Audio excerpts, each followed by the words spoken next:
Guys, what's the meeting ID so I can join it?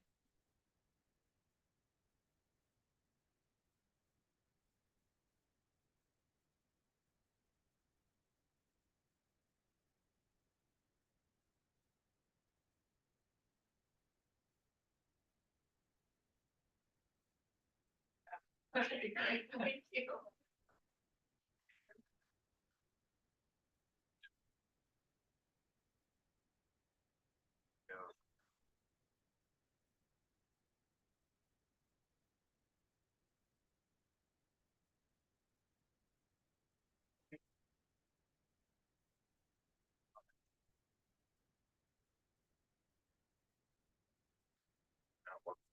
We are all set, no? We have to start. We're just trying to get the moderators. Laptop. We needed to get host.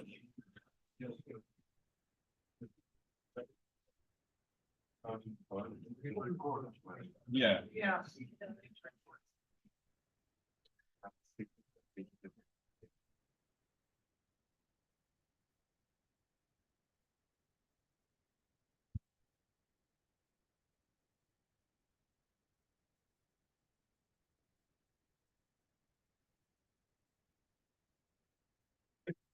Okay, so we're all set?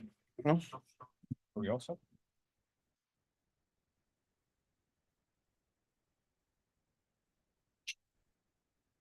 Host disabled participant. You have to give me host. I don't have.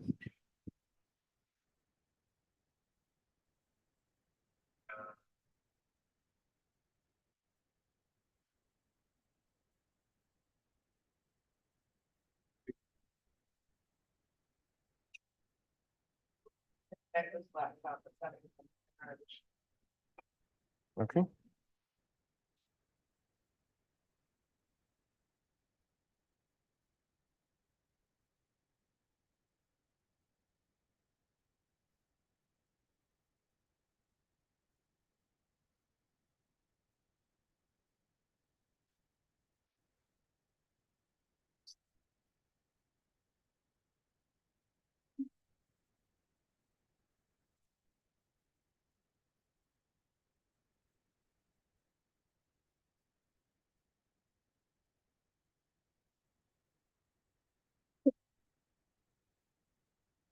Okay, we ready?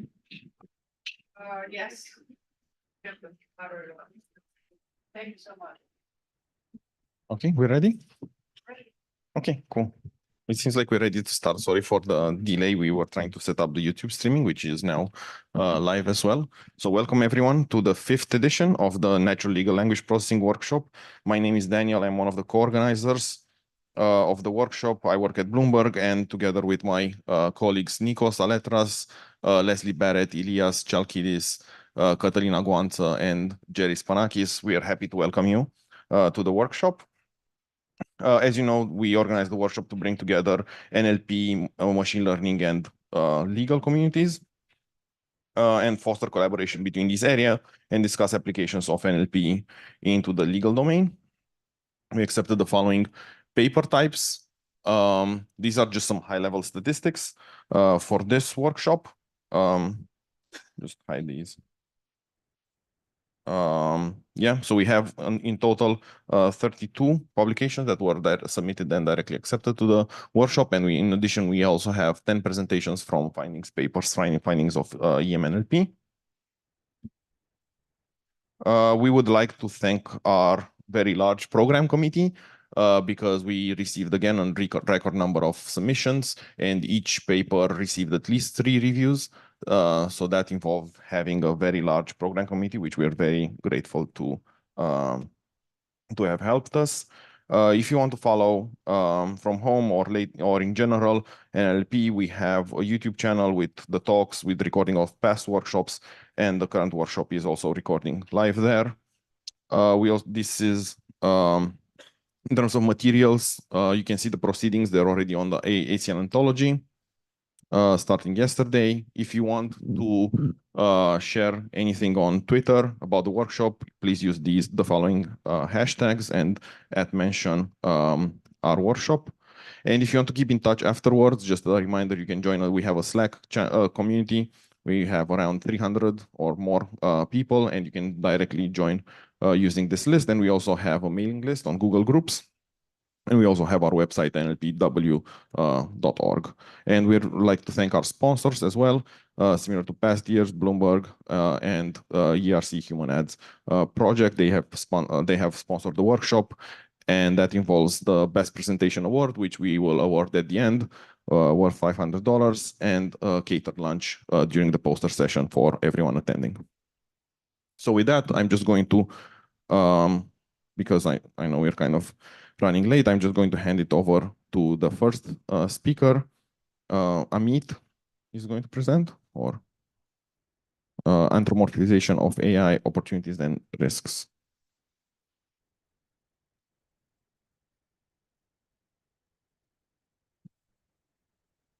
Is Amit on Zoom? Or anyone from their group?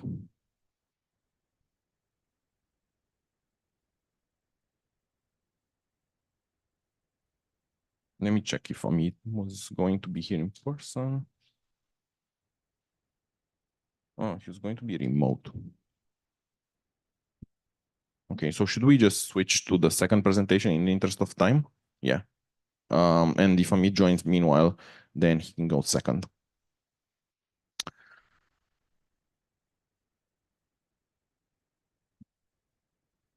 So we're going to join from the laptop.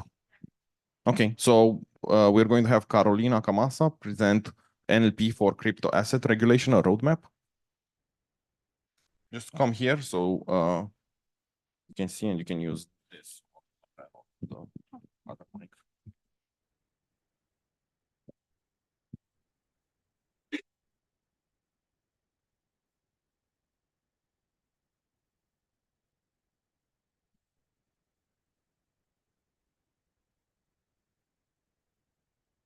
I need the permission to share the screen. So like whoever is sharing, I think needs to take it down.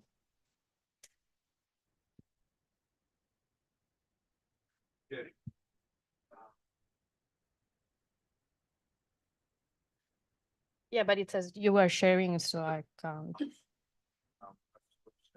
Oh, it's yeah.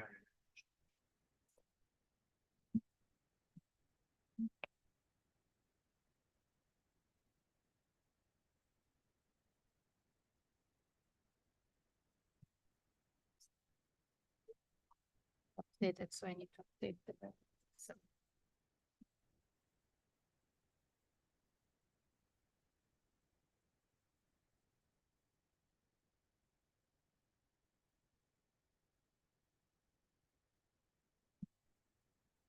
Sooner than I expected. So I'm missing the last few minutes of preparation to get out.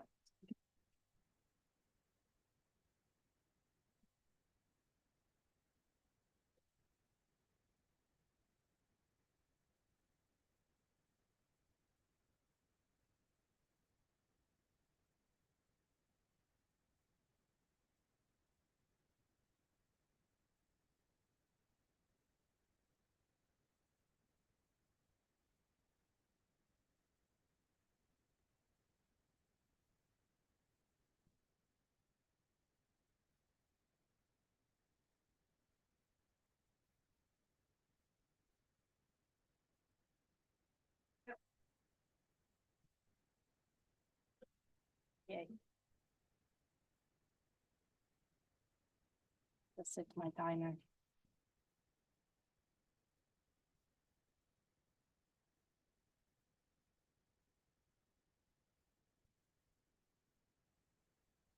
Okay, I made it.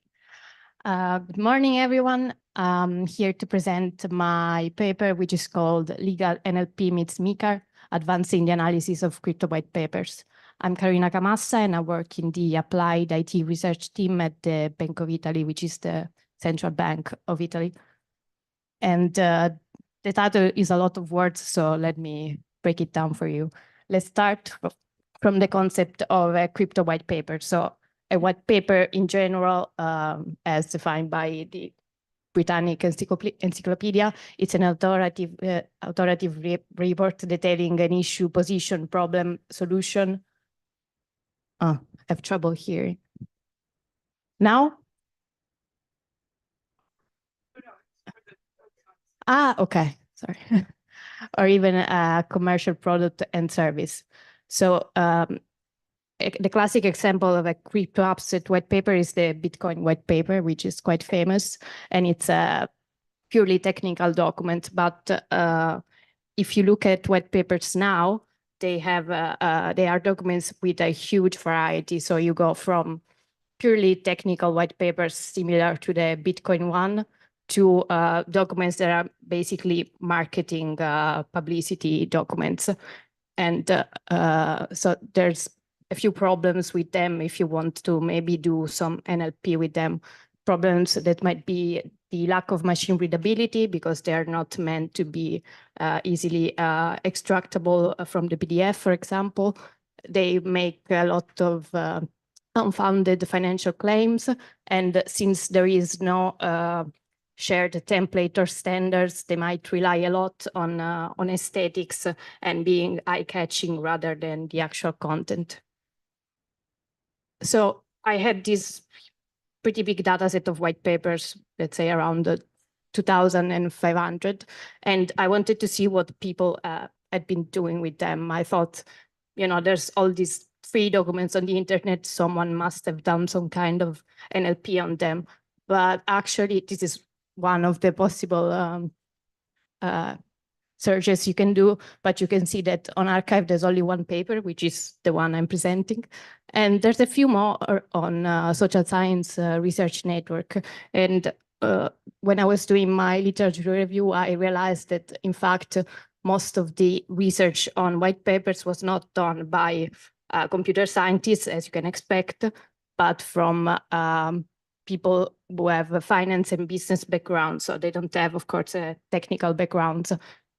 So but the first contribution from this paper is actually a survey of from the NLP point of view of how these white papers were analyzed, again, mainly from people who work in a business domain. And this is reflected in the kind of techniques they use to do textual analysis. So a common a recurrent theme is that the textual features were just extracted, usually using dictionary-based methods or just count-based embeddings, so more traditional techniques. And then they were integrated in econometric models, so regression models, basically. And in this table, you can see the main NLP tasks that were performed. Now, I was talking about how the existing ecosystem of white papers is quite confusing, both if you want to work on them from a technical point of view, but also, of course, if you are maybe a customer who wants to buy these crypto assets. So I was not the only one thinking this. So the European Union came out with the MiCAR, the Markets in Crypto Assets Regulation, which is a regulation that was published recently in June of this year, and it aims to regulate crypto asset public offerings, which were previously known also as initial coin offerings. And one big part of the content of the regulation is actually, it actually regulates what should be the contents of the white paper and also the format. So it aims to fix some of the problems that I talked about at the beginning of the presentation.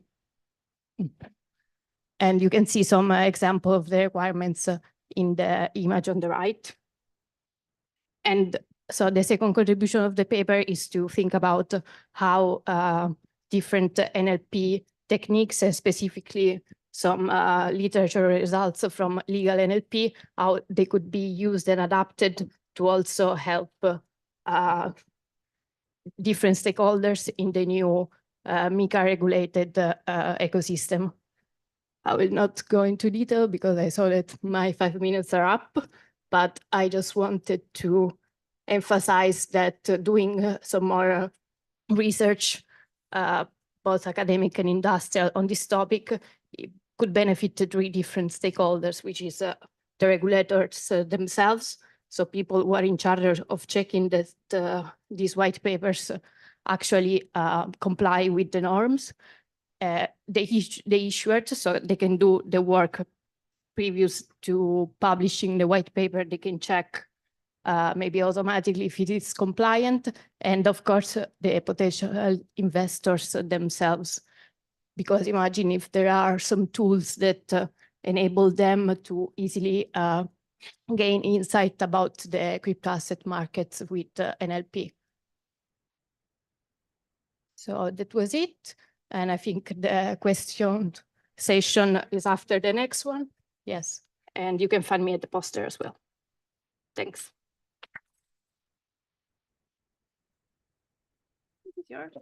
Okay. Okay, thank you very much for the presentation. And we're going to switch to the next one, which is on the potential and limitations of few-shot in-context learning. Yeah. Hey, yeah, I'm joining online, if that's okay. Yeah, that's me. Okay, yeah, take it away. Awesome. I hope you're able to see my screen, my slides. All looks good. Thank you so much. Yeah, so I'm Dhananjay, and I'm going to be presenting my team's contribution through this paper, generating metamorphic specifications for tax preparation software. So let me start with the problem, right? Knowing the exact amount of tax someone should pay is extremely difficult. If I were to just walk up to you and say, hey, how much tax should these two individuals be paying? It's very hard to put a number on it. And if you're writing tax preparation software to test if it's working correctly, it's very difficult to do because you do not have these gold standard outputs, right? Now, there is this notion of metamorphic testing.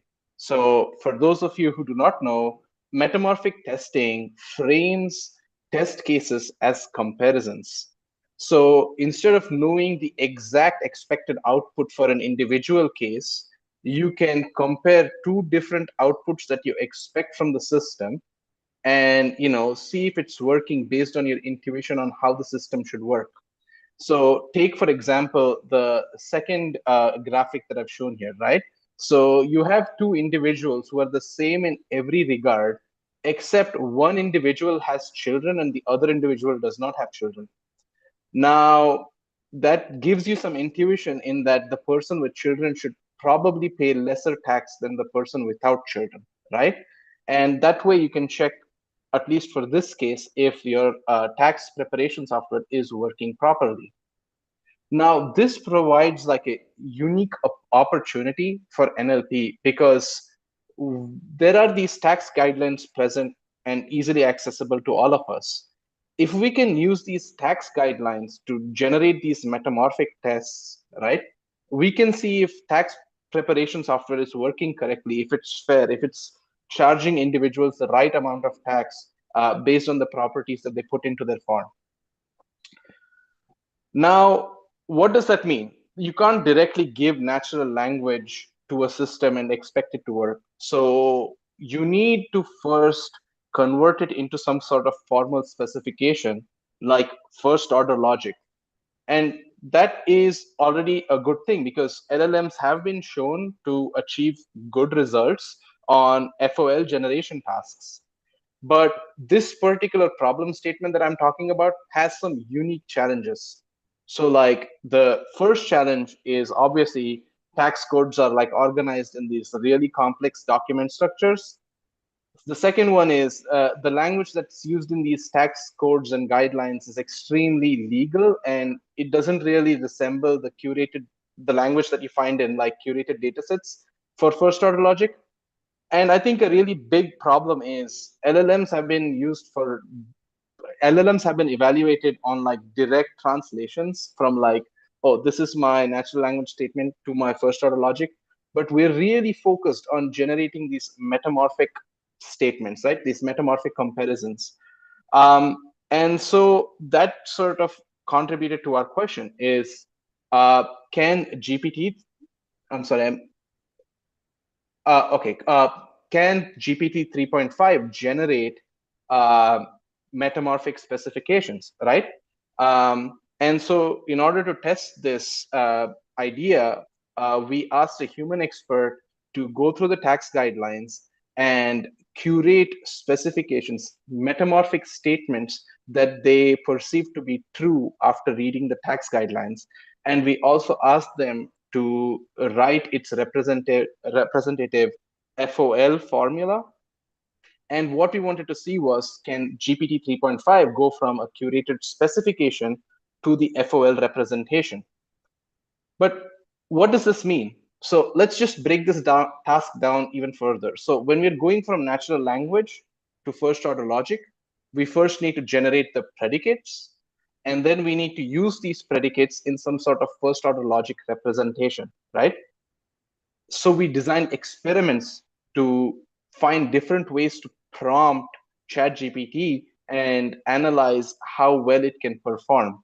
So here are a couple of the strategies that we tried, right? So the first one that we tried was this end-to-end prompting strategy where we sort of give the prompt at the beginning and say, okay, given this metamorphic statement, generate the predicates and generate the first order logic using those predicates, right? And after we and the second prompting strategy is this explicit decomposed prompting strategy, where we give it a prompt first saying generate the predicates.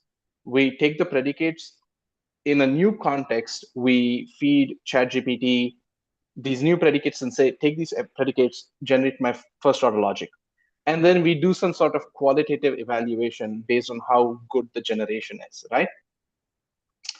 And like, long story short, can GPT 3.5 generate metamorphic specifications? Yes, to some extent. It can extract metamorphic specifications, but more work needs to be done before it can actually be used for the purpose that we're envisioning. I wanted to share some choice results. So we found that GPT is better at generating predicates, first order logic predicates, than it is the first order logic representation, right? And this is for both the end-to-end and the explicit cases. We found that the explicit case works better than this end-to-end cases. Like decomposed strategies for prompting works better. We found that the number of examples that we provide in the prompt directly impact the performance. And I think this is also backed by a lot of literature.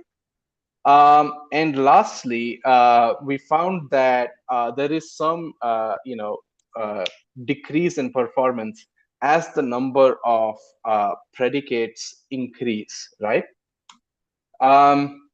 So this was our work so far, and we've seen that transformers can go to some extent to extract metamorphic specifications. But I wanted to highlight a couple of steps we're taking to move this idea forward. The first one is we want to see if we can use external sources. So we already have a lot of first order logic data sets out there.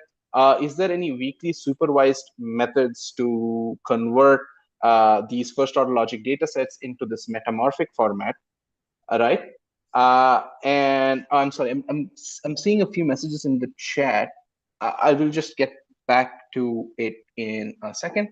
And also, can we sort of leverage, language models trained on code, because there is some sort of consistency in the way logic presents itself. So yeah, this is what we mean by using external sources.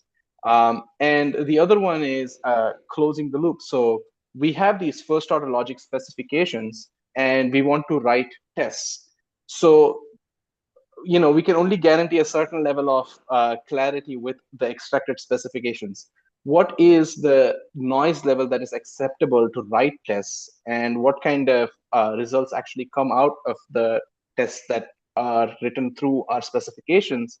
And can we sort of use that to close the loop? Can that sort of improve our specification extraction process? So that would be my presentation. Thank you. And I think I'm over time, so I'm going to just stop sharing. Okay. But yeah. Sure. Thank you very much for the presentation. And now we have, I think, 5 minutes for joint questions from both presentations. And I think there were some on the chat already.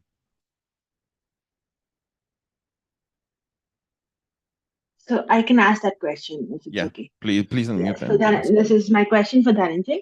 It was a good presentation. So I was just curious. So you're basically using GPT to convert tax codes into into first order logic, right? So do you point GPT to a particular tax code, or do you embed certain portions of it in the prompt? How do you go about that?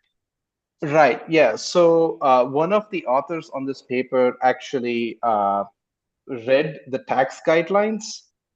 So there was an IRS document from 2021 that he understood, and then he converted into metamorphic specifications in text. Is it fine if I share my screen? It would be easier for me to sort of talk about this. Yeah, sure. If it's easier. Thank you so much. So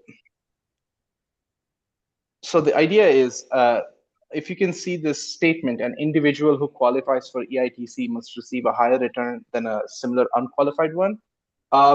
This particular statement does not exist in this form in the tax guideline. This was curated by one of the authors, right? And okay. what we're doing is we're giving GPT this particular statement because I feel like this is an easier task, and it has to sort of start with this step and then go to the next step of automatically sort of taking your tax codes. So there was some manual labor involved in actually making this more concise. That makes sense. Thank you so much. Yeah, of course. Thank you so much for asking. Thank you. Questions from the room as well, or if you're on Zoom and you want to ask a question, just feel free to unmute. I had a quick question actually for Carolina. Do you have any sense about, so the crypto assets were hot and there were a lot of white papers study on. Do you have like some historic analysis, for example, of or like what we can expect to happen, like historical analysis of kind of the frequency, if they're changing any type, any kind of qualitative insights? So I've noticed mainly qualitative analysis that the market was already, well, I don't want to say regulating itself, but it starts to converge towards some more shared templates. So they figured out what looks maybe more professional, and they are imitating that, including I think copying and pasting a lot of legalese, like at the beginning, some things are kind of disclosures, but not really. So it's converging towards that. What we can expect is the European Supervision Market Authority already published what some guidelines, technical guidelines on the format that they should have. And it's actually a machine readable format that doesn't leave a lot of space for fancy graphics. So we can expect more boring white papers, but they're going to be more constrained. And I think probably they will just keep publishing two versions, like the official version and maybe the more creative version. Okay. Thank you for your answer. Any other questions? Sure. I have a question for Dhananjay. So in the decomposed prompting strategy that you tried out, did you mentioned that it's easier for the model to generate predicates than generate first order statements directly. So when the predicates were converted to first order logic statements, how was the performance then? Did you see a performance drop as compared to generating predicates? So I just to sort of like make sure I'm understanding your question correctly. Your question is, was the performance of generating predicates different than say when it was done in an end-to-end prompting strategy. Is that your question? Yes. Yeah. So we saw we saw that it was somewhere in the same ballpark. It hadn't necessarily changed too much, but I'm only talking about the two-shot process, like when it saw two examples. But yeah, it was somewhere in the same ballpark. So yeah, if that helps you answer that question, like we saw a slightly higher performance, I think, for the explicit case, but we also saw higher standard deviation. So All yeah. right. All right. Thank you. Slightly, like we're talking about small numbers though. Okay, thank you. Any other questions from the room or from Zoom?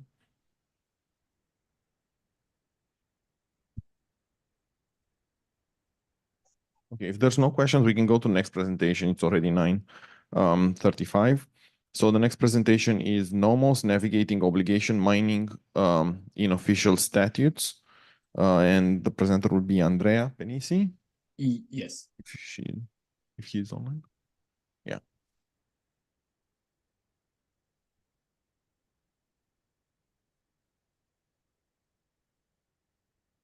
Can you see my screen? Yeah, you can see. Perfect. Good morning. My name is Andrea Penisi. I'm a senior AI engineering manager at Inisa, and also I'm a researcher at University of Basilicata in Italy. Today I'm going to present NOMOS, navigating obligation mining in official statutes. So basically, identifying obligations in legal text is a very challenging problem due to the fact that legal texts are very long, and also the sentences in legal text are very long. And secondly, the law is very interpretable, and so basically the knowledge and the experience of the expert is a very important key factor in understanding if something is an obligation or not. In the state of the art, there are many methodologies that try to deal with this kind of problem.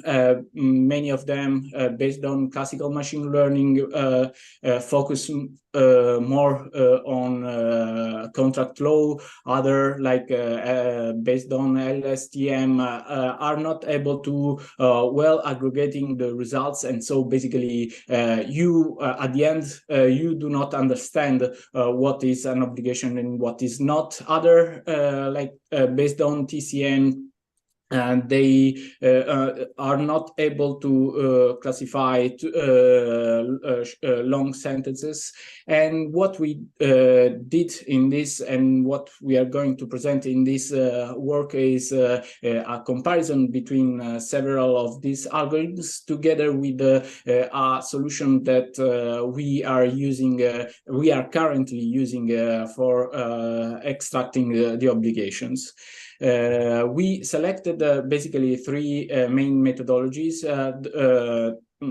simple term frequency, inverse document frequency, and an SVM, a TCN network, and we chose TCN over LSTM because of its ability to extract low-level features, and also the fact that are able to capture high-level temporal information. And then we chose BERT. This is our solution. It is based on the combination of positional embeddings together with word embeddings, and we have also a TCN layer, and then we have two kind of pooling layers that we combine together. We use a max pooling and an average pooling layer because basically in such a way we keep low and high level information, and we merge them together, and then we basically use a dense layer, and then we classify the input as obligation or not an obligation. we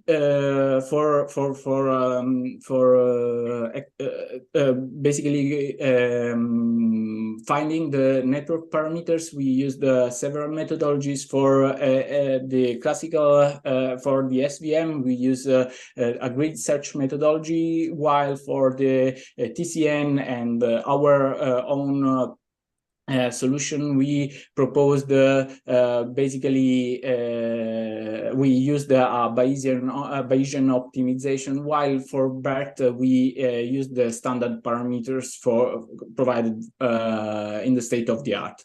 Then what we did was to label a dataset of almost 75K sentences from the Code of Federal Regulation and the Australian Legal Institute, and we performed two kind of tests, a quantitative test and a qualitative test. In the quantitative test, as you can see from the tables, we compared all the algorithms, and we since BERT and Nomos are the best algorithms, we just went more in depth in order to understand how they classify obligations and not obligation sentences, and we see that Nomos is slightly better than BERT.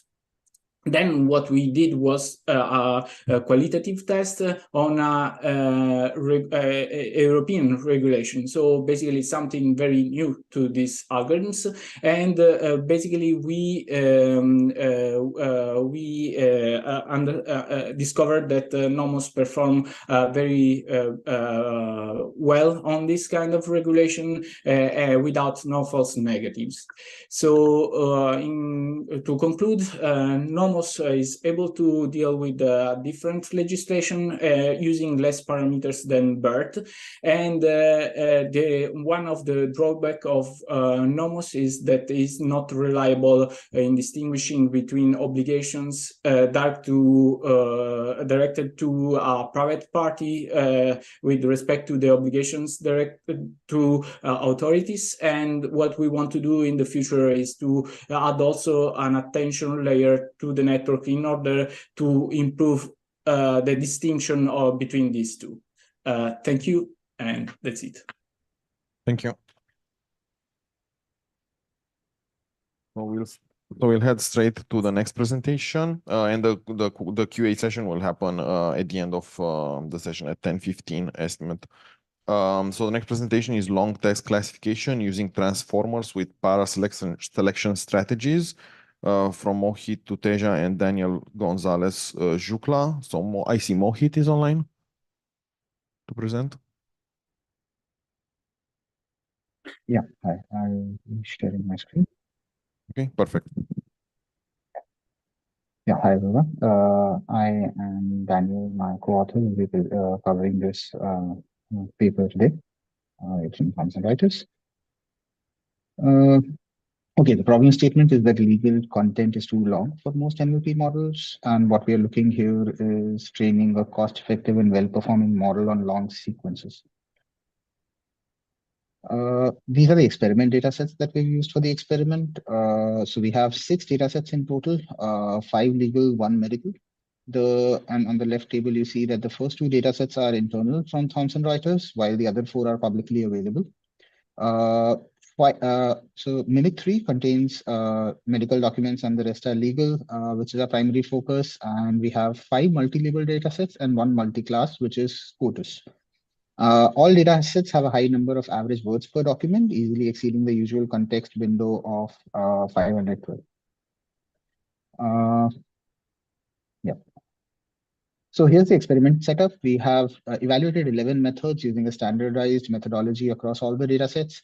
We have 3 predefined learning rates, and we're using, these have been used for each transformer model. Our evaluation metric would be micro F1. We are using for repeatability fixed seeds, consistent batch size, and accumulation steps. We have tried to make minimal changes to the data sets. We use the data sets mostly as is, unless some data has some missing observations, then we have to remove those. Observations with missing labels, then we have to remove those. Then the base model selection is Roberta, which is the baseline transformer model we'll be using. And here are the approaches that we tried out. So you have TF-IDF plus neural net. This is the traditional baseline. It's a very simple network with just one hidden layer.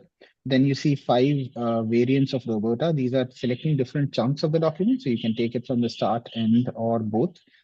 There is also a custom approach that we evaluated here, which was more around training the first model here, the TF-IDF for full documents, and then using that and the training labels to identify the most important chunk for each document, and then training a Roberta model on top of it, right? So the idea is to get the most important chunk from each document. And once you have it, train a Roberta and then see the performance. We also evaluated two variants of long former, HATs, and Mega. This was also further pre-trained, and the details of the pre-training can be found in the technical appendix of the paper. We've done 3 models trained per approach per data set using the learning rate. So the results that we're sharing here will be on 198 trained models. And this is the paragraph importance distribution when you see it across the data sets. So these 3 are TR data sets. And what you observe is there is a U-shaped distribution in terms of paragraph importance, with the first and last chunks being usually the most important ones. Mimic 3 is different because the important chunks are towards the end, and the Lex Glue data sets have importance evenly distributed. And these are so this is a outcome of the paragraph selection strategy, and there too, that's a positive side effect that you kind of see this importance, and then you can use it in your evaluation, and also carries forward to our results. The results are that we don't have any clear model that outperforms that performs best across, but you can look at the last 2 columns, right? So long former first 4096 tokens is the overall best performant, but is also the least efficient. So you can see that it's the highest average micro F1, but takes processes the minimum documents per second. TF-IDF plus neural net is a pretty strong baseline, actually surpassing our expectations and coming pretty close to the other models, and is also by far the most efficient one. And the message is that concatenating usually works, right? So you see Roberta concatenating first and last, and long former and HT, and that usually does good. And in fact, long former and HT, if you use the first and last 512 tokens, they give you a comparable performance to the version with just the first 4096 tokens. But at the same time, it's 4 times more efficient. So that's a good strategy. Conclusions and future work, model training guidelines. What we're recommending is, again, try the TF-IDF plus neural net. You can find the technical details and parameters in the paper. And it really gives good performance. So if you're 1 to 2% fine with lower performance, you're just go with that. Otherwise, you can plot the paragraph importance. If you have U-shape, you can consider concatenated models. We're not presenting results from LegalBERT here, but LegalBERT is just as good as Roberta, sometimes outperforming as well. So you could go for LegalBERT or Roberta for the concatenate started in, or if your goal is higher performance, you can do the same with Longform or HAT. For more uniform paragraph importance, you could consider long models because there you can't really help much. Information is distributed. And future work could be Llama 2 and Llama. Stop sharing. Thank you very much for the presentation.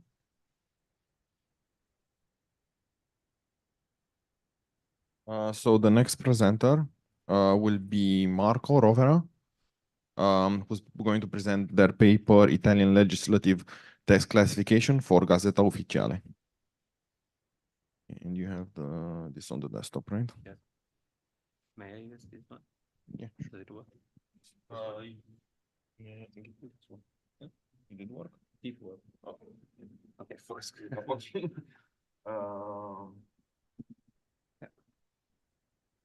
Okay. First screen.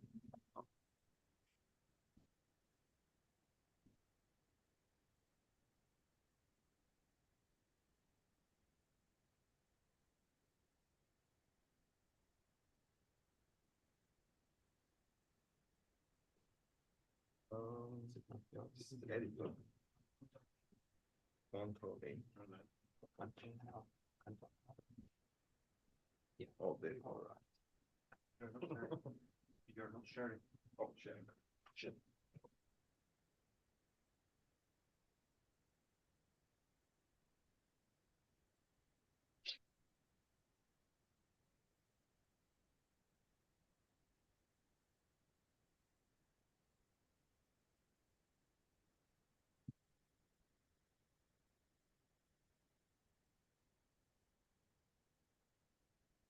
Good morning, everybody. My name is Marco Rovera from Fondazione Bruno Kessler. Sorry, my name is Marco Rovera from Fondazione Bruno Kessler, Italy, and today I'm presenting this work called Italian Legislative Text Classification for Gazzetta Ufficiale. Gazzetta Ufficiale is the official source, official journal record of the Italian legislation, which includes every legislative act issued by a major Italian institution. And it is really a key device in Italian legislative process, if you consider that most of legislative acts in Italy have as a requirement to be first published in this official journal in order to take effect. And while being published, legal acts, legislative acts are being assigned one or more label from a subject index, and so far this has been done manually. So what we did in this project was to develop an automatic pipeline for classifying legislative documents in the Gazette. The dataset provided by our partner, Istituto Poligrafico, based in Rome, which also, by the way, is the institution who curates and publishes the Gazzetta. The dataset counts 360,000 labeled titles. So we focus on titles of legislative acts, so quite short texts. And the time span ranges from 1988 until early 2022. And it counts 7 million tokens. This dataset has been annotated over time with a taxonomy counting 1,500 unique labels. So, and this taxonomy is structured over 4 layers. One main layer, which is somehow the backbone of this taxonomy, and which is also mandatory, meaning that each document has to receive at least one label from this layer, which is the open labels layer. And then there are other 3 optional layers, which are used as a additional refinement. So the problem is a multi-label classification task with a large tag set. Therefore, we adopt a stratified approach for creating the splits. And we set a cutoff threshold for labels with less than 10 overall assignments, given the data sparsity in the dataset. And we evaluate 4 different models, 2 general purpose BERT models for Italian and 2 domain adapted legal models for Italian on this dataset. And what we found is that using only titles, we can achieve fairly good performance of 0.87 micro F1 score, but also that domain for this task and on this dataset, domain adapted legal models do not outperform general purpose models.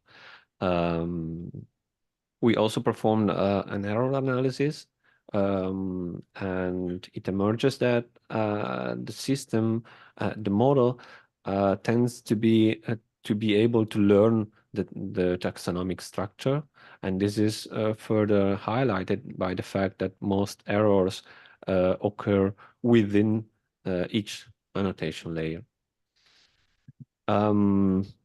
We set up a demonstrator, so you can find it at this URL, and you can play around with it and try all the models we described in the paper. You can also use your own text if you want, and see what happened. And the dataset has been released, is available on GitHub, on our GitHub account, and as well as the model. which is available. We just made available the best model on Hugging Face. So if you are interested, please drop by at the poster session, and if you have any questions. Thank you very much.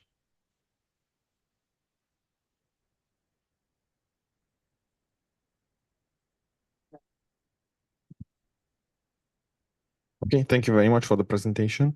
And our next speaker is going to talk about towards mitigating perceived unfairness in contracts from a non-legal stakeholders perspective. So that's Anmol Singer, right? Okay, please. You're going to share? Okay, let me just unshare mine.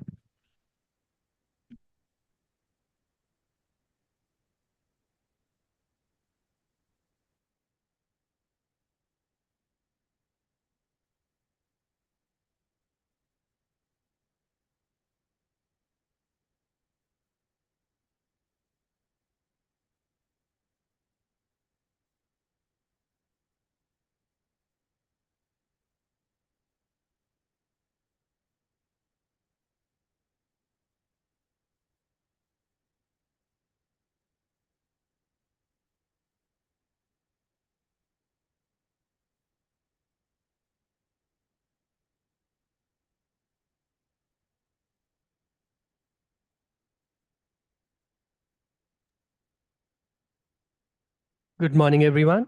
Today, I, Anmol, I'm here to present our work at ECS Research on mitigating perceived unfairness in contracts from a non-legal stakeholder's perspective.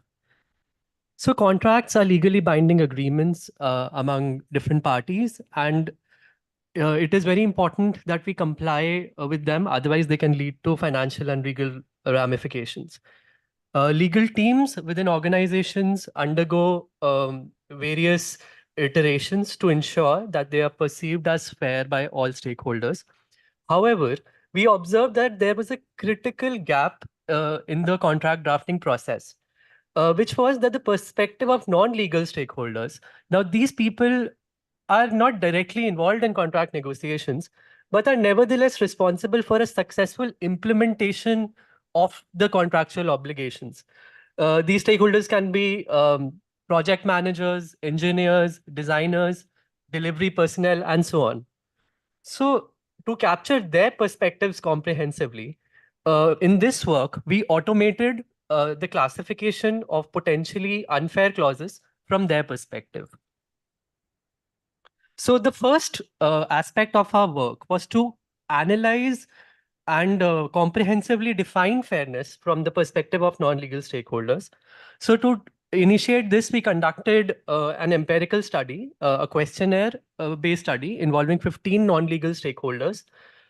These stakeholders hailed from various backgrounds, and we also corroborated the findings by sharing them with 3 legal professionals to gain their perspective.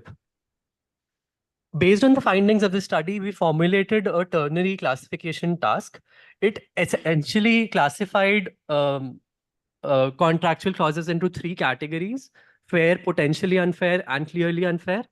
In the case of clearly unfair clauses, these were the cases where there was a direct imbalance in the rights and obligations of the parties. An example of such a case can be a clause which, say, unilaterally gives one party the right to terminate or modify an agreement. Subsequently, there were potentially unfair clauses.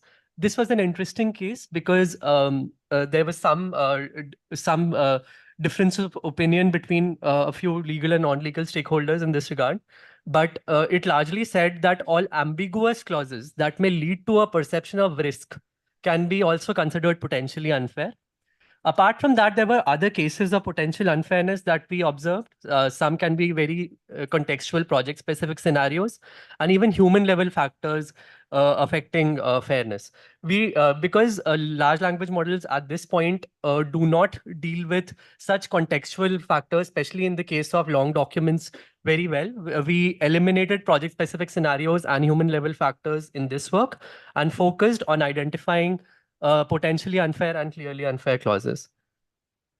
Our data set consisted of 45 English contracts, which we used for fine-tuning our models. this data set was manually labeled, and since it was a very manually intensive task, we chose about 1,200 sentences for labeling, and the rest of the data set was kept unlabeled. So there were two major challenges in dealing with the classification. The first was the unavailability of labeled data, and the second was class imbalance, because the data set was skewed in favor of fair clauses, and potentially unfair and clearly unfair clauses were very limited. So the first strategy that we used was a combination of semi-supervised learning and data augmentation. So to augment data from the minority class in our data set, we used ChatGPT. We generated sentences using a few shot prompting strategy for the minority classes in the data set, and subsequently used self-training, which is a semi-supervised learning paradigm, to improve the performance of the base classifier through unlabeled sentences. Subsequently, we also experimented with the in-context learning capabilities of large language models. Specifically to tackle this ternary classification task, we experimented with few-shot chain of thought prompting, and we also incorporated direct prompting as a baseline. Moving on to the results, it was observed that, so for data augmentation and self-training, we experimented with BERT. And for other prompting-based guidelines, we experimented with large language models such as Vicuna and Llama 2, which were fairly larger in size as compared to BERT. However, we observed that self-training and data augmentation combination performed the best. It outperformed chain of thought prompting by a margin of about 12% if accuracy is compared. So this was very interesting because large language models typically are good at, they've been shown to be good at in-context learning capabilities, but still we observed that in this particular case, semi-supervised learning was outperforming that. So to analyze the model predictions further, we did compare the predictions made by chain of thought through a qualitative analysis, and we observed that there were specific cases where large language models were kind of struggling with identifying instances where complex reasoning was involved. For example, there was a sentence which sort of was a misclassification. There was a word which said frequently, which is an ambiguous term, but it was followed by a term once in 2 weeks that sort of creates boundaries and negates the ambiguity of the particular sentence.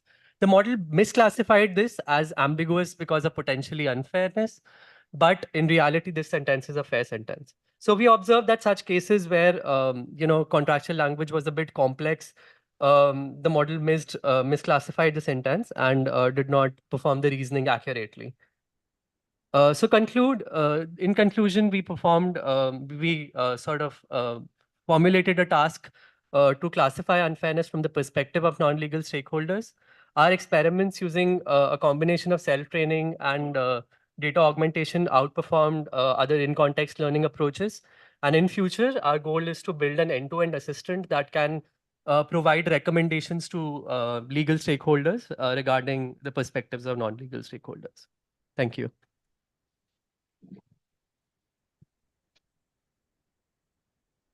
Thank you. So now we have our next presenter. So the paper is low resource geontic modality classification in EU legislation, and it's going to be presented by Kristina Minkova.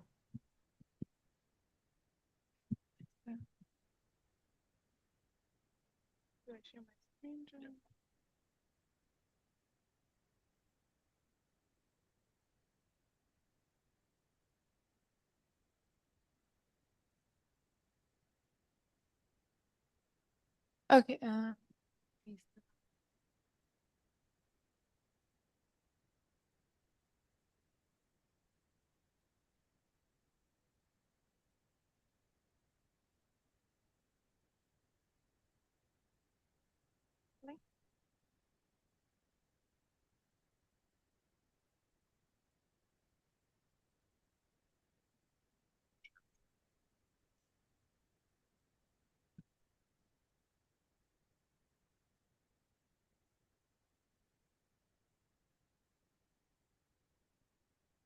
Okay.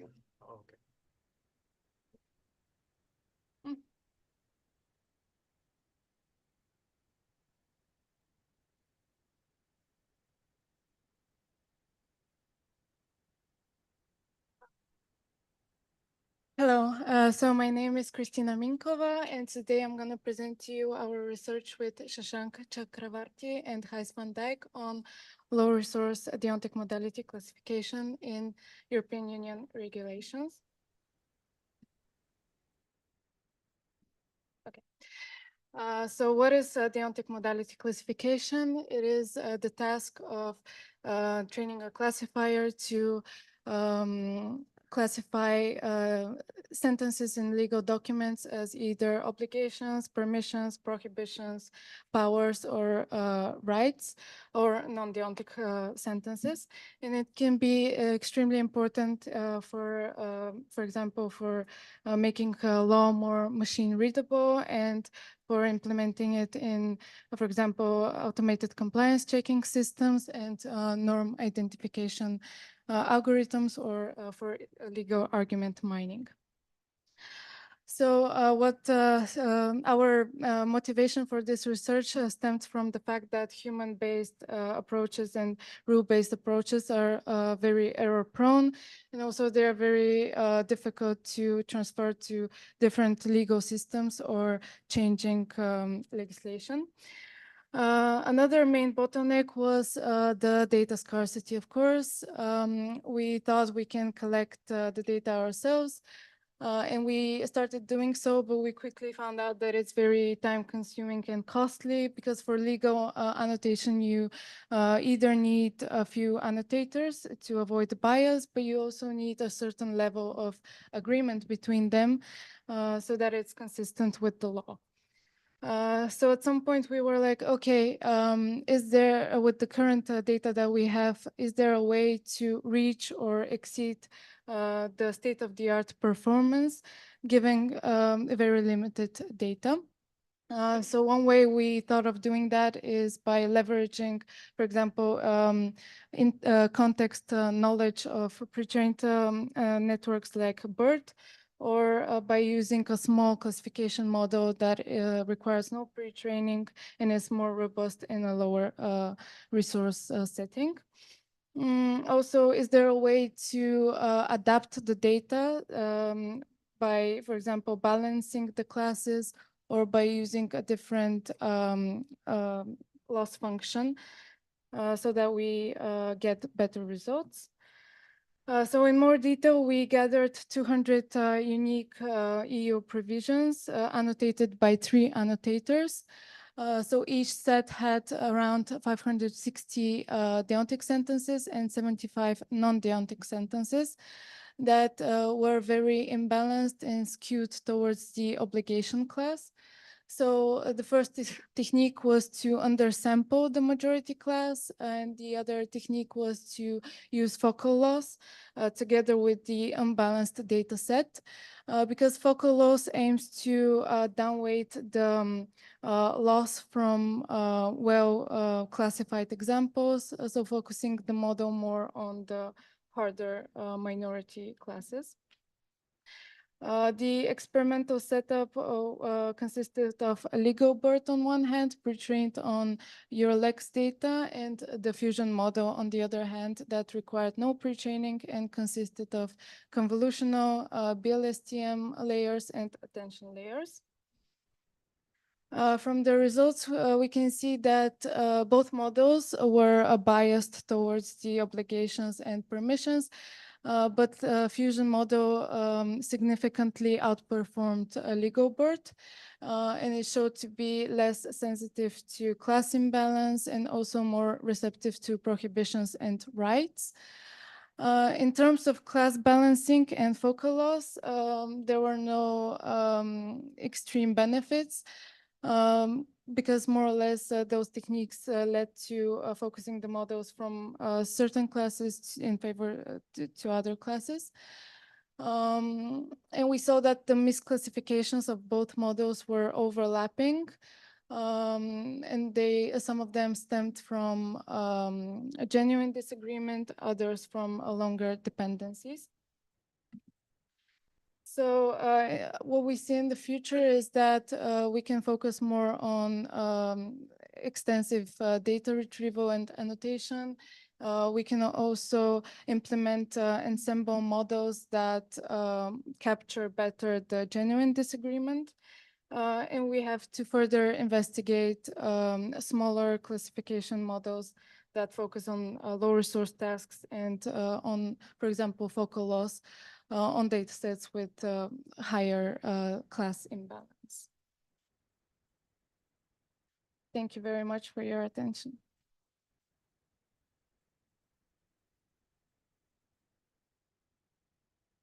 Thank you. Thank you for the presentation. And our next presentation is transferring legal natural language inference model from a US state into another.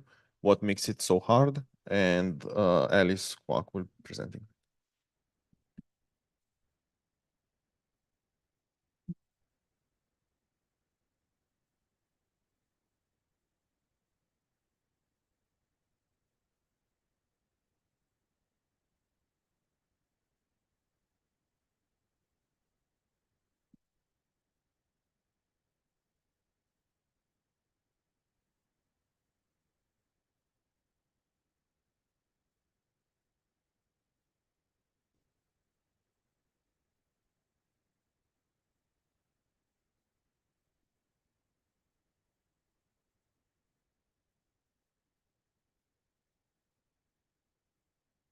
Good morning, everyone. My name is Alice Kwok, and today I'm going to present my work titled Transferring Legal Natural Inference Model from a US State to Another.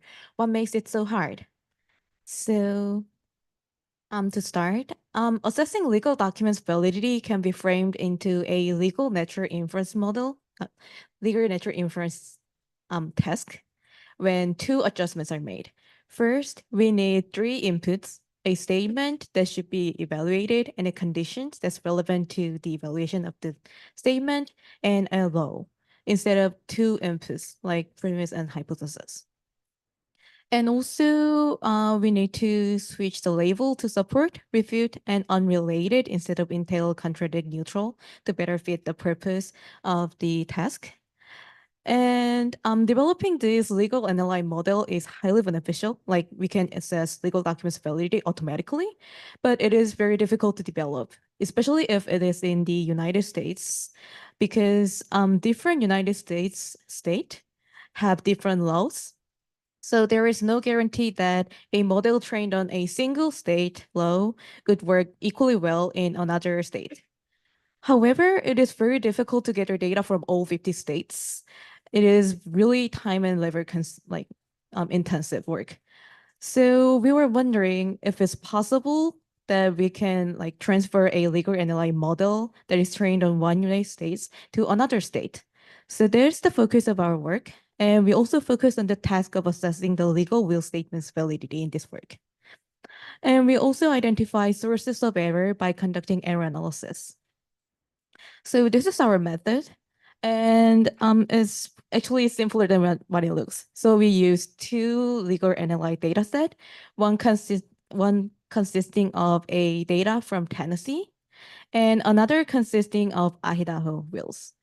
So with these two datasets, we fine-tuned a transformer model, the Volta one, and we predicted both in-domain data and out-of-domain data. And what I mean by in-domain is the data from the same state. So for instance, if we are using the Tennessee model, that's going to be predicting Tennessee states, will statements. And for out-of-domain, for instance, if we are using Tennessee model, it's going to be Idaho data that we are predicting. And after that, we compared the results from these two different settings. And afterwards, we used LIME technique to conduct the error analysis. So this was the method. And here are our results. So we'll focus on these F1 scores. And as you can see, both Tennessee model and Idaho model show very good performance in the in-domain setting, because both of those models had over 90% F1 scores. And another thing to notice is that the models can be mostly transferred to another state, but it seems like their performance in the cross-state setting deteriorates. Like, for instance, Tennessee model only got about 66%, And then for Idaho model, it's around like only 80s. So that's lower than in domain setting. So we wanted to know what made those performance drop in those out of state, out of domain setting. And we found out that one of the major error types was wrongly predicting support or refute cases as unrelated cases. And we also found out that this came from the model's failure to recognize loss in another state due to some stylistic differences. And what I mean by stylistic differences was something like capitalization. For instance, in this case, we can see that, I'm not sure if this is seen in the screen. Yep, so this execution is actually a keyword for this case. This was relevant to will execution case. So this makes no sense that the model used execution to make prediction as unrelated. But it did. And we found out that this has came from the capitalization of these low titles because Tennessee model was was fine-tuned only on Tennessee wills or Tennessee laws, but it hasn't seen any of these full capitalization cases because Tennessee laws doesn't usually contain fully capitalized words. But on the other hand, in Idaho laws, all the law titles are fully capitalized. So it seems like these subtle differences in styles has caused this model to perform worse in this out-of-domain setting. And another thing that we found out is there were many cases where the model wrongly predicts unrelated cases as support or refute. And interestingly, we found out that this came from the difference in statutory section numbering system. And what I mean by statutory section numbering system is these low numbers. And as you can see, the model utilized these number like pretty much to predict this unrelated case as support. And this is because of the difference of this numbering system. In Idaho, Idaho state laws use these title dash chapter plus section numbering. Like for instance, if the title is 14 and chapter is 1 and section is 1, it comes up to 14-101. But there is a small portion of Idaho law which use different section numbering system like title dash chapter dash section. So because of this difference, it seems like the Idaho model learned this difference and used this to distinguish between those that are relevant and then those that are irrelevant. However, in Tennessee, there was no such differences. So it seems like Idaho model struggled with this statutory numbering system. So here's our conclusion. So we found out that the legal NLI model trained on the data from one state can be mostly transferred to another state, but it seems like the performance deteriorates considerably. And we found out that two major causes for the performance drop is the model struggling with identifying equivalent laws across states when there are stylistic differences. And another is that the difference in statutory numbering system between the states make the model less well-performing. So we can suggest hints for the design of the future legal analysis system, which is first, including a knowledge base with equivalent laws between states would greatly help improving the model's performance. And second, normalization of the low text formats, such as capitalization, can also be very helpful. And our work also provide empirical support to the legal experts for the argument that legal documents such as wills should be standardized because differences in legal documents, like very sudden ones like capitalizations even, or like formats between the states can easily interfere with the model's performance. So that was the end of my presentation, and thank you so much for listening.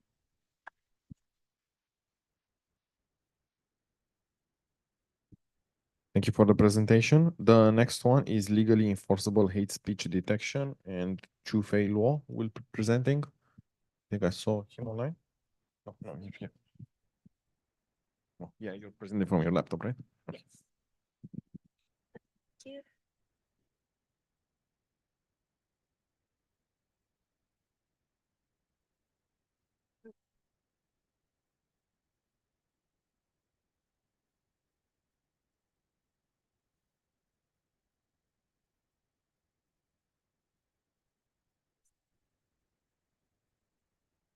Hello. I lost my slides, so I'm just going to be presenting my poster if that's okay. My name is Chufei. I'm from Queen's University in Canada, and today I'll be presenting my work, Legally Enforceable Hate Speech Detection for Public Forums. So hate speech is currently a very serious issue on public forums such as social media, and so it's very important to policymakers and other stakeholders that we should be able to regulate the content that is being published on these platforms. And so we want to create a new task to evaluate automatic detection methods. And we call our task enforceable hate speech because we want to assist policymakers in finding samples of social media posts that are indictable under the law. At the same time, this is also helping with a known issue in hate speech detection called like inter-annotator subjectivity. So different people can have different thresholds for what is hateful and what is not. And various existing hate speech data sets also have issues with like poor inter-data set performance. So a model trained on one data set can perform poorly on the test set of another compared to like training and testing on the same data set. And so we hope that legal definitions, which are like standardized and brought into law after many rounds of revisions, are more rigorously defined. And so we take legal definitions from 3 sources of Canadian law. So one is criminal code. The second is human rights codes, which is provincial civil law. And then finally, hateful conduct policies from social media platforms. And next, we annotate these a bunch of social media posts with the help of legal professionals. So we give them the full body of law related to our 11 definitions of hate speech from these 3 sources. And then they are asked to identify offenses. Sorry, that's a bit offensive in the diagram. But after they identify potential offenses, they then map violations of our definitions. For data collection, we sample from previous data sets, as well as some of our own collected data. And this is to gain lexical variety in our data, as well as to compare how our definitions compare to others. And we find that, in general, our legal definition has a lower positive rate compared to existing works. And after consulting with the legal annotators, we find that previous works conflate hate speech with discrimination. And while these are very related issues, they're also different in a legal context. And so for experiments, we run 0-shot instruction prompting with several baselines. And this is just to simulate like the scenario where a policymaker just has a definition and they just want to ask like ChatGPT what to classify them. And so then we do 3 classes of like a violation, does not violate, and then an unclear class for when the context is incomplete. And so we experiment with GPT 3.5, GPT 4, as well as a whole suite of open source models, including Falcon, Wizard LM, and Llama 2. And then this is our prompt template. So it's just a very condensed format of the legal definition that we give to our legal experts. And then we also ask for reasoning. And so here is our results table. And so you can see that GPT-4 performs the best, with GPT 3.5 following after. And then the smaller language models that we were able to test are a little bit after that. And they perform roughly around the same as random guessing. And after some error analysis, we find that the reasoning of the smaller language models can sometimes be lacking. And actually, the reasoning of GPT-4 can sometimes exhibit this behavior as well. I don't know if I can zoom in the full way. Okay, that's all right. But I'm just talking about the table 1 here. So for example, this is a explanation from Wizard LM. And it is wrongly predicting a violation of Criminal Code Section 318, which is advocating genocide. And it's comparing to annotator notes. And you can see that WizardLM notices the same aspects of the post that are problematic as annotators. So it's just like promoting the hatred of women. But it's wrongfully predicting this as genocide. And so this is sort of showing that the language model can understand social media posts, but it might have a bit more difficulty understanding like our legal definitions that we're providing it. And yes, this is pretty much it for my presentation. For more details, please feel free to find me at the poster session. Thank you. Thank you for the presentation. I should have mentioned this is a findings paper, a EMNLP findings paper, as well as the next one, which is the last in our session, which is named More Than Votes, Voting and Language-Based Partisanship in the US Supreme Court, and Byron Fang will present.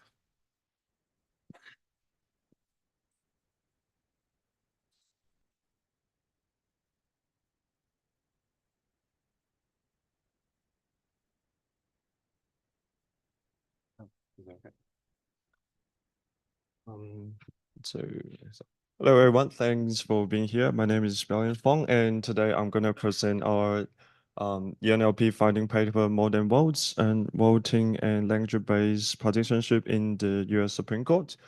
And first,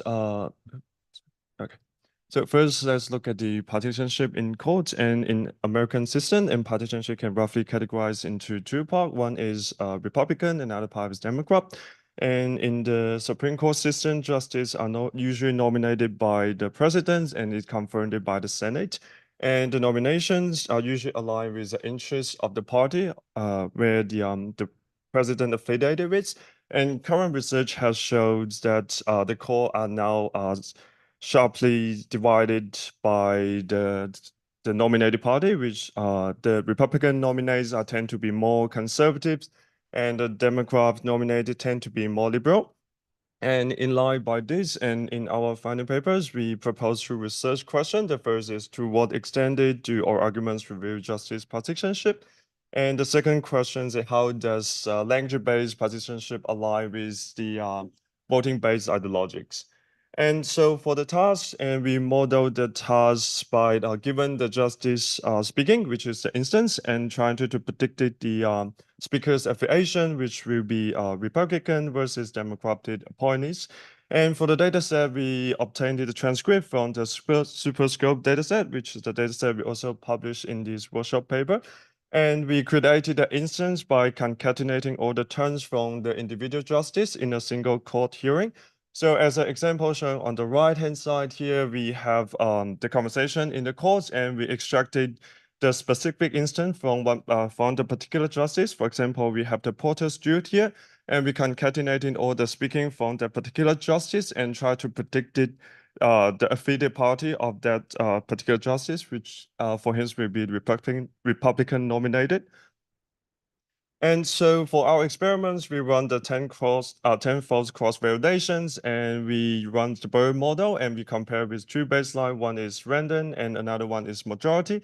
And from the experiments, we can see that the Burr model outperformed the baseline method and is indicating that the wording of the oral arguments actually reveal the justice party affiliations.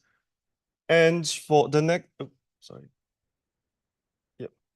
so for the next one, we investigating how does those language-based partisanship align with the voting-based ideologies, and based on the hypothesis that the arguments actually reveal justice partisanship, which is Democrat versus Republicans, and we predicting the binary partisanship of the speaking justice and from the languages, and we compare with the voting ideologies, which obtains by the justice voting in their final case decisions, and we use the Martin and Quinn score to quantify the ideologies from their voting. And as shown on the right-hand side, we have the speaking from the justice, and we have their voting, and we compare the political leanings with them from them.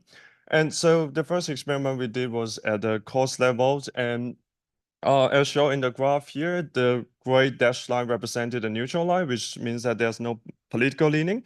And above it is more conservative, below it is more liberal. And the blue line represented the Martin and Quinn score, which is the voting-based political leaning. And the orange line represented the language-based partisanship. And as we can see here, and these two measurements have a very strong correlation, which with roughly Pearson R score equal to 0.6. And further, we experiment with the justice level partisanship, and we plotted the justice level partisanship for the justice over their tenure. And for illustration purpose, we only show two justice here, and different color represent different justice. And the the dashed line represented the voting-based ideologics, and the solid line represented the language-based partisanship. And we can see that the Republican affiliated and the Democratic affiliated are consistently split by the neutral line.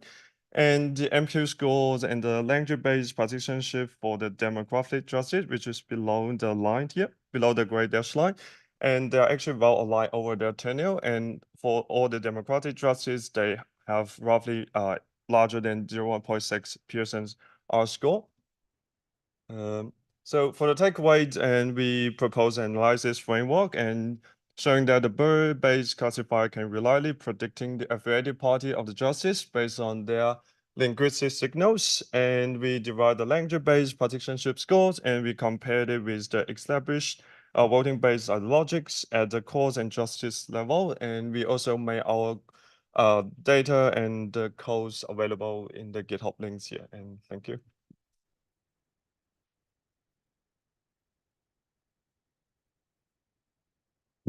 So that's the last presentation of this session. So we were a bit behind schedule, so we're actually in the break. But I think we can take some questions in the QA, and if you want to go grab a coffee or a snack, you feel free to do it. So there were some questions in the chat before.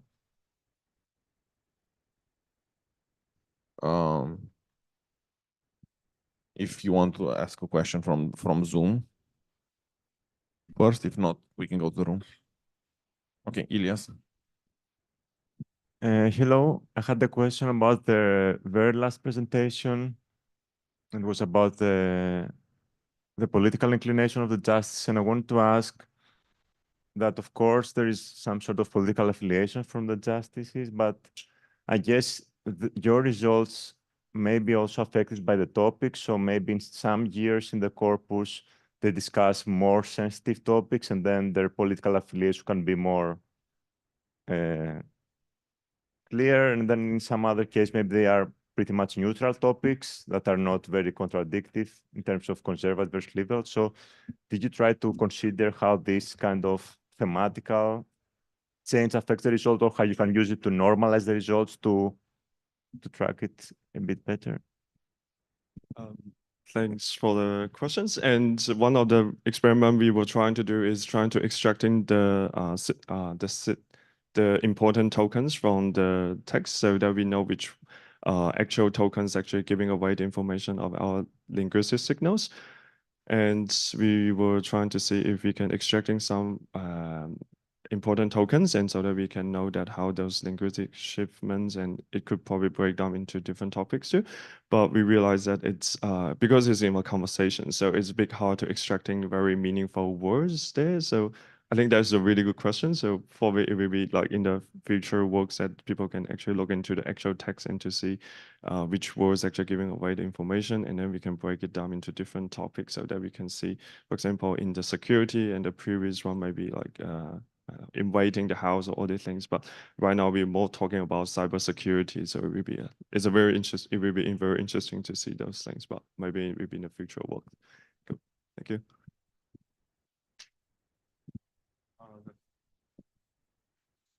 I also have a question for Bao Yan. So your analysis is at the purchased level, right? So I wonder, a lot of U.S. Supreme Court decision are like majority decision, which is like supposedly written by one judge, and joined by, I don't know, 4 or 5 other judges in the court. So how do you sort of attribute authorship for those multi-judged opinions? Like, is it gonna be attributed to just the leading justice or every judge on that decision?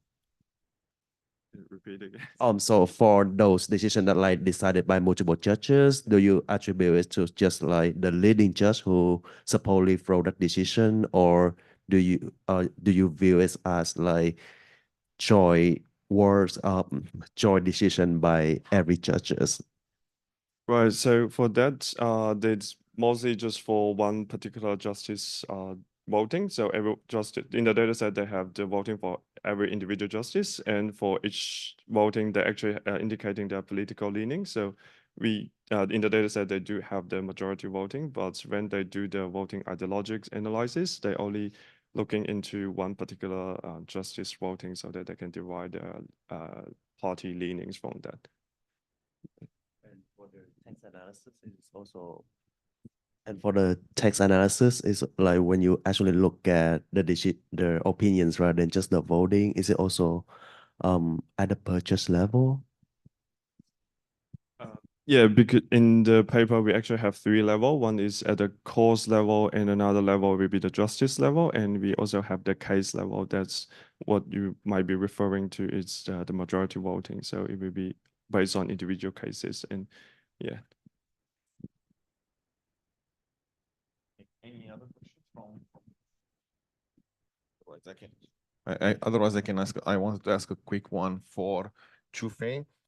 Did you do any other experiments going beyond zero shot? Just to kind of see where kind of the, kind of what's the room for improvement. Right, yes. We use the LMBFF method to adapt Roberta Large for prompt tuning. And so we did some experiments with generating silver labels with GPT-4 as well as self-training. And for our task in our data set in its current iteration, I guess, the labels are too rare to learn, like the fine-grained labels for each definition. But we did see improvements on like coarse-grained, like is there a possible violation? Yes, no, or unclear. But yeah. So there's more in the fine grained. Yeah. Okay. Yeah, so I have again a question for the same paper. You said that there was a discrepancy between what is considered hate speech from a legal perspective and what sort of definition people used in building previous data sets from Twitter. And I want to know if you have some more insights about what was maybe in what specific subjects there was a discrepancy, because before what's considered hate speech in this data set and what is legally enforceable. So is it more about specific ethnic groups or LGBTQ groups or some other form of hate speech? What's other demographics maybe? Yes.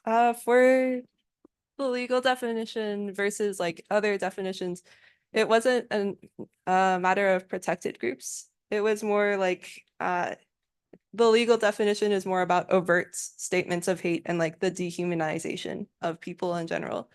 Whereas like a lot of the other works, for example, there's one called implicit hate speech that's more focused on microaggressions and more like subtle forms of discrimination. Yeah, for the purposes of our work and creating a very concrete definition of hate speech, we just focus on overt statements. Thank you a lot. There was a question from Zoom for a while. So Carolina, do you want to unmute? Yes, hello. I have a question for the speakers of long test classification using transformers. Yes, can you hear me?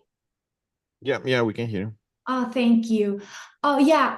Yes. I am curious about the methodology and the segmentation that they apply to the tests before passing them through transformers. So I really want to hear more about how they organize pre-processing the data sets to pass through transformers. that it makes sense?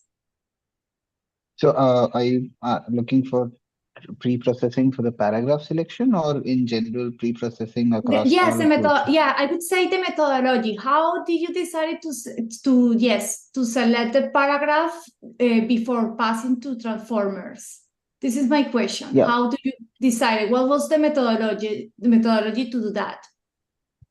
Yeah, so the idea there is that you have basically a baseline model, which is the TF-IDF plus neural net, a simple neural net. Using that baseline, we first score all the training samples, right? Training documents, and then split them into chunks. So basically, yeah, so you have what I'll call a document level baseline model. You use that to score all the chunks in any given document and then use the chunk that has the highest prob for the target label for that sample. So because you have the luxury of having labels in the training data set, so you can use the label. And the idea is that given the label, which chunk gets the highest prob using the baseline model, we use that chunk. Okay, thank you. Yeah, my question is for the large language models paper. So, did you measure the consistency part of it? If you're using ChatGPT, for example, did providing the same prompt and structure yield the same result again and again, or was it just a one-off test or evaluation? I think the question is for Chu Fei for the large language models for. Yeah. Sorry, could you repeat the question? Yeah, basically my question was, did you check for consistency in terms of the results that were obtained by, let's say, for example, ChatGPT, or was it just a one-off question, in the sense one-off prompt and you got some results and that was evaluated?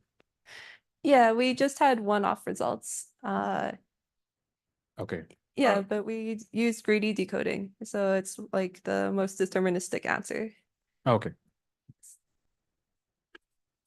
Sounds good. I think we should probably stop here to give everyone 15 minutes to grab coffee and snacks, and we'll restart at 11 sharp. Thanks to all the presenters again.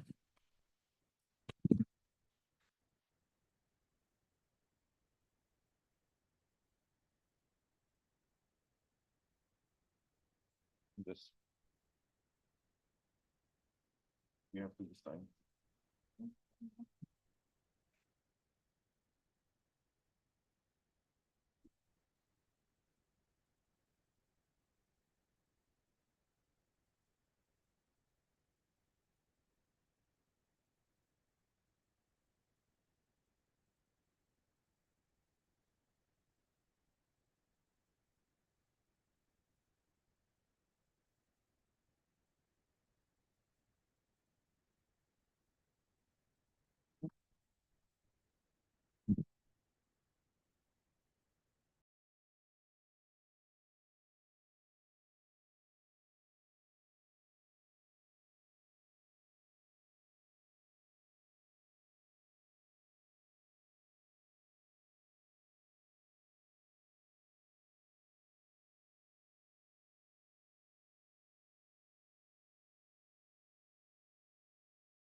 Vibe, sorry, yes. Can you hear me now? Yes, I can hear you. Okay, But can I you? think everyone is in a break. So yeah. Okay, I think we have Viba, the first speaker. He's with us. Viba, can you unmute yourself and start presenting? Yes, am I audible? Okay, cool, thanks.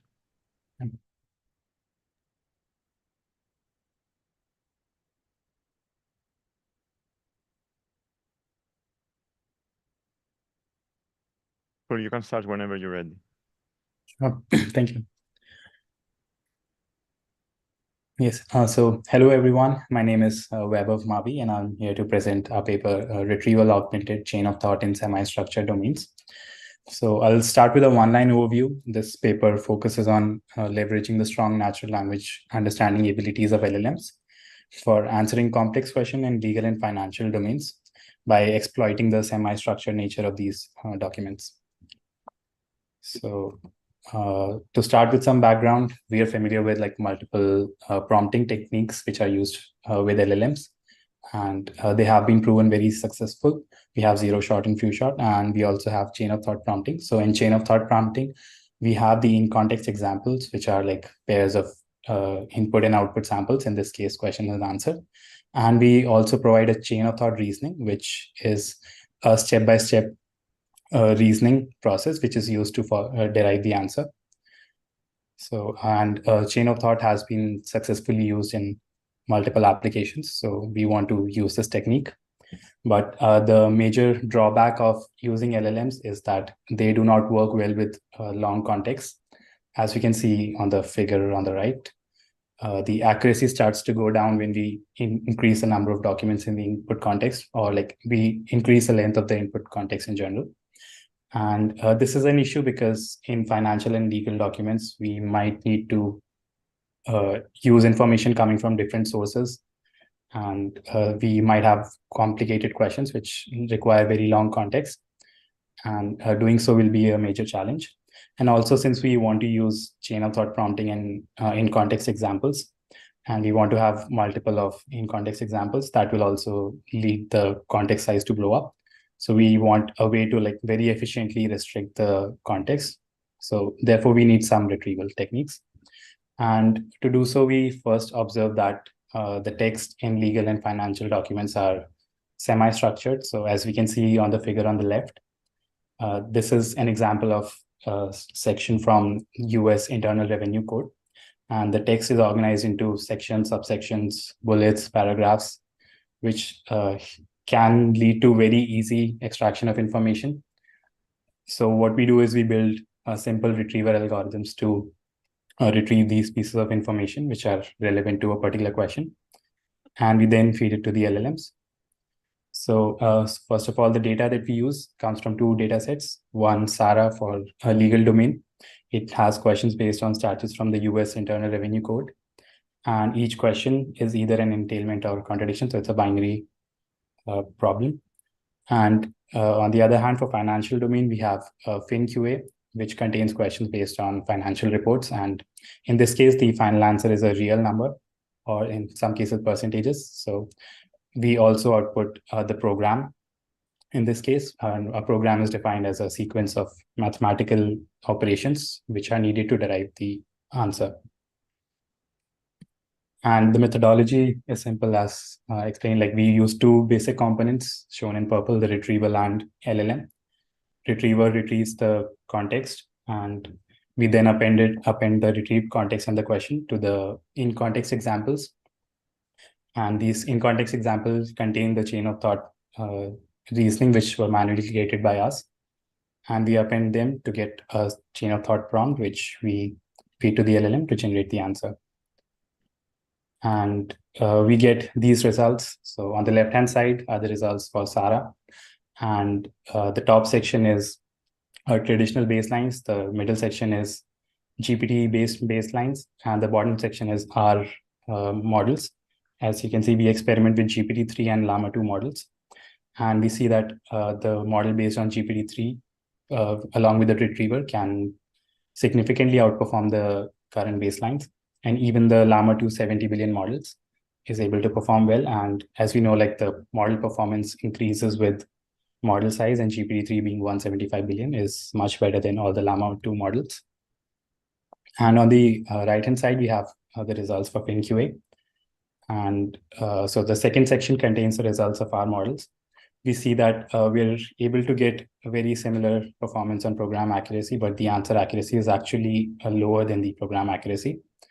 And this can be attributed to the fact that LLMs can produce correct programs, but they have very frequent arithmetic errors, which leads to incorrect answers even when the program is correct. So they're able to find the correct equation, but they're not able to solve the equations correctly. Yeah, so in order to conclude, we see that the advantages include that since we use in context learning, it avoids the need for any training, which saves significant time and cost. It avoids any data privacy issue that can come from training. And chain of thought reasonings improve the interpretability of the system, which make them easily usable.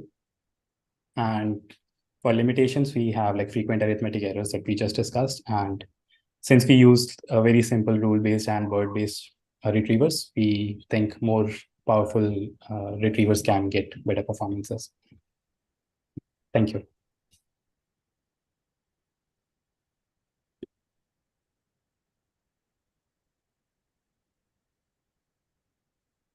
Do you hear me now? Yes, okay. So yes, again, we have a joint QA session then. So we'll move to the next paper. It's called Mixed Domain Language Modeling for Processing Logical Documents. Do we have the, yes, we have the authors here. You have to join.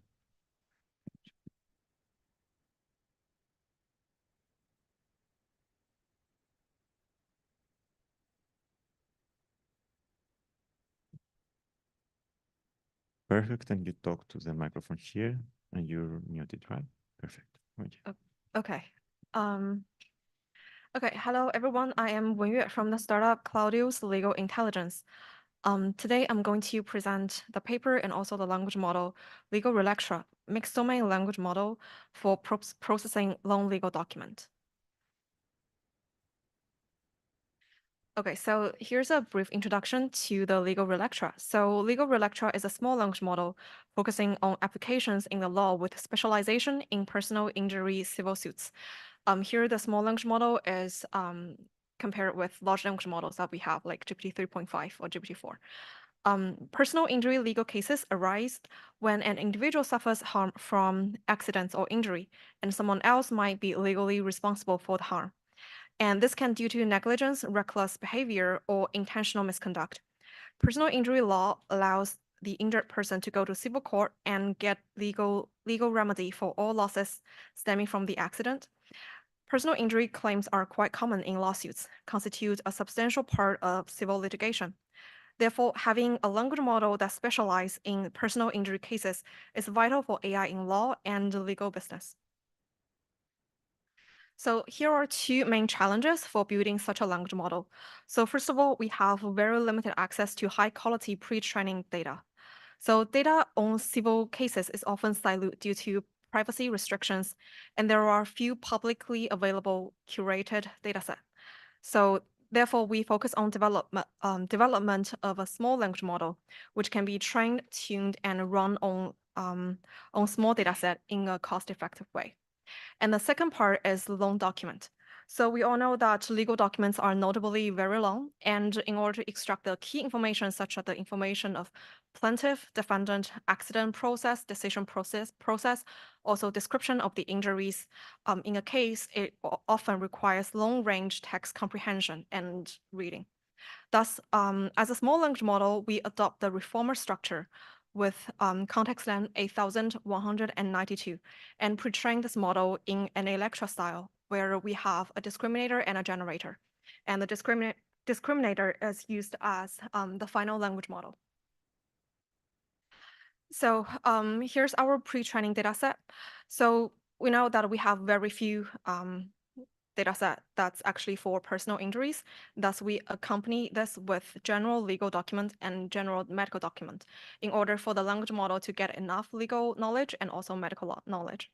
So for the legal part, we have data from case descriptions from different legal branches that we cooperate with, and sources from legal sources include court listener, which is a huge data set, include oral arguments, opinions, judges, judicial financial records, and federal filings. Initiated by the Free Law Project. For the medical part, we use the MIMIC dataset, including doctor's notes and letters. For the mixed part, which is actually the personal injury that combine both legal information and medical information, we have personal injury case description from Supreme Court opinion, academic literature, court listener, BYU law, and also quick case descriptions from attorneys and legal firms. So in total, we have a 12 gigabyte corpus, which is similar to the amount of corpus when pre-training BERT. So we test this small language model on 2 real-world applications. One is named entity recognition, and the other is legal case retrieval. So in named entity recognition, we want to extract relevant information or key information from the text, such as information about plaintiff, defendant, and case type. And we compare with other small language models, such as BERT, also legal BERT, clinical BERT, etc. And it does show a pretty good performance. And the second one is legal case retrieval. And we all know that when doing legal analysis, either in firms or in academia, a crucial step is to identify similar legal cases from a given collections. And so here is our task.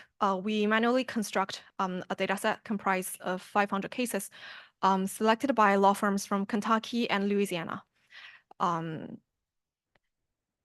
Each case encapsulates various information, and we conducted these experiments in without any fine-tuning because such data set, like a larger data set for fine-tuning this model will be very, very hard to construct. So we only have the test data set here. And from the experiments, we manually check the top 1 retrieval result and check whether this retrieved article has a matched claim type or injury description, gender, age, medical expenses that are usually key information in personal injury cases. And we can see that we have a very high performance on claim type and injury descriptions, but notably not very good in expenses, which is usually represented in multiple numerical numbers. So here is our model. Thank you.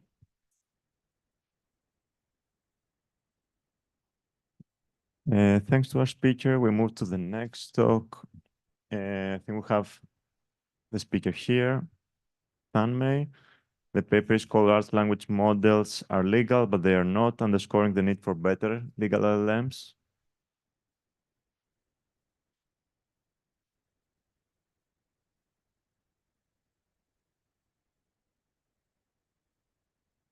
Perfect. Hi, everyone. I'm Tanmay. So our paper is based on the idea that several domain-specific LLMs have been developed, such as Bloomberg GPT for finance, MedPalm for medical questions, and so on.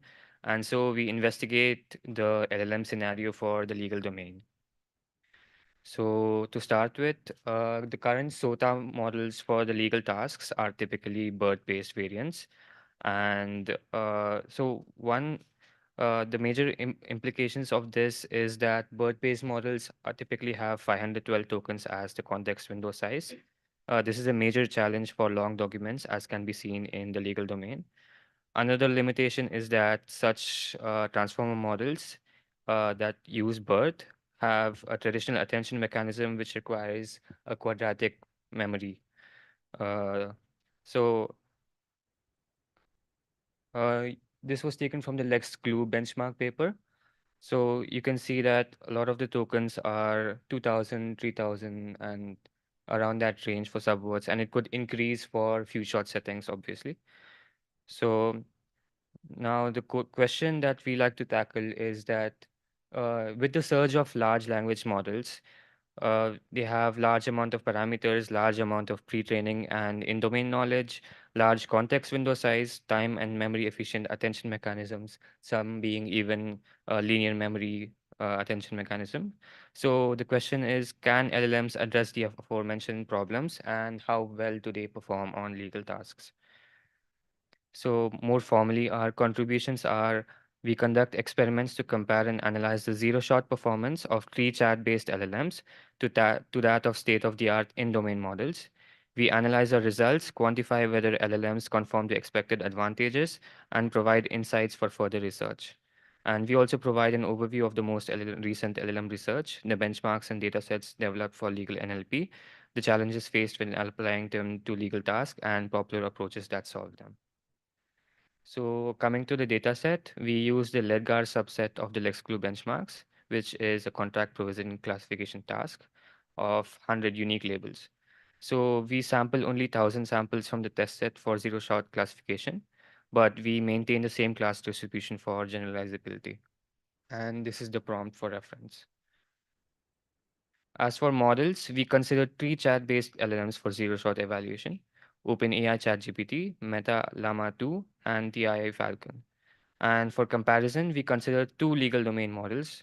One is LexGPT, which is derived from GPT-J and pre-trained on pile of law.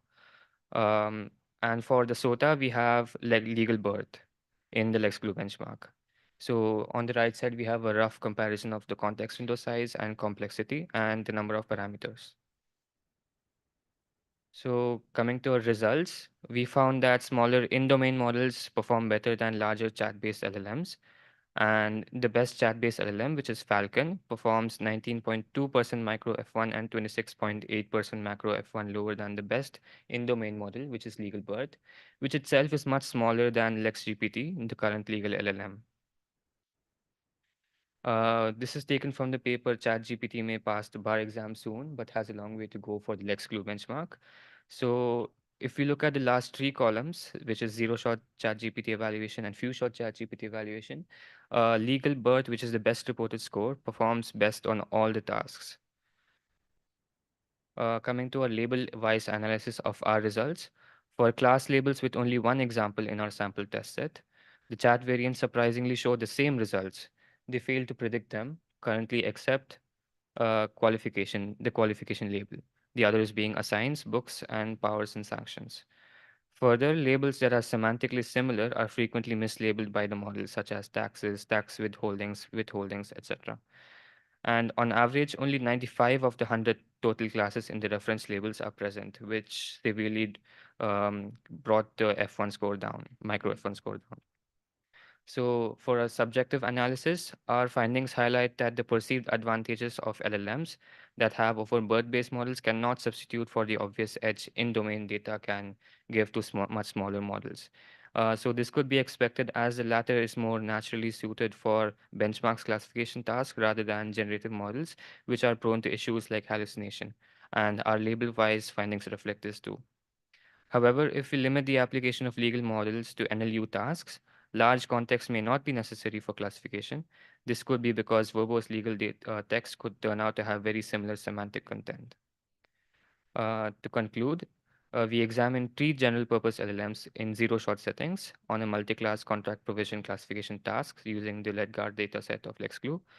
Our study shows that these LLMs, even though not explicitly trained on legal data, can still demonstrate respectable theme classification performance, but are easily overshadowed by smaller in-domain models.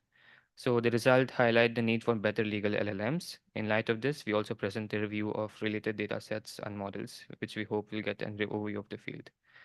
So coming to the limitations of our work, testing how different prompts affect the performance would be useful. However, we only experiment with one prompt for simplicity. As we use an API for the chat-based LLMs, we were limited with the generative style for classification. It would be useful to evaluate the rank likelihood directly. Though we maintain the same label distribution for 1,000 samples, this may not still be generalizable, especially for labels having a low frequency. And we only evaluate on LEDGAR.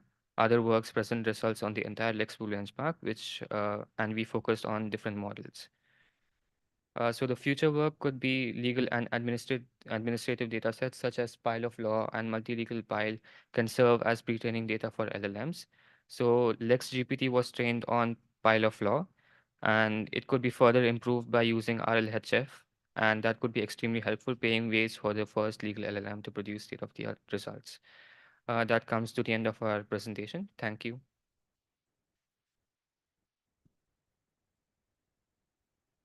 Thank you, Tanmay. We move to the next talk. The title is Exploration of Open Large Language Models for Discovering. I think Samit is also online. Yeah, I'm sharing my screen. Yeah, Tanmay, you have to stop sharing so Samit can share. No, I think now you can, Samit, you can share. Yeah. Are you able to Thanks. see my screen? Yeah, it's perfect. Thanks. Okay. So hello everyone, my name is Sumit and welcome to this talk on exploration of open large language models for e-discovery. So this is the agenda for the next 5 minutes. Yeah, so let's start by looking at what's e-discovery and how it's different from legal information retrieval. So e-discovery is like digital investigation into digital documents. So while legal information retrieval mainly focuses on retrieving relevant information or judgments from previous cases like case law or statutes, e-discovery focuses on discovering digital evidences from one party's electronically stored record, such as emails, text messages, etc., by another party in response to some kind of protection requests from the judges, right? One of the key data sets that is used for e-discovery is the Enron emails dataset that was used in the Trek legal track from 2009 to 2011. So this Enron dataset is from a company. So basically, there was this company called Enron, which was an energy and services company in the US, which went bankrupt in the early 2000s due to some accounting malpractices and so on. So the federal agencies that were investigating Enron released these emails to the public after the case was closed for research purposes. So this dataset is about 450,000 emails and about 230,000 attachments from about 146 top executives. So we mainly focused on the protection requests or the topic statements of 2011. So these are something like produced documents that are related to, let's say, operations of Enron Online or marketing of Enron Online and so on. So these topic statements are also called as 4 series topics. So in this work, we mainly wanted to show how LLMs fare well, like how the LLMs fare at responsiveness determination of emails to topic statements. And we wanted to generate a reasoning. So basically, we wanted to do classification and say that this email is relevant or not relevant to a topic. And we wanted to show a reasoning as to why it's relevant or why it's not relevant. So the data set we used here, the distribution is shown here. So the blue bars show the training data and the orange ones show the test data, the orange shades. So as you can see in the blue shades, like of the training data, there's a high imbalance in the data. So you see that the number of relevant emails to a topic are quite low compared to the not relevant emails. So let's start by discussing the methods. So we first use the out-of-box models, LLMs, out of box without training. So we start with an initial prompt for each production request. We take a subset of 50 emails for each of the topics. So in total, we have 150 emails, and we evaluate these prompts on this smaller set. So till we get a reasonable F1 score, we keep on iterating the prompt. We keep on updating the prompt. We make minor changes, and we see the performance. And once we get the desirable performance, we run it on the full set. So this is how we used it out of the box. So whatever final prompt we got, we used it for instruction tuning the models as well. So we use the training set that I showed you earlier, and we use approaches such as LoRA or the low rank adaptation and its context version because it needs very few parameters compared to full fine tuning the models. So we fine tune on the training set and finally evaluate on the test set, and the results are shown later for the responsiveness determination.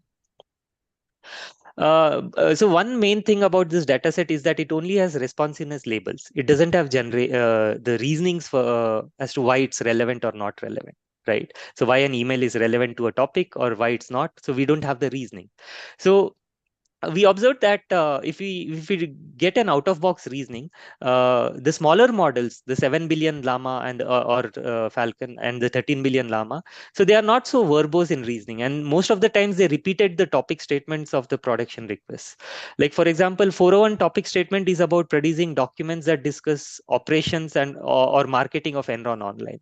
So for this topic, most of the times the model would say yes, yes, the email is relevant because it discusses operations or marketing of Enron Online, or no, it's not relevant because it doesn't discuss operations or marketing of Enron Online. So if you see this, like the reasoning is not that useful because it's just repeating the topic statement, right? However, larger models such as Llama 70 billion, they are quite good at producing the reasoning. So they identify parts of email that helped in responsiveness determination. They can pinpoint to which part of email, like what's being talked about and so on, which helped it in determining the response, right? So what we did was we basically used the out of box larger models. We got the reasoning on our training data, and wherever the reasoning, wherever the labels were correct, we used the reasonings and we trained a smaller LLM, the 13 billion llama model. So in a way, we were like distilling the reasoning capability of the larger LLM and teaching the smaller LLM.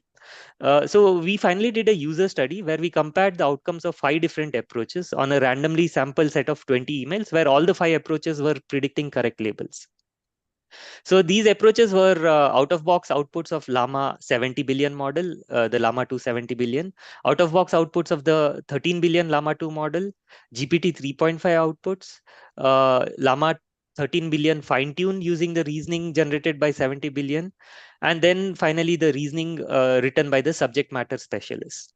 So for all these 20 emails, the reasonings were shuffled for every question so that there was no order. Like let's say for the first question, if it is 13B to 70B and so on, for the second one it could be 70B GPT, then 13B and so on, right? So that the study is totally unbiased. So we presented to 5 different annotators who are asked to rate the preferences, rate the reasonings generated by these models as per their preference. So we'll see the results later. So in this slide, you're seeing the results of our initial and the final prompt. As you can see here, what we found that emphasis on certain task-specific terms such as emails, topic, related, and so on, and delimiting the emails and topic statements, structuring the outputs, and providing guidance on how to arrive at the outputs. All these help the model to achieve better performance. And in the table, you see the classification performance of these models. So we see that while the out-of-box performance of the open LLMs is not so great on the F1 scores and recall as compared to GPT 3.5, after fine-tuning, they get really better. And you can see that it performs better than GPT 3.5 in most of the cases. And in this slide, you're seeing the results of user survey. So I'll only focus on the rightmost figure for the sake of time. So the subject matter specialists were asked to rank the reasoning generated by these 5 approaches that you see on the x-axis on a scale of 1 to 5, where 5 was the highest score. So as you can see, this plot highlights the mean and standard error of the reasoning preferences assigned by the SMEs. So this is the average. You can think about the dot as the average score, right? So we can see that SMEs preferred the reasoning generated by Llama 70 billion out-of-box models most of the times. And we see that while the out-of-box performance of the smaller model, 13 billion model, is not so good, but after fine-tuning it with the reasoning generated by the 70 billion, it got really better. And it has similar performance as the model that was used to teach it, which is the 70 billion, right? So one of the key takeaways is that by fine-tuning smaller models, we can get good improvement both at responsiveness determination as well as by at reasoning. And our user study supports this. So in future, we'd like to cover a broad range of topics like the 2 series and the 3 series of 2009 and 10, while we focused here only on 2011. And we also want to perform a bigger user study and compute inter-annotator agreement so that it's more reliable. So thank you all for listening. So if you have any questions, you can email me. And this slide just highlights how we decided to choose the models decided in the described here in the paper. So thanks a lot. Cool, thanks, Amit. We're going to move to the next talk. Then we have Ali with us online again. Hi, I'm just going to share my screen. Cool. Yeah. I will ask the two next speakers and the rest of the speaker if they can try to stick in the 5-minute slot because we are a bit behind the schedule. So do Okay, as best just as you can. please let me know if you see my screen, and then I can just start. Yeah, we see it. It's perfect. Okay, great. Thanks. I'm Ali Hakimi Parisi, and today I'm going to present our work on behalf of our team, a comparative study of prompting strategies for legal text classification. This was a collaborative effort between Thomson Reuters Labs and the Vector Institute. Nowadays, LLMs are being used to tackle many downstream tasks, such as question answering, summarization, being used in chatbots. However, the use of these language models train on a massive amount of data, normally on a general domain, still requires more exploration when using them in other domains like legal, which has a complex language, and also their long documents require specific consideration. Also, from the wide range of prompting techniques that has been introduced, which one would be the most useful one when transferring a foundation model LLM to a new domain without applying any domain adaptation technique? So in this work here, we decided to explore and find an answer for these questions for the task of legal text classification. We chose two data sets for this purpose, ECHR and SCOTUS. ECHR is a binary classification to determine if a human right article has been violated, and SCOTUS is a long-tail multi-class classification, the task where Supreme Court cases decision are classified into 14 classes. Due to the limited resources that we had, we first downsampled these two data sets. You can see here the details of these two data sets. And also, since, as you can see, the lengths of the SCOTUS documents were much larger than the context list of most of the language models that we have access to, we first decided to shrink the size of the SCOTUS documents, summarize them using GPT-4, and bringing down the size to 512 words. And as our choice of our language model, we decided to go with OPT. We chose OPT since it's open source. It shows comparable performance to GPT-3, and it comes in various sizes. For our experiment, we chose OPT 6.7 billion and 175 billion. And since OPT models are not instruct-tuned, they are not suitable for question answering type of prompt. They are more suitable for completion tasks.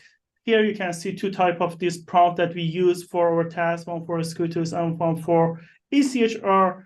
And also, since the generation are not robust or unreliable, instead of getting the class label from generation, we use the distribution probability of the last non-padded token, and we pick the class with the highest probability.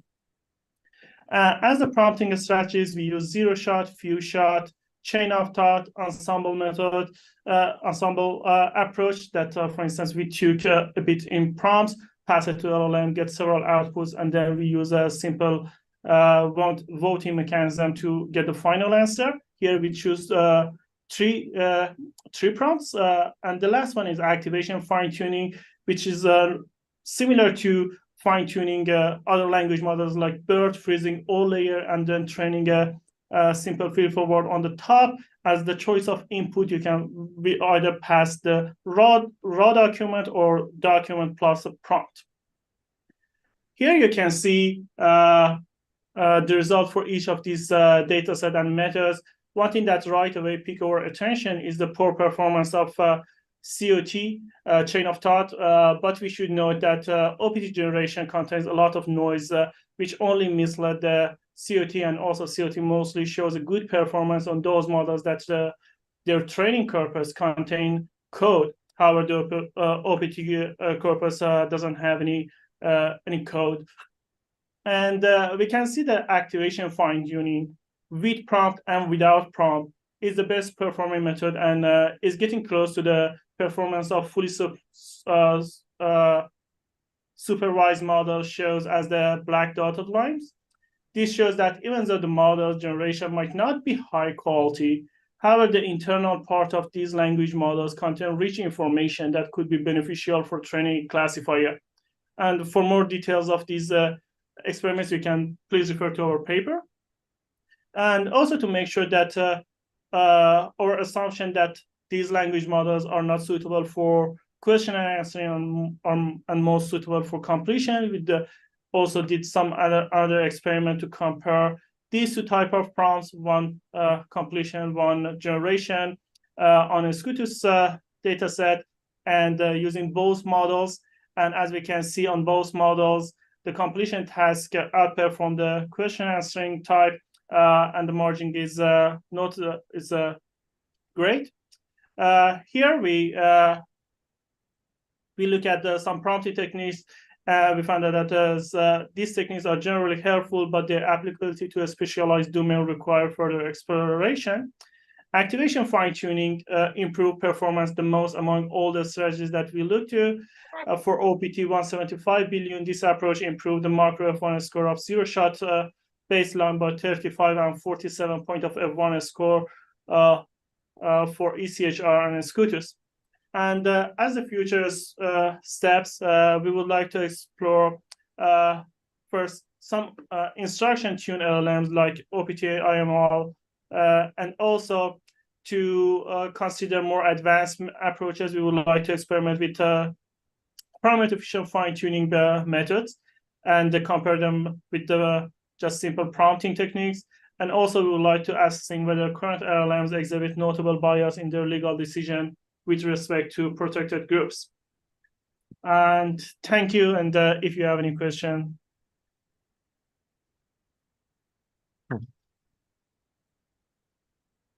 Okay, let's move to the last talk of the first part of this session. We have Reha with us. And the title is A Comprehensive Evaluation of Large Language Models on Legal Judgment Prediction. And then we're going to have a brief joint QA.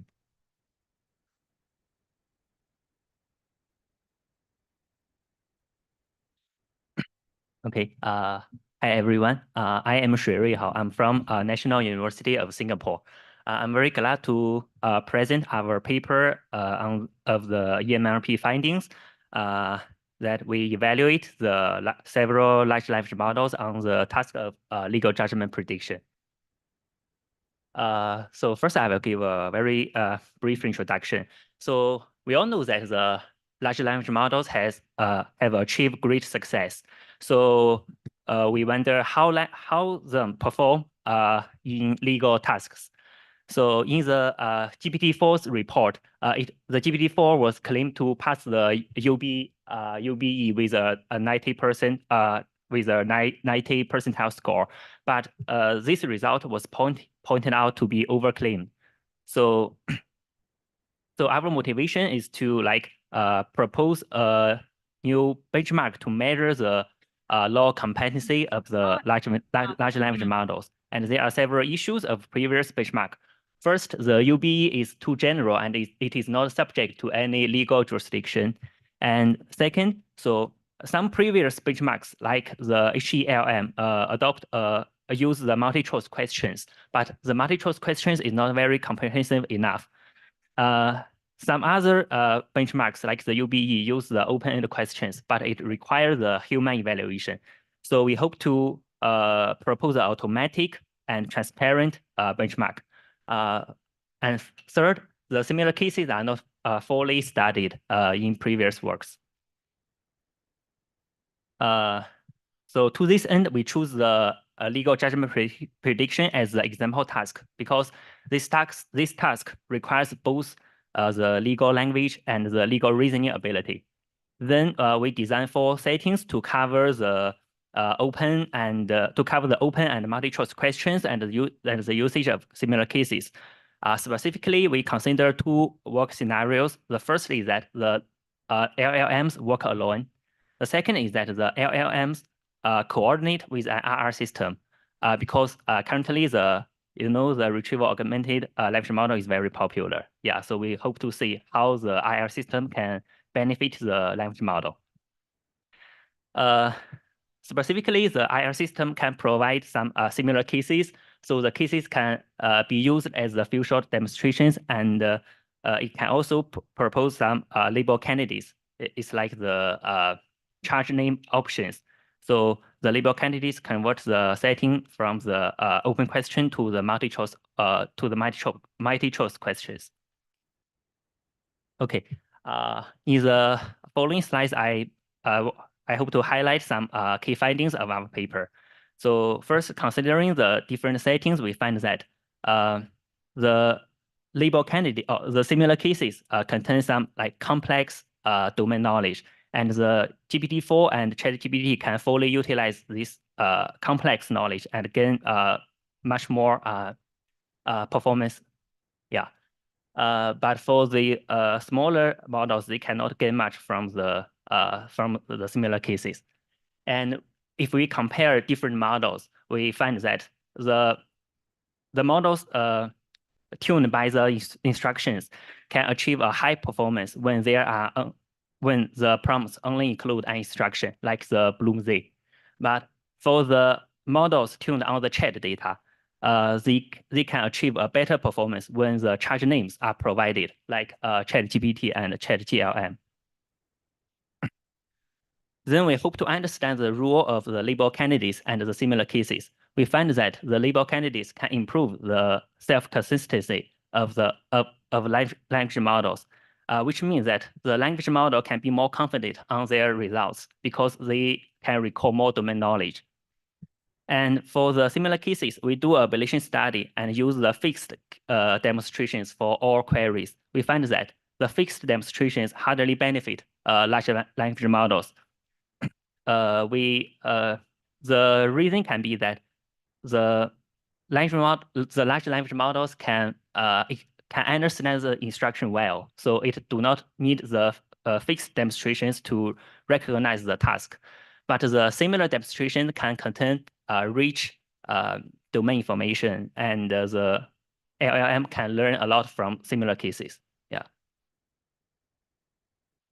Then we also raise a question that do language models gain a substantial improvement from IR systems? The intuitive is that like we can have a very strong IR system. The information retrieval can achieve a very high accuracy score, but if under that in that case, can LLM achieve substantial improvement? So the observation is that the IR system can sometimes outperform the IR enhanced language model. Yeah, the reason is that the language model may fail to fully utilize the informative retrieved documents. So this also raises the important future work, like how to enhance the synergy between the language model and the retrieved documents. Yeah, so and I think there are also some work on this topic, like the ritual, yeah, to make the model better utilize the high quality retrieval documents or like similar cases. Yeah. Okay, yeah, so this is all of my presentation. Thank you. Cool. Thanks to all the speakers again. We can maybe have one or two brief questions because we're a bit behind. Is there anyone on Zoom online that wants to pose a question? Maybe you can open your mics and ask directly. Yeah. I don't see any questions online. There's some on the chat, maybe, yes. Let me check the chat.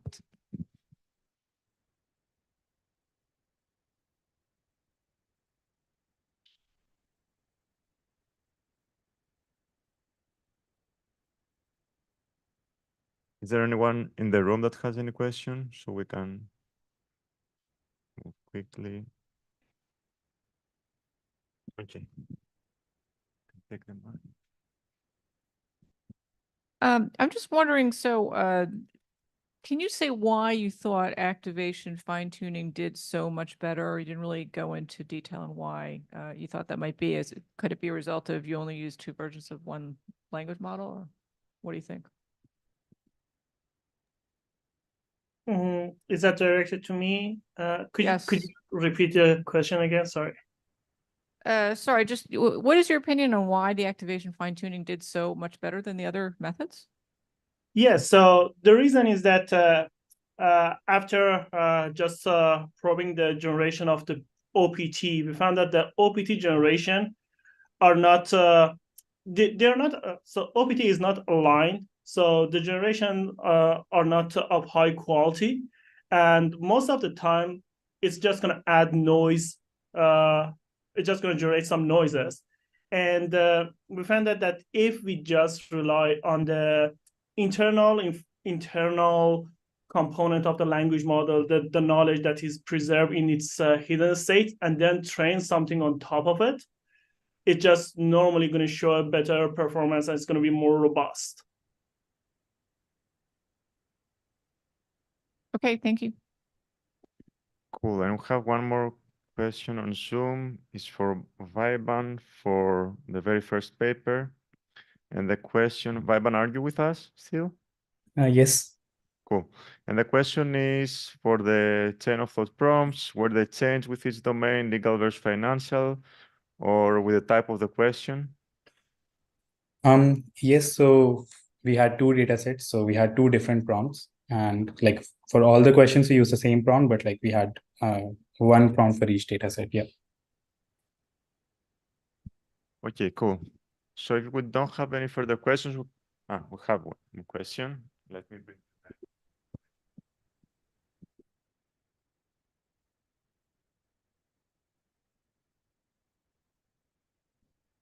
Hi, I have a question from the second speaker on the long legal documents. You mentioned that, okay, even though the data is pretty small for training the language model, but the language in the documents is pretty structured and patterned.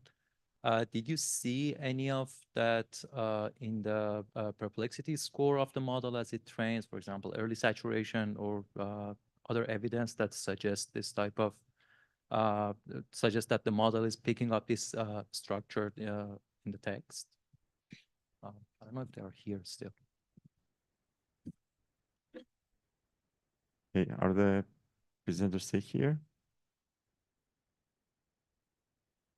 Probably the last, sorry. Cool. So let's move to the second part of this session.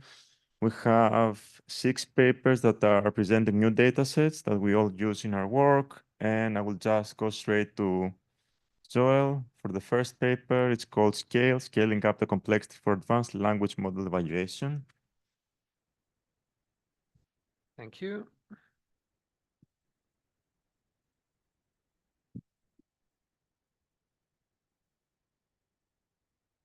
Hi, everyone. Happy to present Scale.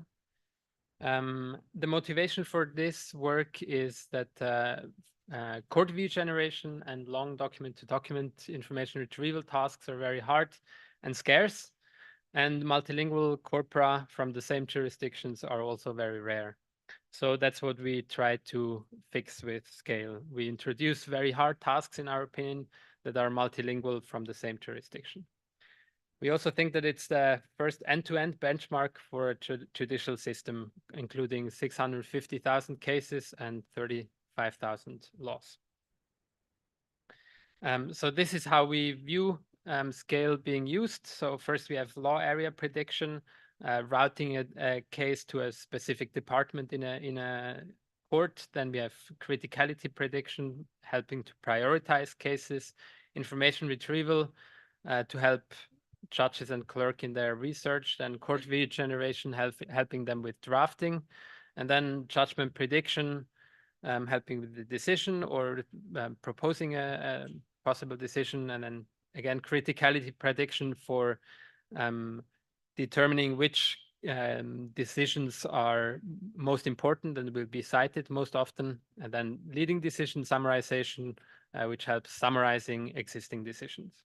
all of this can be, all of these tasks can be supported by a large pre-training corpus of cases. So what makes it special? We have very long documents, up to 50,000 tokens. We have domain-specific knowledge in the legal text, multilingual understanding with 5 languages, and multitasking with 4 task categories. So let's look a bit in more detail towards the criticality prediction task. So as input, we have the facts of a federal case, and we want to predict the importance to be able to prioritize most important cases. Then next, let's look at information retrieval task, where we have again the input, the facts of a case, and then we want to predict relevant case law or legislation which could help in legal research. And then the court view generation task, which we see as giving input the facts, relevant legislation and case law, and maybe even a lower court decision. And the output would be legal reasoning that could be generated by a language model to help in drafting decisions. This is very hard in our opinion, exemplified by the average age of appointment at the Swiss Supreme Court, which is 50 years. Then the relevant legislation, case law, and analysis are multilingual, and the input size can be enormous, well over 100,000 tokens. Even the output size is very large, with an average of around 4,500 tokens, but can reach up to 50,000.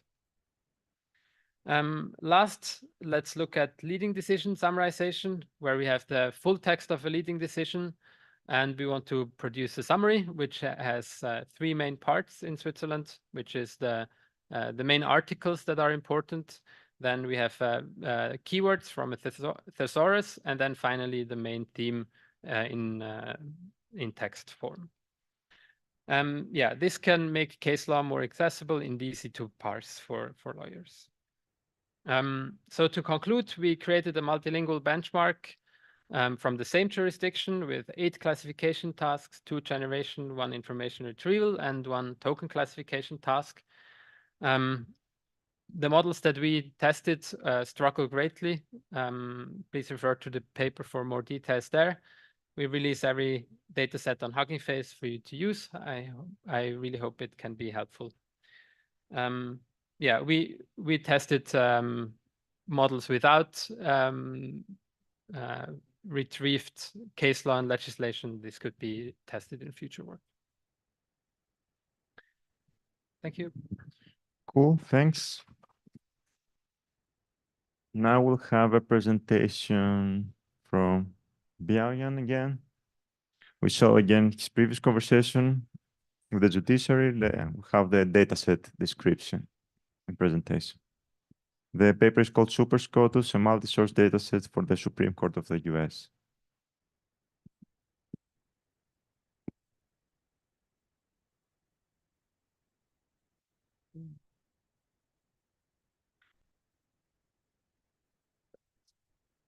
Yes, sir.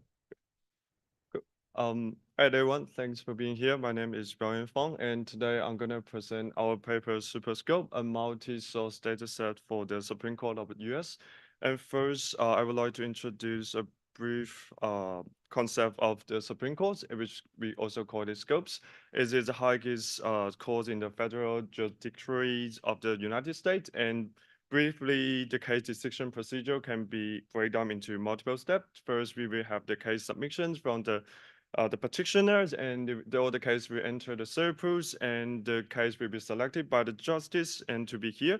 And then we will have the oral arguments in the courtrooms, and after this, and all the justices will sit together and talk about the case. And finally, the legal system will issue the outputs.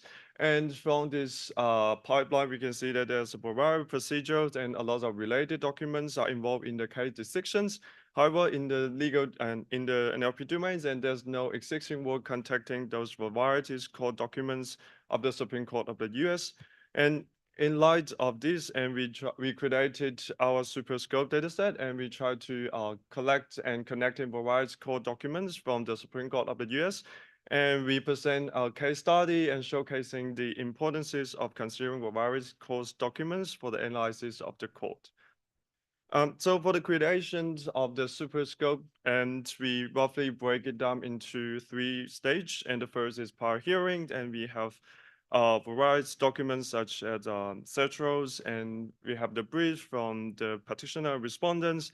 And the second stage is the cause hearing, and we have the oral arguments from the justice, advocates, and amicus curiae. And the last stage will be the post-hearing, and we have the information from the opinion syllabus and other summaries from other annotation platforms. And across all, there's a lot of case information, which is the Supreme Court's database. And for our data set, we included all the resources in the blue rectangulars here, and mostly is in the cause hearing and post-hearing phase. And for the case studies, and we asked the research questions, how do cause material reflect the decisions of a case? And so for the case decision, and it's a label, we obtained it from the Supreme Court database, and it have 2 labels. It's a binary task, and it will be predicting the case if it's a conservative or the liberal, and the label is decided by the voting outcomes and the case issue area. For example, if it's under the issue areas of the criminal procedures, and a liberal label could be indicating the case outcome is pro civil liberties or pro underdog, and it's vice versa for conservative. And for the data set, we use two types of court documents, and since we investigating different court documents from different phase, and we have the oral arguments from the cause hearing phase, and we have the syllabus from the post hearing phase. And here is our primary experiments, and for the baseline, we use the randoms and majorities, and for all the other models, we consider the statistic machine learning base, which is linear regression and support vector machine. And we use unigram TF-IDF features for these 2 methods. And we also have birds with 2 settings. One is with the first 512 tokens, and another one is using the last 512 tokens. And we also have the legal birds. And overall, we can see that the model performs better compared to the baseline. And interesting, the bird model actually outperformed in the legal birds. And we might subject that because the oral arguments and syllabus are more in a general domains, and you might not really need a lot of legal knowledge to understand the documents. And also compared to the oral arguments, and the model performance better when the input is from the syllabus. And for in the scopes of fairness and bias, and we further investigating the good disparities of the model performance. And more specifically, we look into 3 attributes. One is the issue area, another one is the winning side, and the last one is the voting distribution, which means that the voting agreement based on their majority votings. And so we can see that the group performance varies, and especially in the group of the issue areas, which is the first one, and the voting distribution, which will be the last one. But interestingly, for the voting distribution, the syllabus-based models perform better when the voting patterns become more disparate, which means that they tend to have less agreements here. And we can also see that compared to the oral arguments compared to the performance with the oral argument as an input syllabus, the model with the syllabus inputs to achieve better performance, and we show that the different information are encoded in the different course documents. And so for the takeaways, and we created a super scope dataset, and we make it publicly available, and we presented a case study showcasing that it's really important to consider different variety resources to analyze the Supreme Court of the US. And thank you for listening. Cool. Thanks, Marianne. We move again to the next talk. Is Joel again. He will present a multi-legal pile, 689 gigabytes multi-legal legal corpus. Hi again, happy to present multi-legal pile. So why did we do this? Large language models need huge amounts of pre-training data. Most corpora are English only and predominantly based on web crawls. So high quality multilingual domain specific corpora are rare. And that's what we do with multilingual pile. So multilingual pile consists of 4 parts: EURLEX resources from the EURLEX database in 24 languages. Then the native multilingual pile, where we scraped national case law and legislation in 14 EU languages. Legal MC4, where we filtered web crawl data sets with legal citations in 24 EU languages. And then we integrated the pile of law, which consists of diverse legal texts from the US. So here you can see the distribution across text types. We see that case law is by far the largest portion. Across languages, this is a log-scaled y-axis. So we still see that most of the data is in English, but in comparison to other data sets, we have a lot of multilingual data as well here. So this data set, we can cover 2 times more total speakers in the world and 4 times more native speakers. Then we went on to train multilingual and monolingual legal models on this data. For 1 million steps, the base model sizes and the large model sizes for 500,000 steps. And we evaluated them on the multilingual benchmark LexStream, and finding that our models outperform even the largest XLMR model. The long-former model that we trained even outperforms the short context models, especially in the single label text classification tasks. We see that in some tasks, these are named entity recognition tasks, other models are better still. We also evaluate across languages, and we find that on aggregate, we don't outperform the base models, even though we come close. Interestingly, the monolingual models are very good in some languages. So as a takeaway here, it might be already very good to just continue pre-training a little bit for your language monolingually. We also evaluated on LexGlue the English models that we pre-trained and the multilingual ones, and we see that the large English model sets a new state of the art on LexGlue.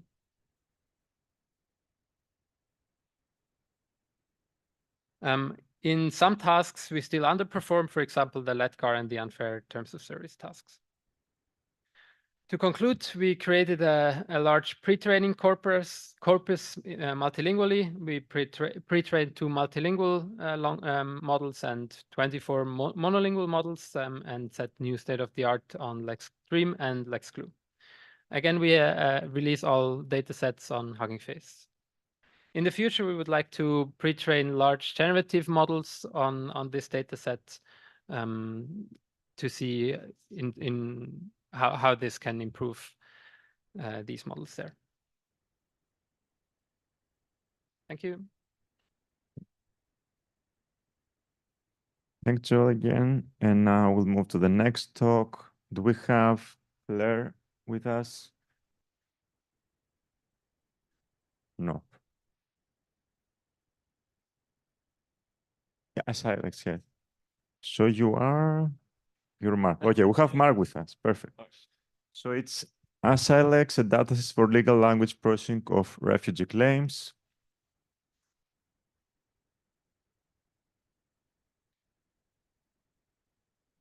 Everything is working.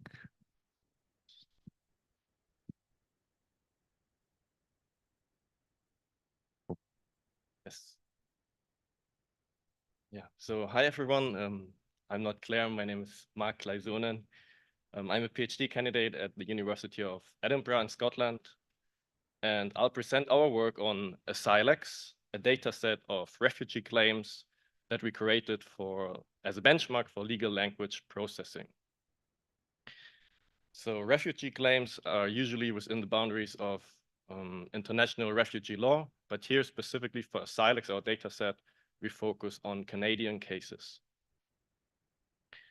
So the Canadian Legal Information Institute, CanLI, provides documents related to the refugee status determination cases as PDFs online, making them publicly available.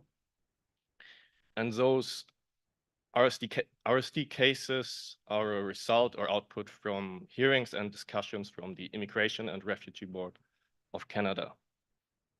Here on the right side, I brought a distribution of those cases ranging from 1996 to 2022,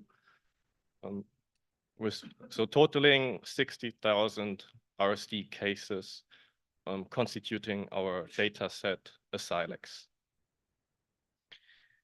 So what do those documents look like? We distinguish individual RSD documents in 3 different parts: the main text, the case cover, and the case outcome. And you can think of the main text as the main document body, including all the information and details concerning the case. The case cover is usually the first page of the document in semi-structured format, sometimes tabular format, comprising details such as where did the hearing take place, when did it take place, who's the judge, and personal information and details concerning the applicants. And also the case outcome, which is a binary decision outcome, whether a case has been accepted or rejected. So we discussed with legal practitioners what could be of interest to extract in terms of labels, and we came up with those. And then finally decided to do human annotations for those RSD cases, gathering those numbers of labels for those different parts, main text, case cover, and case outcome, highlighted here in yellow, which we refer to as our gold standard annotations. And as I mentioned before, the case cover is semi-structured, sometimes similar to tabular data, which makes it perfect for rule-based extraction, which we do with regular expressions, generating more annotations and labels here. We then fine-tune a legal BERT model on our gold standard annotations, inferring further labels, which we call silver standard annotations here, highlighted in yellow, the number of generated inferred labels. What do those documents actually look like? I brought an example here on the left side.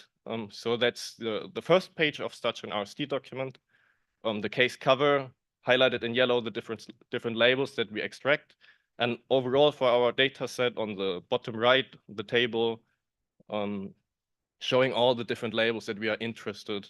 So for example, date of hearing, the date of the decision, was it a private or a public hearing? Was it virtual? So for example, during COVID, or was it an in-person meeting? Also judge name, etc. The top right shows the conclusion or the decision outcome. So here marked in green as determination whether the case has been accepted or rejected by the judge. So in our paper, we present two tasks, legal entity extraction and judgment outcome classification. But we think that our benchmark is a first step, having lots of opportunities for like further up research and follow-up papers. So generally speaking, for the NLP community, we think of more legal entity extraction using NER models, also case and bias analysis, but more specifically for legal practitioners, we've received quite early feedback from them that this would have like opportunities to enhance case review and also legal search. And maybe as another example from the applicant side or for like the lawyers, generating more insights for new applications. So we make all our data and models available on Hugging Face, so please come find these. And happy to take any questions later. Thank you. Thanks, Mark. Really interesting data set. And now we'll move to Joel again. He will present to us Lexstream, a multilingual and multitask benchmark for the legal domain.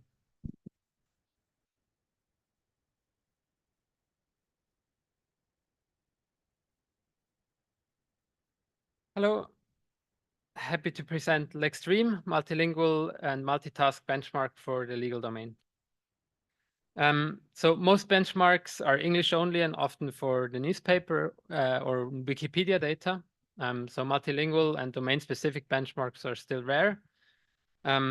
As you know, language models made huge progress in recent years, saturating many benchmarks. So we argue that more difficult benchmarks are needed now.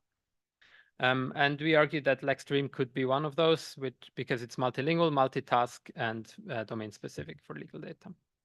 So why is reasoning over legal text difficult? As you all know it's very complicated with the legalese language, very long often. Legal knowledge is required, and it can be different in each jurisdiction, not like computer science or medicine, which is more universal. Some statistics about our data set that we aggregated. So we have many multilingual data sets, as you see here, covering many languages. We also have some data sets that contain very large label sets, which make them more difficult. To show you a few examples, we have the online terms of service dataset integrated, where you need to predict if a certain sentence is clearly fair, potentially unfair, or clearly unfair. And also the COVID-19 emergency event task, where you need to predict from British legislation the COVID-19 emergency events. We evaluated 5 multilingual language models. They're all encoder-based. We also evaluated ChatGPT, but the ChatGPT underperformed always. They're all covering 100 languages, and yeah, are all multilingual. So how do we aggregate results on the benchmark? We want to maximize fairness across languages and data sets. So that's why we use the F1 score everywhere, so we can make it comparable everywhere. We use the macro averaged F1 scores. So we have robustness across classes because many data label sets are imbalanced. And then we take the successive harmonic mean over the F1 scores, because also the F1 scores uses the harmonic mean. This brings more weight to the smaller values, promoting fairness. So to see the results over the data sets, we aggregate first over the languages in the tasks and then over the tasks in the data set. And we see that, as usual, the larger models are better, with some exceptions. When we aggregate over the languages, we first aggregate over the tasks in the data sets and then over the data sets in the languages. Again, we see that the largest model gets the largest performance, but here we see that the XLMR base model is worse than the MD-BERTA model. We see that in some languages, the native BERTs outperform even the multilingual models. Then we aggregate all of the data set aggregate score and the language aggregate score to produce a final score, and we see a quite normal line where we see the larger models performing better, with MD-BERTA base and XLMR base, one performing better across the data sets and one better across languages. To conclude, we selected 11 out of 108 surveyed datasets to create the first multilingual legal benchmark, and we established a point of reference with 5 multilingual models on LexStream. The benchmark is available on Hugging Face, and we invite you to check it out. In the future, we would like to extend it to cover generative tasks as well, and also extend to cover more languages. Thank you. Thanks, Joel, again. And I think you're going to also do the last presentation for ECHR for your work with. No, we didn't do it. So if you want to do it now, you want to do it? Go ahead. Okay, perfect.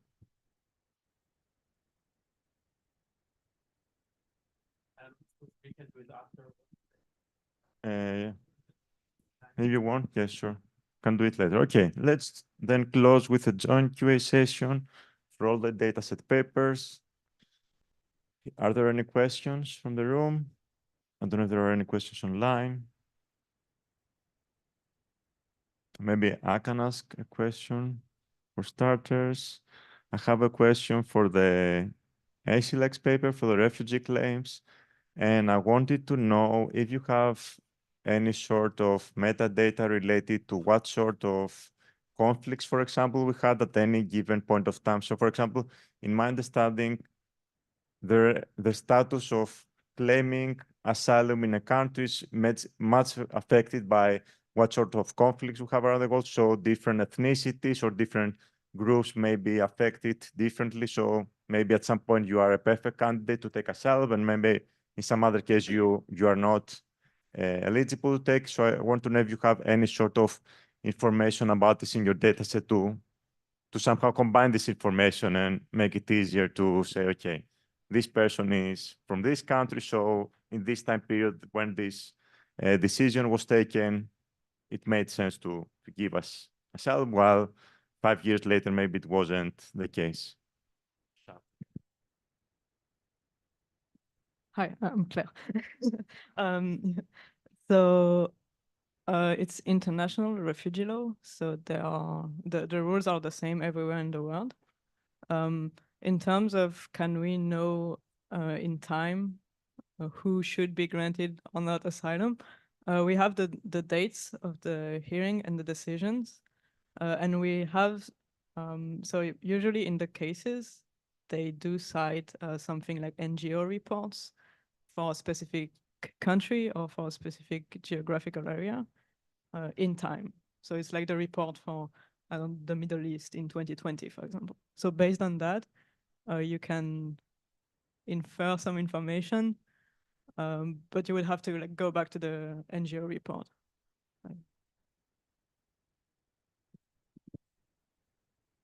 Nice. Any other question from the room? The data sets? I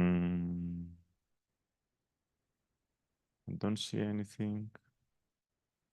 Okay, so maybe we can close the session pretty early, and we can all go for lunch and then poster session. I think the poster session is in East Foyer. What's the name of the area? Yeah, we're checking where lunch will be delivered. Probably it will be where the posters are, which is in the East Foyer, so next to the registration. And the idea is to have lunch and see the posters, whoever wants to set up the posters. Yeah, I think Daniel wanted to confirm that indeed that's where lunch would be delivered.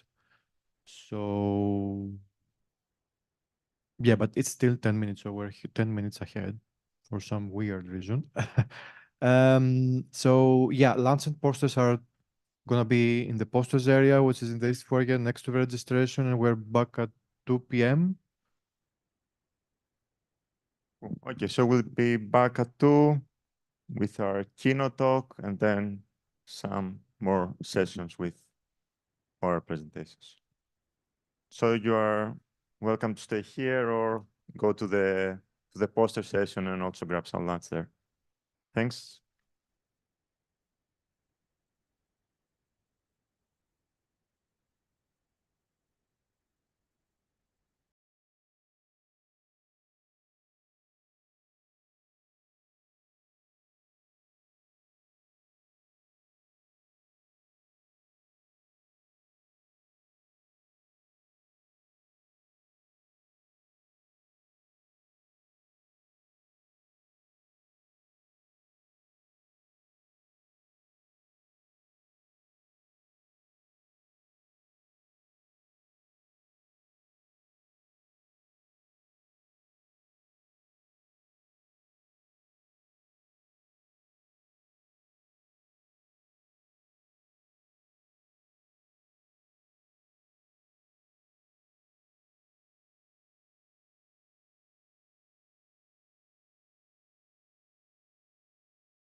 but we're looking into it. So we'll start in 2 minutes. Meanwhile,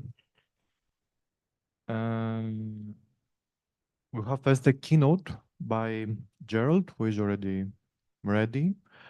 And then the next session, which is going to start right after the keynote. So I would kindly ask the presenters to be ready so that we have no delays. So if you're presenting the session afterwards, just be on alert so that we can properly start. So wait 1 more minute and then we'll start.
Okay, so we'll start.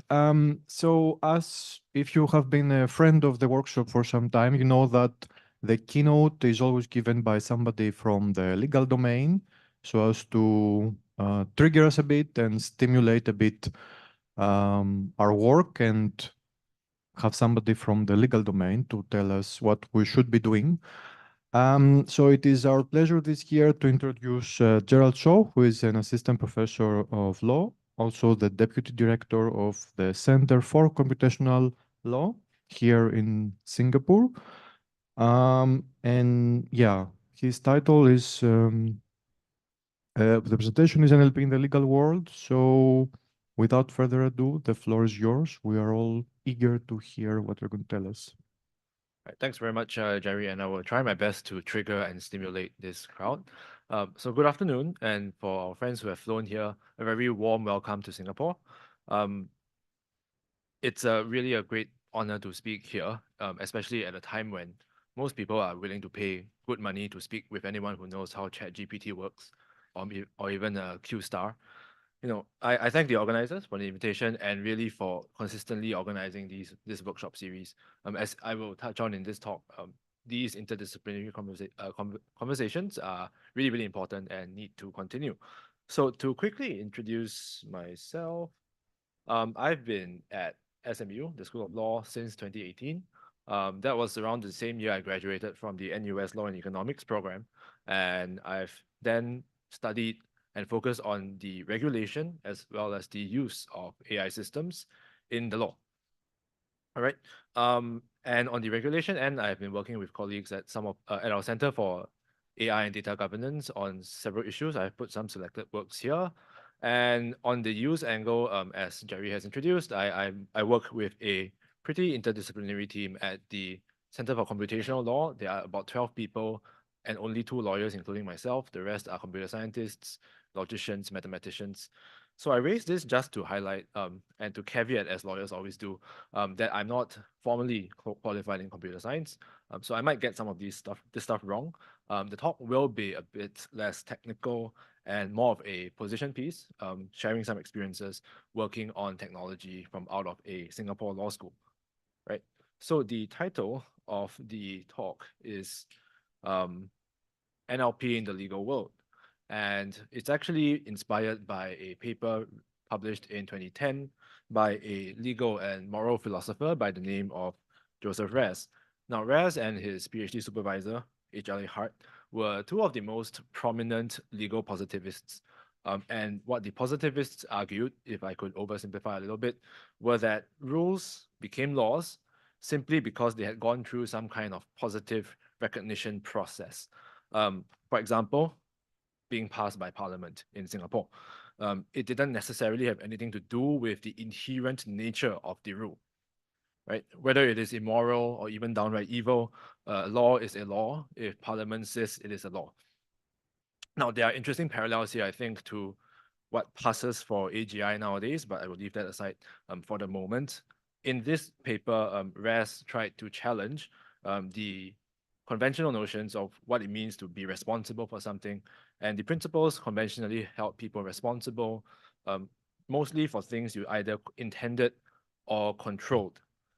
Instead of this conventional view, he argued that we hold ourselves responsible and also others responsible for conduct that falls within what he called a domain of secure competence. And these he defined as domains which we ourselves are confident if we set ourselves to do something, we will actually do it, we will achieve that.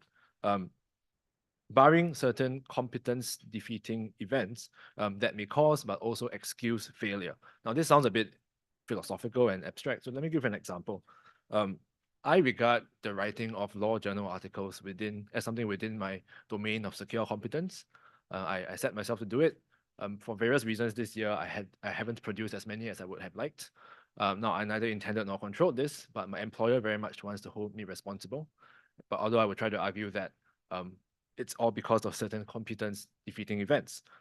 Now, why do I raise this? It's because we now live in a time where AI's domain of secure competence is expanding, especially for NLP systems, right? And that also means that the range of what AI and NLP researchers are and should be confident of doing if they set themselves to it has expanded.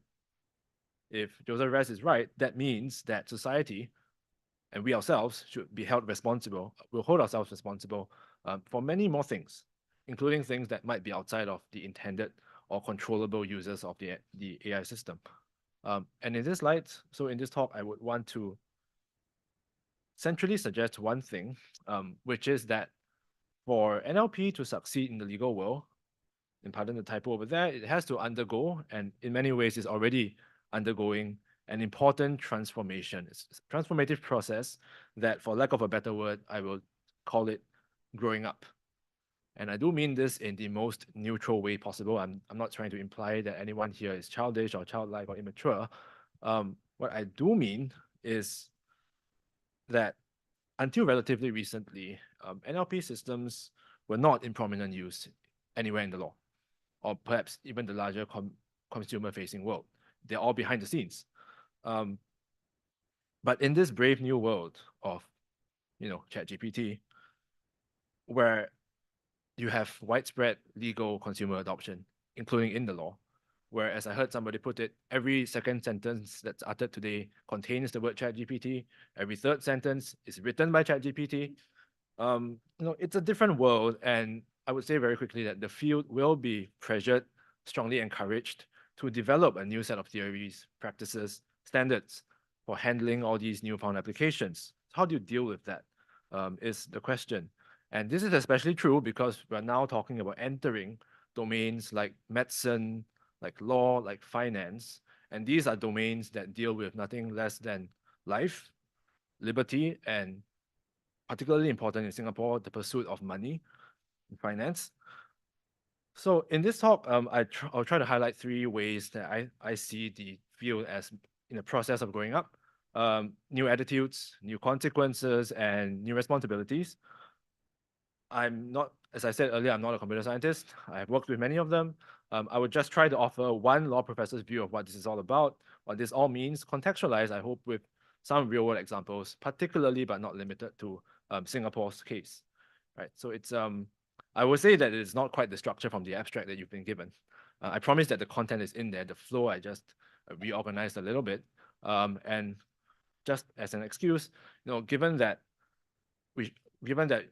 recent events suggest company can change CEOs 3 times in 5 days, I think we should all get a free pass for adapting to change. So growing up, part 1, new attitudes. What does that mean? Well, the first aspect of growing up is really recognizing that one is becoming an adult and being recognized as such. In the law of Singapore, adulthood is actually defined using a few numbers. The age of consent is 16. You need to be 18 years old to get a full-time employment contract. to buy alcohol and tobacco and to marry with your parents' consent. Once you're 21, you can do so without your parents' consent. But a lot like precision recall or F1 scores, actually age is just a number. Sometimes growing old is physically compulsory. Growing up is mentally quite optional.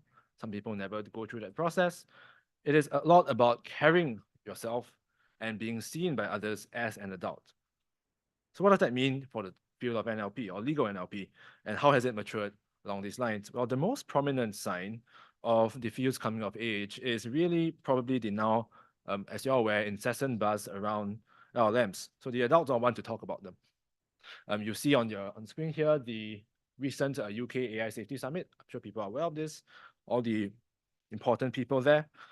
Today, there are daily conversations being had about LLMs by people who I would very much assume, or at least hope, are grown-ups. I'm referring, of course, to lawyers, regulators, policymakers, who, more than any other demographic, and trust me on this, they tend to take everything too seriously. AI and NLP researchers are getting invited into to contribute to regulatory roundtables, to speak in, to comment on legal reports or proposals, to give workshops on how all this stuff works, or even summoned to congressional hearings. To put it metaphorically, really the field has now a seat at the adult table. What does this all mean? Further evidence of legal NLP's maturity can be seen in how lawyers are not just talking about regulating these systems, they're actually talking about using them. Right? I'll come back to regulation later, but importantly, they're talking about using them. I'll highlight some examples. There is a project recently announced where the Singapore Supreme Court has started a pilot with the American legal AI company Harvey. I'm sure you're aware of what Harvey is. I won't go into that. There's other projects going on. The Chief Technology and Innovation Officer of the Supreme Court, which I speak to quite often, has tried building his own retrieval augmented legal LLMs for Singapore. He was very excited about some parts of it, not so excited about the other parts. About 2 weeks ago, I was at a dinner where the Chief Justice of Singapore announced that one of the largest case law providers in Singapore, called LawNet, which is government-owned, is building a LLM summarization tool. And we're working on some of the RLHF reinforcement learning processes on that. Of course, outside of Singapore, I've already referenced this, the UK Summit on AI. This is the Bletchley Declaration. It's been signed by 29 companies, including Singapore, China, US, the UK as well, many other important ones. One of the interesting sentences that you'll see here is that AI systems are already being deployed in many domains of daily life, including justice, right?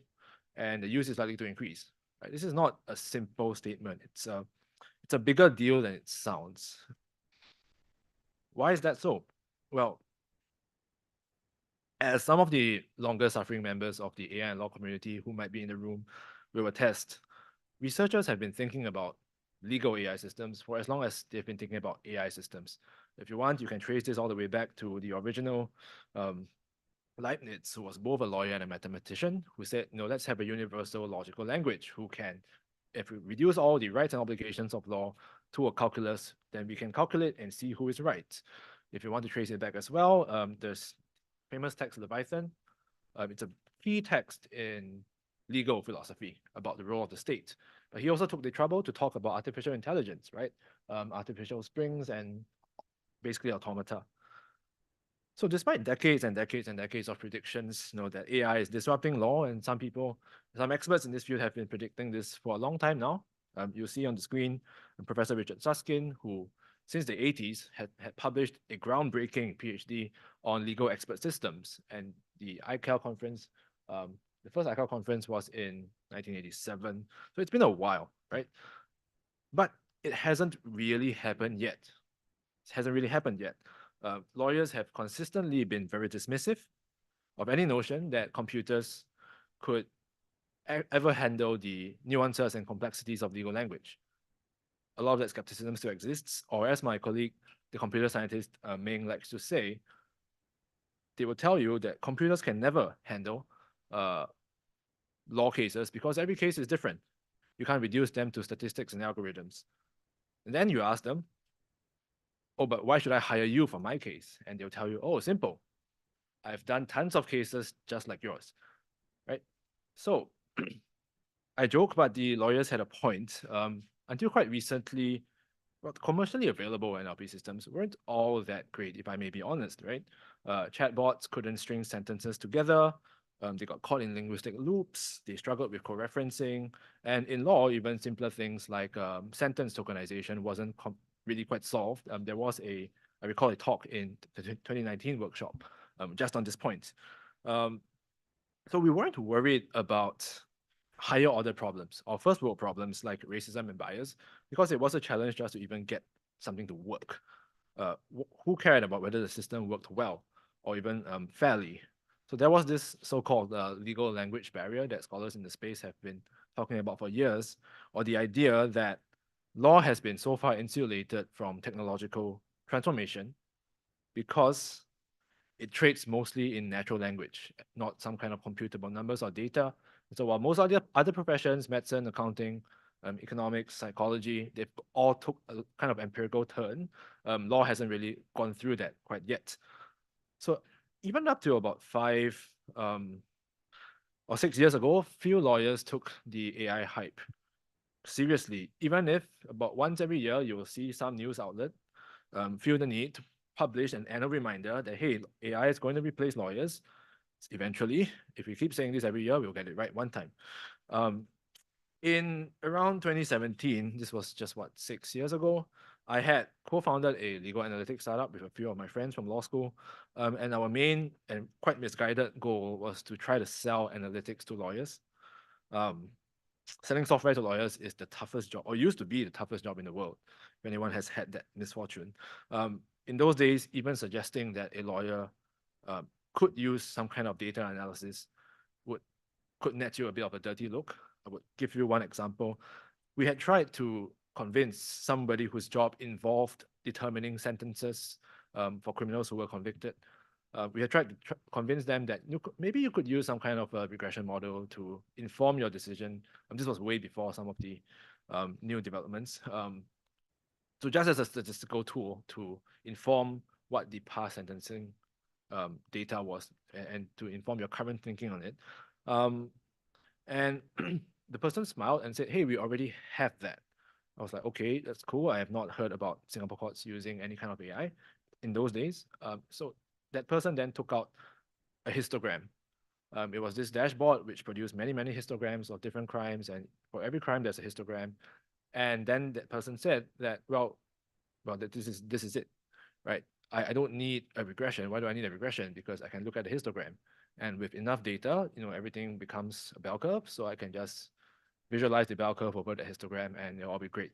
So I'm sure people understand what's wrong with that kind of thinking. I myself debated whether I should go into a seminar on the central limit theorem and its limits. But thankfully I had the wisdom to recognize a lost cause. So that was barely 5 to 6 years ago, at least from my personal experience. Right, and the situation today could not be more different. We went from a time when, why do we need ML systems if everything is a bell curve? That's, pretty extreme. But last year, our friends, Doug Hartung and Daniel Katz presented this at Future Law, a conference at Stanford,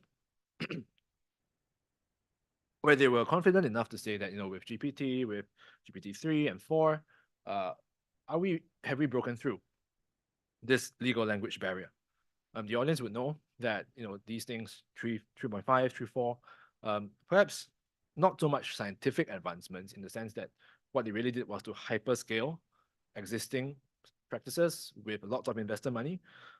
But I think they were, to be fair, significant technological advancements in the limited sense, at least, of managing somehow to become widely adopted in the real and legal world. And as more and more lawyers started to use LLMs, very observably, legal hearts and minds were swayed from people being shocked that I would even dare to mention AI.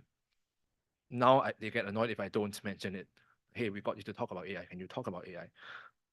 Well, this may just be my selective Singaporean experience, but I have been constantly impressed over the past few months and past 1 year or so by how informed and some of the lawyers and regulators and policymakers are in this space. They know the latest trends. A legal report on generative AI that was published last month they cited several papers in this field, Legal Bench, which people might know. And this is a regulator writing a paper and I told him, you could well be doing my job for me. Anyway, so they've clearly studied this. And of course, this might not be surprising for the Singaporeans in the room. You might know this. Singapore is still very much, I think, the only country in the world whose prime minister has degrees in computer science and mathematics from Cambridge, right? And it makes sense that everything, well, he understands the stuff, right? So this is not just Singapore, to be fair. The commentaries I've read from legal scholars, policymakers around the world have all become a lot more sophisticated, a lot more tech savvy, and really the highest praise that a lawyer can ever give to any field is to devote their time and attention to understanding it, especially if understanding that field requires doing math, right? It's really, really tough. So legal NLP is really growing up now, and we can see that that from the kinds of things it's been doing, people who take it seriously, and the rooms it now has access to, right? This shift has been really quite remarkable. You would know how quickly all this happened, right? It's only been about 14 years since ImageNet and the whole new wave of deep learning, big data sets, 10 years about there since word vectors, 6 years since the attention paper, 4 years since BERT, well, some would say 5, but it was an echo paper, and 1 year since ChatGPT. We were just about the 1-year birthday, right? So this is really exciting, but it also worries me in some way because there is such a thing that we call growing up too quickly. Right? There is such a risk.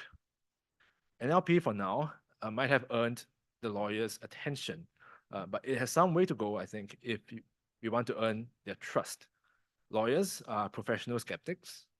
Law school is basically a 3 to 4 year course in identifying problems without offering solutions. We have a word for that. It's called to problematize, to make a problem of, right? And if legal NLP really wants to establish itself as a trusted, reliable partner for delivering legal services, delivering justice, all the good stuff, I think the technology systems have to play within the rules, recognize that actions have consequences, and to take responsibility for some of these consequences. And I should quickly qualify that I'm not saying that it doesn't already do that. I'm just pointing out that this transformation is happening, and I think it should very much happen. So take, for instance, the now burgeoning field of AI ethics, right? Or you want to call it bias, fairness, trust, safety, responsibility. There are quite a few labels now.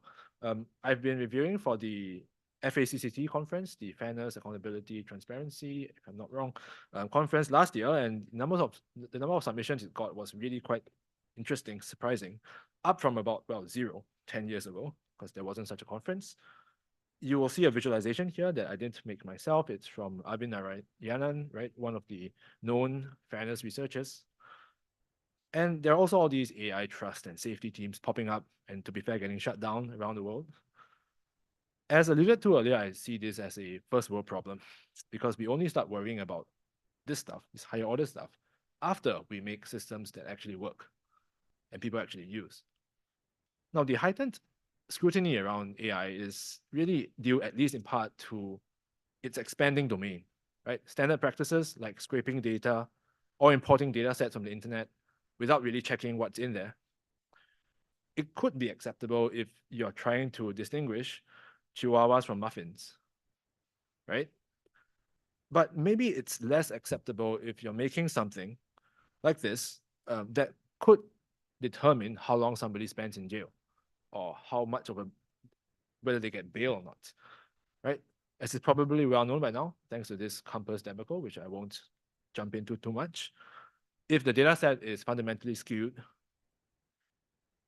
or against certain races or demographics, and as a result, your model, your system is biased as well, it is no excuse to say, hey, but I followed standard practices. Everybody uses this data set. I didn't intend or control this. It is not an excuse. Tell that to the person who has to spend more time in jail because of it, right? In a book chapter, which will actually be published next week, it's a law book, so you don't really have to bother looking it up. I explored when and how legal duties for machine learning datasets could arise. Generally speaking, outside of specific legislation, there is a general law that we call the tort law, and the law holds people liable for any foreseeable harm that you carelessly cause, amongst other things, and the lawyers in the room would know. If you put out a data set or a model that's meant for cat detection, it's going to be a little bit of a stretch to say you probably foresee that if it was carelessly done or compiled, somebody's going to get hurt, right? Who's going to get hurt by a cat detector? Now, it's a bit different if you're talking about a model for a self-driving car to train human detection, right? If that system fails, somebody might get run over for medical diagnosis and, of course, for legal predictions. And even if it was not initially meant for these things, if you have a data set and it's wildly successful, you're very happy about that, it becomes a kind of foundation data set. We have foundation models and then there are canonical data sets. And people start using it for all sorts of things beyond your initial intentions. And you learn about that.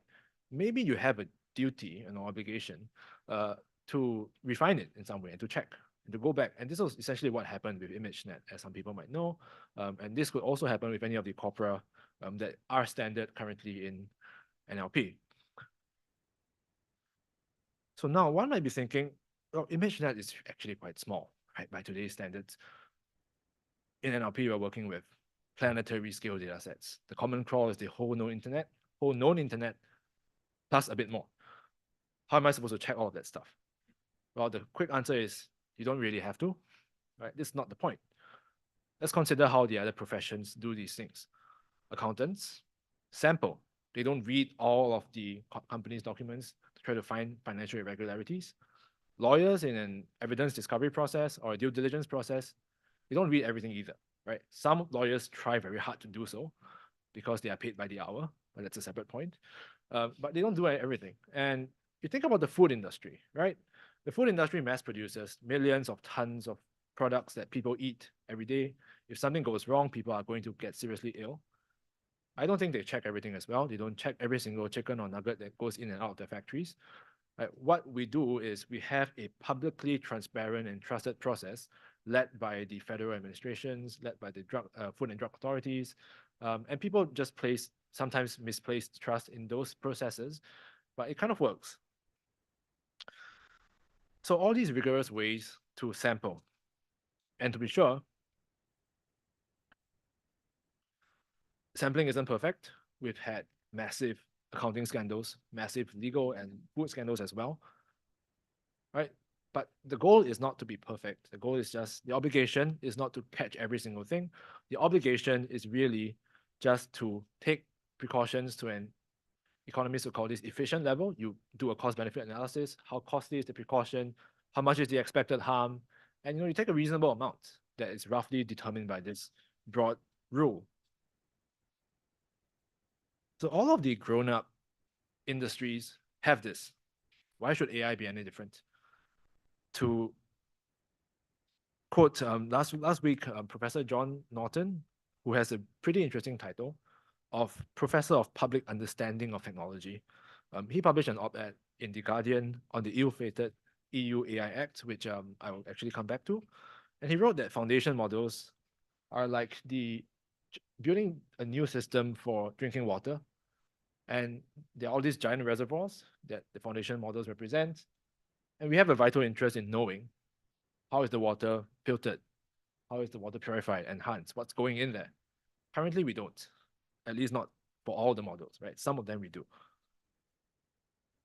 Of course, software companies have a strong tradition of quality assurance and testing. I'm not trying to shortchange everyone here. With formal verification, with formal methods, code review, rockets have been landed on the moon with software. Could not have been done without software. But the funny thing about data science or data work is sometimes I feel like I get to throw every good software practice out of the window. I'm copying and pasting cells, right? I have everything in one notebook, a huge file, and I collapse them with markdown headers. When it comes to machine learning, you have a few things that I think would make computer science professors very triggered, right? No provable correctness. It works 80% of the time. We don't know which 20% of the time it will fail. You can't trace the program or perfectly predict behavior. You run the same code, you get different models. You run the same model, you get different outputs from the same inputs. Right? This is not traditional computer science. I'm not saying it's worse or better. I'm just saying it's different. And it sometimes feels like, while conventional software development workflows are built to be agile, AI workflows are built to be fragile. But yet the traceability and explainability are really, really important in the law, because the law is only half about the outcomes that people like to predict and so on. The other half is about reasons and accountability. Right? Assume that we have this perfectly accurate but completely opaque legal outcome predictor. We know, to the extent that it can be known, that the model is 100% accurate. Every single holdout test set, future test set that we put it to, it has gotten 100% F1 score, perfect score. The catch is that it's a complete black box, doesn't give you anything. At the most, we know that it is some kind of transformer, as usual.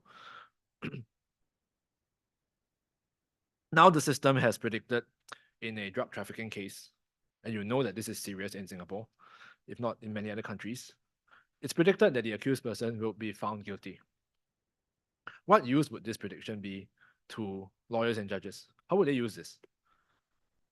Well, the judge might be willing to take the prediction into account, but still they would have to invent or come up with or think of reasons why this should be done, right? And so must the lawyer. If the lawyer is going to the client, the lawyer has to tell them, okay, you're probably going to jail. Or if you traffic too much drugs in Singapore, you might be sentenced to capital punishment, right? To death. The first thing the client is going to ask, and the family is going to ask, well, why? Why is this the case? And you cannot say, right? You cannot say, well, because the algorithm said so. And the algorithm has always been right. George Orwell could have written this, right? And you can't also say, well, because guilty is the most probable continuation of the prompts that enter into the system based on the training data, which is on the whole internet. There are some proprietary data sets that's been created by people, paid $2 an hour to review these things, and that's the most probable continuation. Well, that's not going to work as well. Firstly, the client will be wondering, what on earth are you talking about?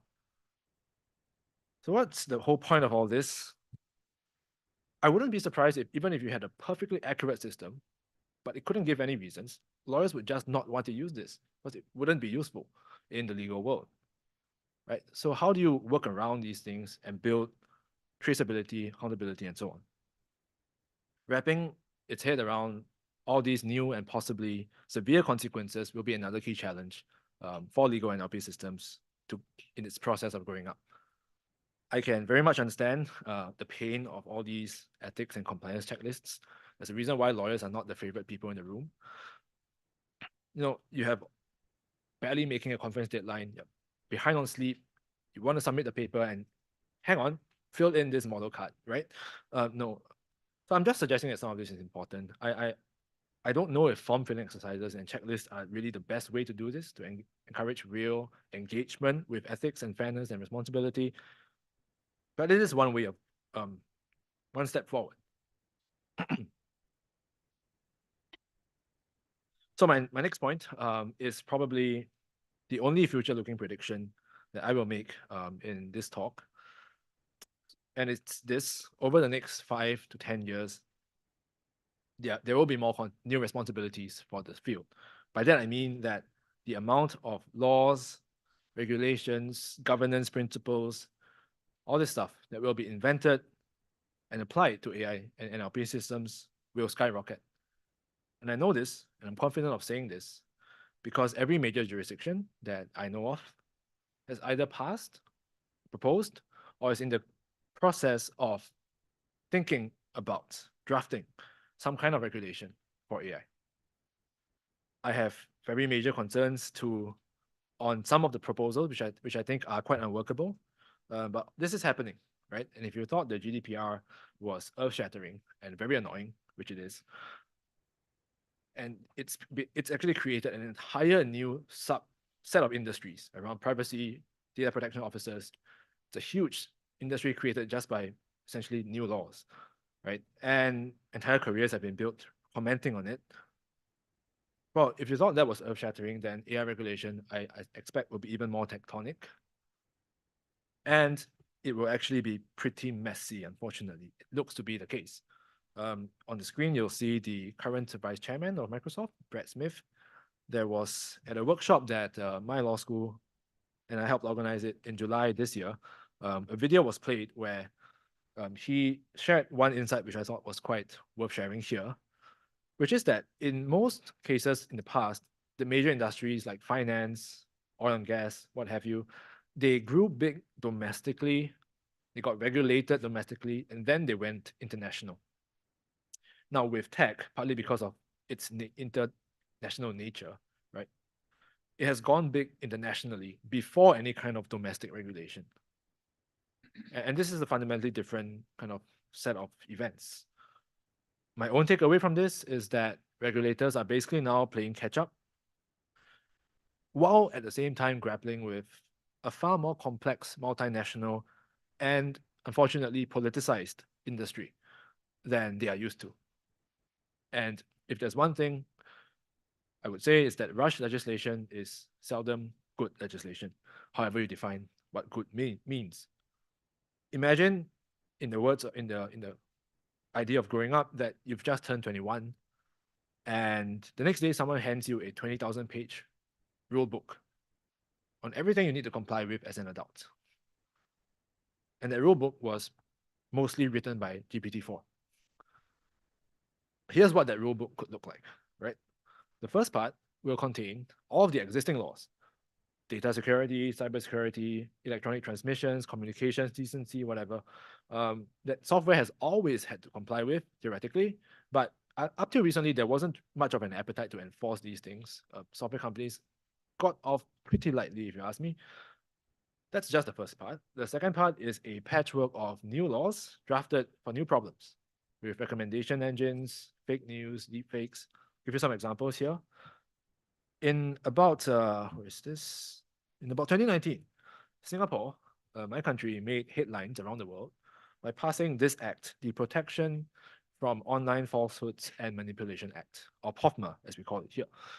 It empowered the government to direct content creators on the internet as well as platforms to attach correction notices to what it defines as deliberate online falsehoods. And those three words are chosen very carefully. In more extreme cases, it could even direct the ISPs to block IP access to those contents within Singapore.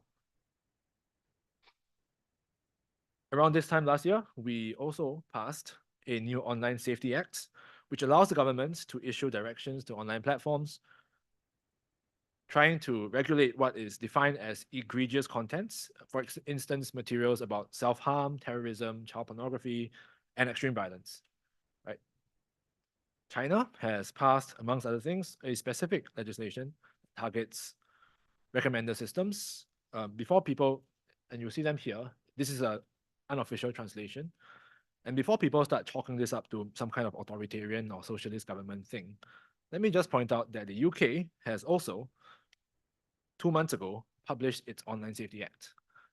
And this has 286 pages. Singapore's act has 40 pages, right? The EU's Digital Services Act, which is targeting also online intermediaries and platforms, comes into effect next February, 2 months from now. Last month, a few researchers in the EU, Zena and colleagues, published what they called a data set of EU legislation in the digital sector. You can't see what's here. The font is tiny because there's too many things. Every cell in this heat map looking thing is one piece of legislation in the EU, right? I was surprised by the number myself. Thankfully, not all of these have direct relevance to legal NLP researchers. Some will shape industry practices, which then shape academic practices. But importantly, there have been several laws targeting AI systems specifically. And this is where there are some provisions that I would be quite concerned about working in this space as well. This is part 3 of the new rulebook, and it's the fastest growing part of the rulebook. The most famous or infamous of this is something I've already mentioned, the AI Act of the EU. Was first proposed in April 2022. It has gone through a lot of revisions. No one knows what final form it will take. Literally, they are discussing and talking about this now. We are expecting a press release in a few hours' time on the latest update, the trilogues. And what the Act does, at least based on the original proposal, it outright prohibits some unacceptable uses of AI, which it deems unacceptable. For example, social scoring, manipulation, subliminal, I think they use subliminal messaging or something like that. It's a bit strange. But more importantly, there are also other applications that are deemed to be high risk. This includes the use of AI in law enforcement, some types of use cases, not all, and quite importantly, for the purposes of this workshop, AI systems intended to assist a judicial authority in researching and interpreting facts and the law, in applying the law to a concrete set of facts. So this is a high risk system, and how that it's not that it's illegal. You can still build a high risk system, but anyone who is a provider of a high risk system, and a provider is a person who places it on the market or puts it into service in the EU, even if it's for free. It's expressly there. But if it's a high risk system and you're a provider, there are all these obligations. I will highlight one of them. Article 10 of the proposal says datasets that are used to build high risk systems must be relevant, representative, free of errors, and complete. So of course, this is an automatic breach, right? I have not seen such a dataset in my life. How is that possible? And to be fair, this part is currently being vigorously debated. Here you'll see that this is an official EU document. There are 3 versions and they're tracking changes. So this document really wants to be a Git diff, but leaving that aside, you will see that essentially there's more words added in to say, okay, only to the extent that it's only to the best extent possible, right? Otherwise, it's just going to be an automatic breach. You might be interested to know that penalties for high-risk system providers, they are drafted competition law style, which means it's a percentage of your annual worldwide revenue, 4 to 6%, and the numbers are being debated. It's a huge amount of money. Right? And quite relevantly for this audience, there are later discussions about adding exclusions for research, because that makes sense. AI systems that, including their output, are specifically developed and put into service for the sole purpose of scientific research and development, that is meant to be excluded from all this regulation. But you see, the word sole is doing a lot of work here, right? What if you have a collaborator from industry, which is a good thing, to be clear. So it remains to be seen how much of a safe harbor this will be. As I've said earlier, we have to wait for some updates. I don't know when. They've said that they want to put it into force this year, and then it didn't happen. And so we'll see, right? Meanwhile, here are several other things that are keeping policymakers around the world also busy. This is a Chinese legislation on recommender systems. I do read this stuff, even if I'm not very good at it, but I'll just highlight one part of this. Some people in the audience might be able to read this, but to translate this, in case you can't, where am I? These are China's generative AI measures released in April, and they specifically and comprehensively regulate AI and requires generative AI, and it requires, amongst other things, that the content generated, this part, it should reflect core socialist principles and values, whatever that means, right? There's Canada with its Artificial Intelligence and Data Act that was tabled in June 2022, which, like the EU legislation, it tries to regulate what it calls high-impact AI systems, and also to prohibit reckless and malicious AI use. You would know this. This is the President Biden's US executive order on the safe, secure, and trustworthy AI systems that was signed about 2 months ago, and it directs tech companies to work with the NIST, the National Institute of Standards and something, to come up with standards, tools, and tests that ensure that AI systems are safe, secure, and trustworthy before companies make them public. The UK's Artificial Intelligence Regulation Bill, this is a sort of a very small bill that is not, it was tabled as a private members bill, which means it's kind of an individual project. It was tabled only last week, and it proposed setting up what it called a national AI authority in the UK. it's unclear how much traction this will get. It's again an individual project. And apart from all this hard law, quick honorable mentions, countries around the world have been publishing all sorts, of soft law and guidances and policy papers on AI. By soft law, I mean that it's not legally binding in the sense of, you could go to jail or pay a fine if you don't comply.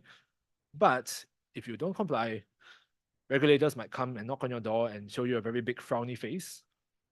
There could be political and reputational, even if not legal, consequences.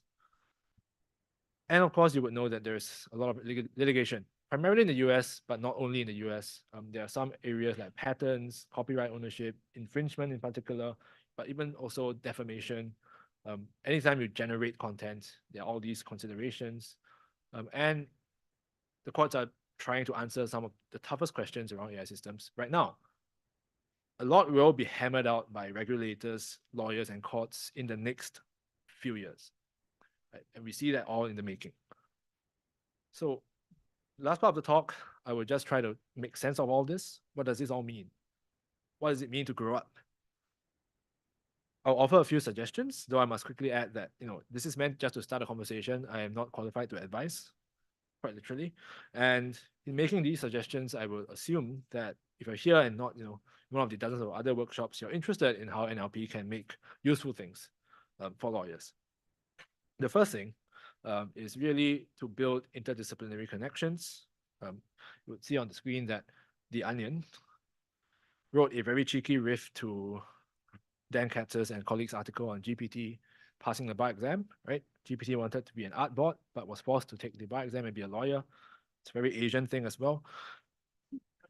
For lawyers, especially, I imagine that when GPT shows up to work in its white shoe law firm first day, what's the first thing it's going to do? It's going to try to make friends. And this is really, really important for a lawyer. And you want to have friends who are not lawyers, because other lawyers will never become your clients. You want to have friends in other disciplines, and it works both ways. The scale and complexity of many of the big NLP questions, legal NLP questions that we face today, are beyond what any individual researcher or even discipline can tackle. Just look at the amount of legislation, right? I am not going to read all that stuff. The last computer scientist I met, by the way, who thought, as usual, I will do a weekend project. It'll be a hackathon. I will solve the law and I'll move on to something else. Yeah, he ended up spending 7 years working on this project, and now works with me at SMU. So be careful what you wish for. This is all to say that the interdisciplinary dialogue, which happens at events like this, are crucial really to the general health and progress of the entire field of AI, I think, not just NLP. And on this note, I would suggest that computer scientists need not even go outside of your own discipline. There are oceans of unexplored research opportunities in the nexus between NLLP, right, as we understand it in this room, and I suppose more conventional threads of AI and law that people in the room might also be familiar with. ICAL, Zurich conferences. Here's a slide that I presented for the Computational Law and Legal Studies conference that we organized in around July as well. You notice that NLLP is right in the middle. So this is the standard data science trifecta, right? Domain knowledge, math, and engineering. NLLP is kind of a bit of all of them. You're in the middle, and it's very easy to reach out to some of the is empirical legal studies, it's computational legal studies, it's a lot of terms, but I think people are all trying to build useful things for lawyers, right? I've been reviewing workshop papers every year and very happy to do so. Organizers take note. And I've noticed that generally some of the papers from other conferences, they get missed out even if they're relevant. There are papers in law reviews that get missed out even when they're relevant. And of course, it works the other way as well. Right? And I think we need more of this interdisciplinary, interconference kind of dialogue. And this is not really just to get through peer review. That's not the thing. Most of the stuff is good enough to get through. But really, although my own work is mostly empirical as well, I've worked with and learned a great deal from my colleagues at the Center for Computational Law who use more formal methods, programming language theory, for example. And speaking as an AI outsider, really, I've never quite understood this whole thing about the neuro-symbolic divide, that, if you do symbols, I can never talk to you. No, Is there a public feud between people? Have they now united? I don't know. To me, and if I can misquote a famous American judge, to me, they sound like perfect complements of logic and experience. Oliver Wendell Holmes said that the life of the law is not logic but experience. I kind of disagree. I think it's both. And that's the first point. My second point, my second conversation starter is on the importance of the legal backdrop to anything you're researching. Really anything. Law is not something that you can just really import and then be done with. No, at NACO 2019, I remember I chanced upon a poster at the main conference, which had used some kind of EU law dataset to benchmark their proposed labeling approach, new algorithm, structure. It all looked very sophisticated. So I asked them, how have you used this data and know what the label set was and what's this data all about? All the presenter could really say was that, well, this is some kind of legal data set. It's the standard data set we use to benchmark stuff. I think it's a data set that some people in the room created, actually. So, you know,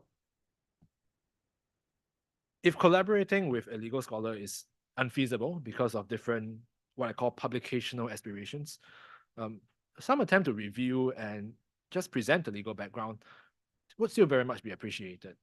You know, in the social science background that I come from, you write 4 to 8 pages on the data set alone. And the whole paper is 25 pages, right? Not 4 to 8 pages on the entire thing. Again, it's not just about getting past peer reviewers, it's to make sure that the data sets and systems that are being built actually make legal sense. This legal backdrop is particularly important for generative AI models, because a lot really depends on the prompts that people are going to put in. What kind of prompts are lawyers going to use? You can't know this unless you ask them. You have to go to the field. What impact would this have on legal workflows, on legal processes? Well, again, you can't just think about this. You have to actually go out and maybe conduct an A/B test. It's not something that an F1 score can really tell you much on. And at the same time,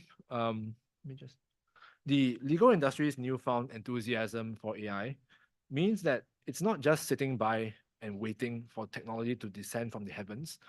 It is also actively trying to build its own systems, some for the better, some for the worse. There is a real chance that a system that you are working on is also currently being developed or conceptualized by people in the legal innovation and tech firm of some big major law firm or a ministry somewhere in the world. Wouldn't it be quite nice to work with them and maybe get some funding? Well, 2 days ago, the Singapore government announced that it was going to spend 70 million Singapore dollars to build a large language model for the Southeast Asian context. And this context involves about 12 different languages spoken in just this part of the world. You know, I don't know about you, but I wouldn't consider getting a 70 million 2-year grant within my domain of competence, right? It's not something that people can really manage. I'm not sure how they're going to spend $35 million a year, but you know, I'm just putting it out there. This is all part of a larger AI strategy, National AI Strategy 2.0, which was announced literally 2 days ago, which includes some plans to involve R&D, academia, to invest in building talent, attracting people from all over the world to, well, make Singapore AI great or something. Okay, now that I have cleared the official messaging, I can finally end the talk. My final observation is a call to action, really. Now, very important debates on the future use and regulation of LLMs and AI systems are currently occurring. And it is not really just about the technology narrowly defined. Instead, it's this whole battle of narratives, hearts and minds. It's a lot of politics. You would be familiar with, you know, the so-called AI doomers and the accelerationists. Some people call them the bootleggers and the Baptists. And apparently it's all China's fault. Many public, private, and vested interests are at play here. I find this really hard to relate to as someone who first learned about logistic regression in econometrics class and really understands AI as applied linear algebra. It's a bit simplistic, I know. But who would have thought that math would be so controversial? I believe the NLLP research community has a lot to bring to this debate and can step up in a really big way if we set ourselves to it. It would be very unfortunate, I think, if the answers to some of the most pressing questions on the regulation and use of AI systems in society end up being determined by profits and politics rather than science and facts. But if you have tenure, then you have one thing that even billionaire tech CEOs might not have: job security. I shouldn't oversell this, of course, because some tertiary education isn't in the best financial shape all over the world.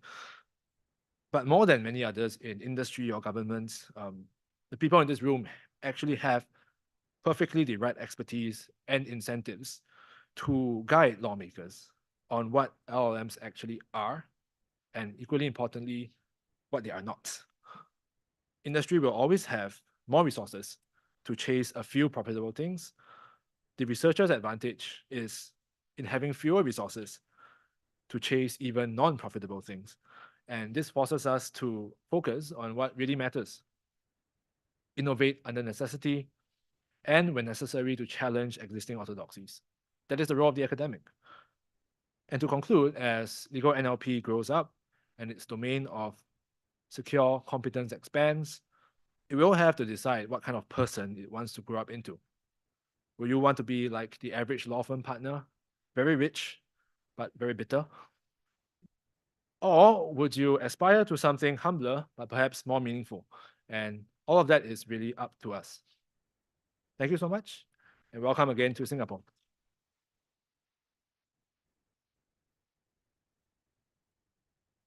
Thank you, Gerald, for this fascinating talk. I think speaking on behalf of all the NLPers in the room, maybe before the talk, our problems was like, okay, how I'm gonna apply the best LLM to beat the state of the art, and maybe after the talk, you have thoughts like, dear God, what am I doing, right? So in that sense, I think the reason for bringing you here, I think it really worked. So thank you so much for that.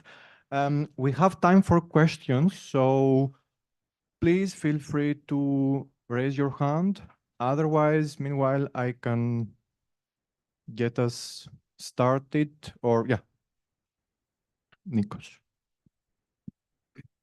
Gerald, thanks for the great talk. It was it's really amazing. Actually, you mentioned about regulation and AI and large language models, and in one of your slides, you stated that harassing legislation and regulation might not be a good idea. Could you elaborate a little bit more of what are the pitfalls or dangers of like rushing into making decisions about it now rather than doing it in a more long-term plan?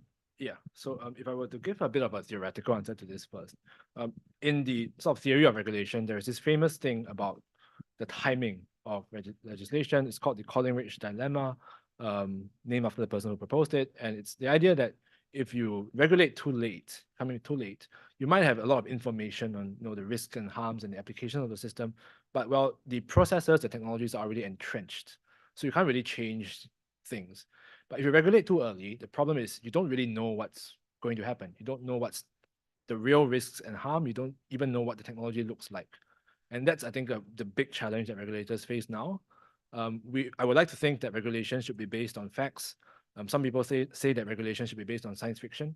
There's a lot of that right now, and I'm worried that if you jump into it and you want to regulate something, and talking about generative AI or any new thing, and just as a knee-jerk response, write something in response to that, it's not going to be based on the actual harms that you're supposed to target. And this is unfortunately what kind of happened with the EU's AI Act, because when it was first published, there was nothing about foundation models and generative AI. It was April 2022, right? So it's kind of that was not yet on the horizon. But then when it came up, the challenge was, how do you patch the legislation? And whenever you patch something, right, and you graft it on, as software developers would know, the more you patch it, the more unrecognizable it becomes, and you have all these problems with conflicting laws.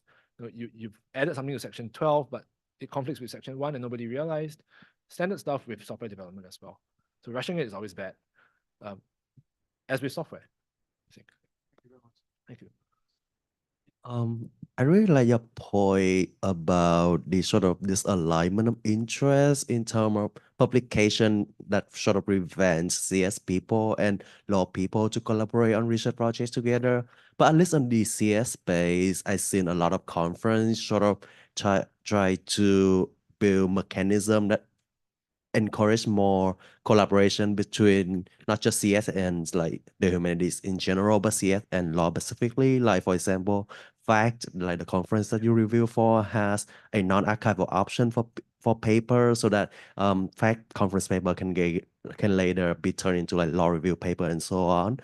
So what do you think? What is your observation about the legal publishing space? Like, is there a lot of initiative going on in terms of law review journal or student-run law review kind of publication venues that's also hopefully encourage those kind of CS and law collaboration? Yeah, that's a great question. And the thing about the law publishing circle, it's quite fragmented. There's this whole US system, which is, as you've alluded to, run by students, run law reviews, and then there's the rest of the world, which uses the metric system, no, which uses the peer-reviewed journal system, and that's the one that Singapore really looks at the most. So it's a bit fragmented, and I would say that because of the student involvement in the US system, it tends to be a bit more broader, a bit more broader in terms of the ideas and everything that goes through. The gatekeeping is on footnotes, not on substance. And I've seen a lot more interdisciplinary work get published in the US system, to the extent that a university outside of the US recognizes the US publication, and many universities do. That's great, and that makes it slightly easier.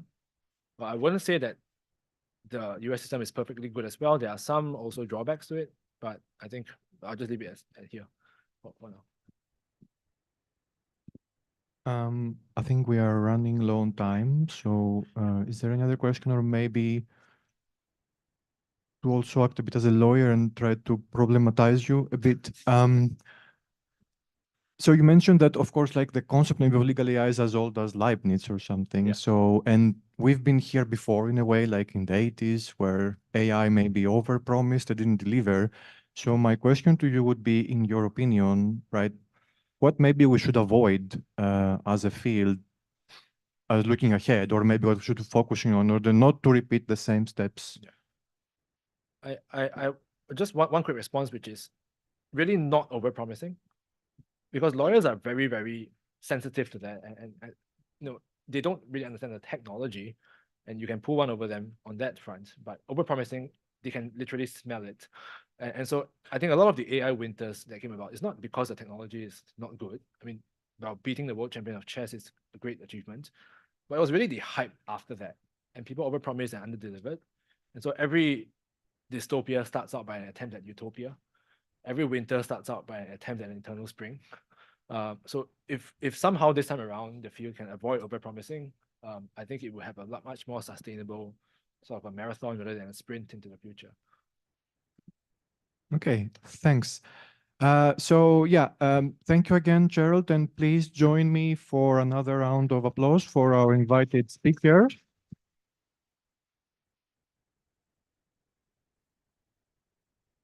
Okay, and without further ado, we'll move to the next session, which is on retrieval, one of my favorite topics. Trying to find, is the first speaker of the session in the room? Okay. Now or?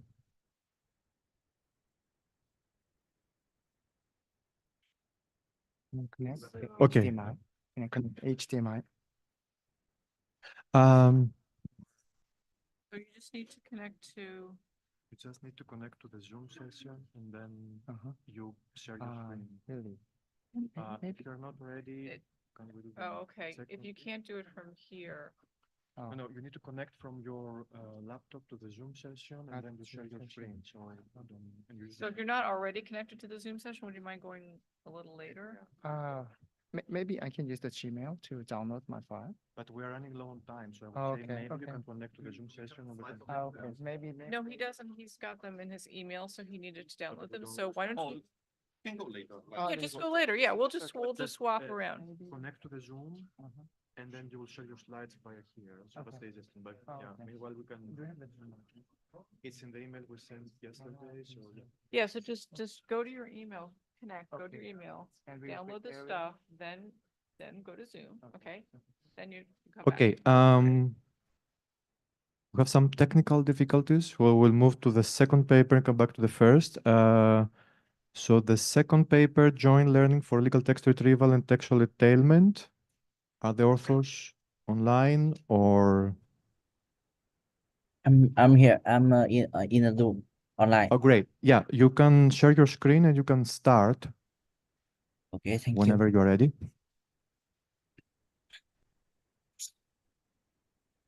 Have you seen my my screen?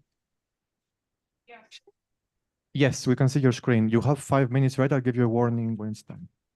Okay. Hello everyone. My name is Hải Long Nguyễn. I am delighted and honored to be here to present my research titled Joint Learning for Legal Text Retrieval and Textual Entailment. My presentation consists of 4 main parts as outlined on this slide. In the first part, I would like to introduce two problems, legal document retrieval and legal textual entailment. These are two crucial problems in the legal question answering system. In the first problem called legal document retrieval, the input consists of a query and a legal corpus. The output is a set of legal articles from the legal corpus that are relevant to the query.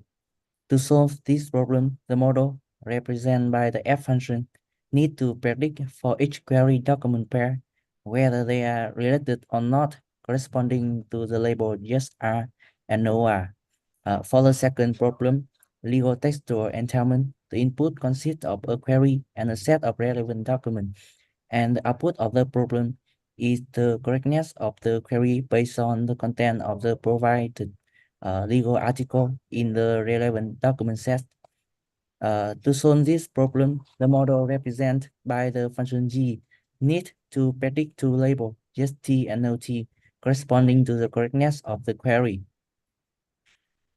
The two described problem has a close relationship with each other. This is inferred from the fact that when a lawyer wants to prove a query is true or false, they tend to search for laws with content that support their perspective. In some cases, the correctness of the query plays a decisive role in determining which legal articles are relevant to the query.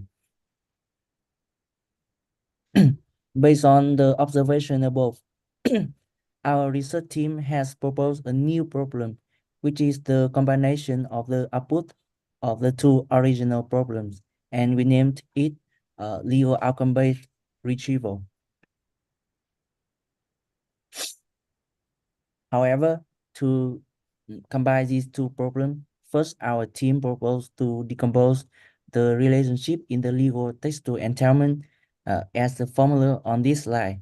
The relationship between Q and the set of relevant text A1, A2, and AN is decomposed into one-to-one relationship between Q and each document in that set.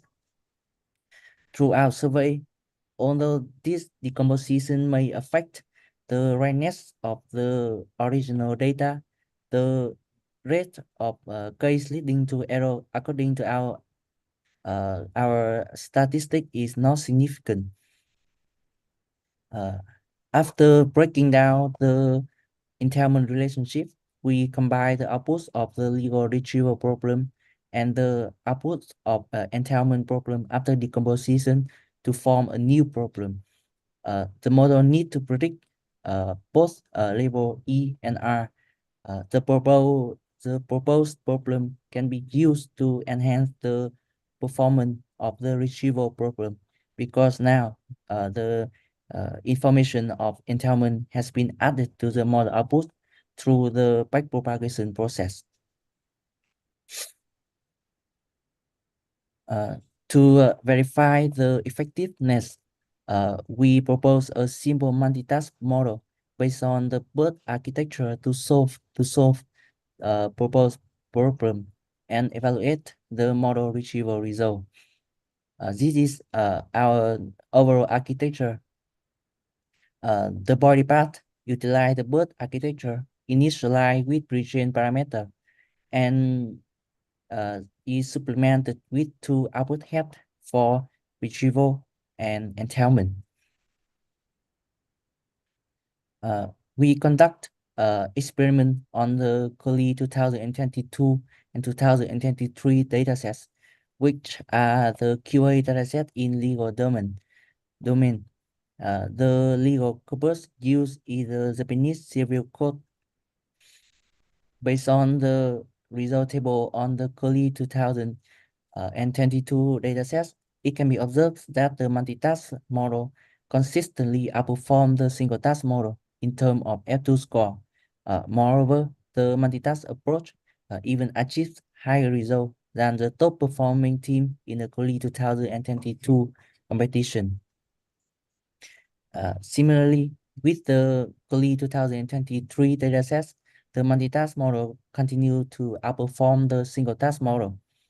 Compared to the result of other teams in the COLI 2023 competition, the multitask model also demonstrates the superiority by achieving an F2 score close to the top performing team while maintaining a simple model architecture with two output hits. To surpass the top performing team, all model need to be weighted and sampled to enhance the overall generalization of the retrieval system. Through experiments, it is evident that the multitask model achieves superior retrieval performance. My presentation concludes at this point. Thank you all for your attention. Thank you for the presentation. As usual, we have a joint QA at the end. So are the authors of the first paper ready now to present via the Zoom, or you're ready? Okay.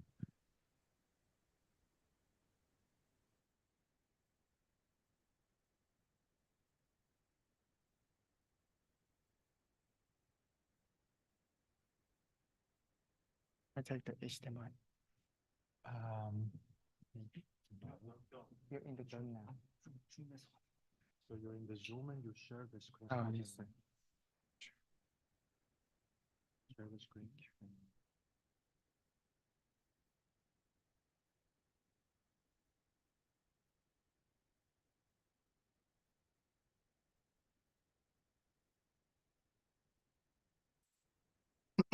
Good afternoon, everybody.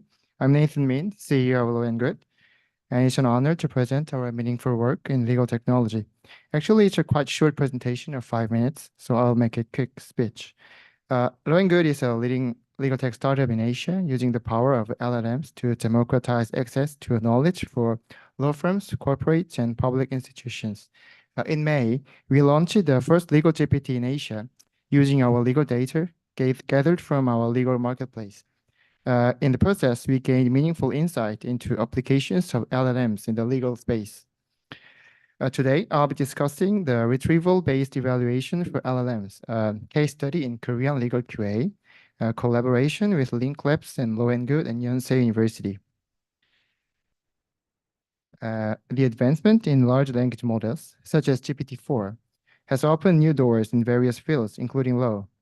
However, their application in specialized domains like legal QA comes with challenges, especially the potential for factual inaccuracies. Accuracy is paramount in legal context. Therefore, a robust system for evaluating the reliability of LLM-generated text is vital, especially for legal queries, where precision is important. To address these challenges, we developed EVARAG. It's a novel evaluation method that utilizes retrieval-augmented generation principles to assess the validity of LLM-generated text in legal context. EVARAG stands out by leveraging related legal documents to evaluate responses. This approach ensures that evaluations are grounded in actual legal principles and precedents. The eval-reg framework functions in two phases. Initially, it retrieves legal documents related to a query. Then it evaluates the LLM-generated answers against those documents, employing advanced techniques and models like GPT-4 for precision. Our methodology involves embedding techniques and LLMs for both retrieval and evaluation, ensuring the relevance and accuracy of the documents used in the assessment process. Let's consider an example to illustrate eval-reg's effectiveness. The query is the transfer of real estate ownership through divorce subject to capital gains tax? Then GPT responses like this. Explains that property transfer in divorce may be subject to capital gains tax, but can be exempt under certain conditions. But reg responses like this cites a Supreme Court precedent asserting that such a division is not subject to capital gains tax. And document refers to a specific case law supporting reg stance. And evaluation scores, lawyers and eval-reg-based evaluations favor reg, while traditional chat eval methods show mixed results, often inaccurately favoring GPT. So this example demonstrates how eval-reg aligns more closely with expert legal opinions, enhancing the reliability of LLMs in legal context. Yeah, so in conclusion, eval-reg represents a significant advancement in legal AI. It bridges the gap between the capabilities of LLMs and the precise demand of legal expertise. Thank you for your attention. We're excited about the potential of eval-reg to revolutionize legal question answering and look forward to its continued development and application. Thank you so much. Thank you so much. We'll take questions in the end. We move to the next paper, Tracing Influence at Scale, Contrastive Learning Approach to Linking Public Comments and Regular Responses. I think I saw Lindsay on the Zoom, but... Yeah. Okay, cool. Yeah, you can share your screen and take it away. Okay. Sounds good.